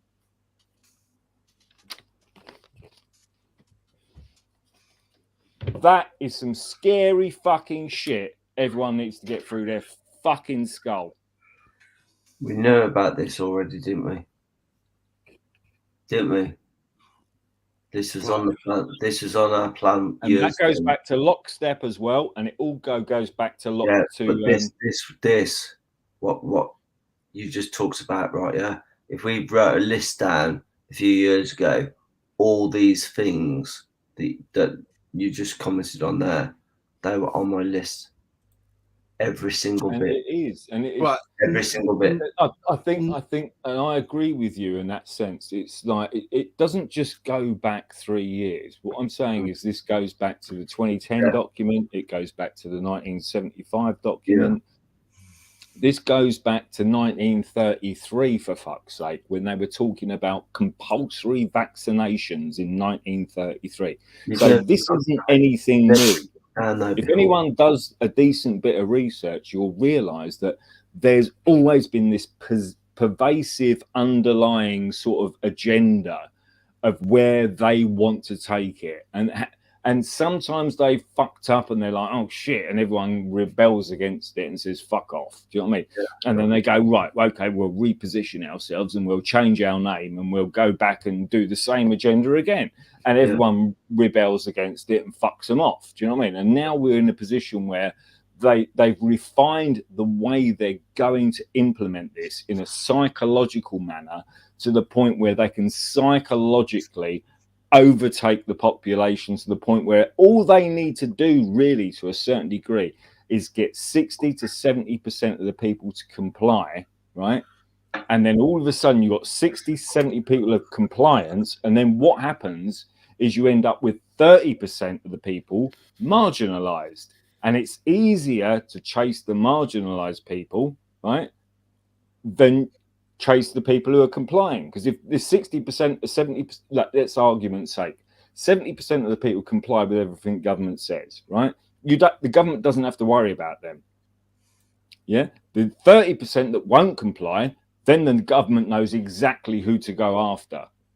Just like the new Prime Minister in New Zealand said, if people miss their appointment or, don't get vaccinated by the end of the year, we know who to come after. When a government says to a fucking so-called free society and says, we know who to come after, you got to start fucking worrying. Right. Guys, listen, I'm going to have to call it here because I'm hitting my wall. It is almost 4 o'clock, 20 minutes to 4. I appreciate all of you for sticking around for so long tonight. It is late. I want to thank you all for being part of the channel and adding your input. So thank you all for that. Guys in the chat, I'm going to say goodnight to you first. Thank you very much for joining me. My apologies for hitting a wall. It happens. I can't do nothing about it. I've got a busy day tomorrow, but I will try and get some videos out tomorrow if I can. But if I can't, that's why I put videos out yesterday. I put videos out Sunday, just in case I can't put any out today. But thank you all again. Much appreciated. I love you all. I might be doing a short live stream tonight, tonight, seeing as it's a channel birthday, but we'll see how we get on. But thank you all again. Much appreciated. Much love. Thank you for your support, and good night and God bless. Thank you. All right. Pat, look after yourself.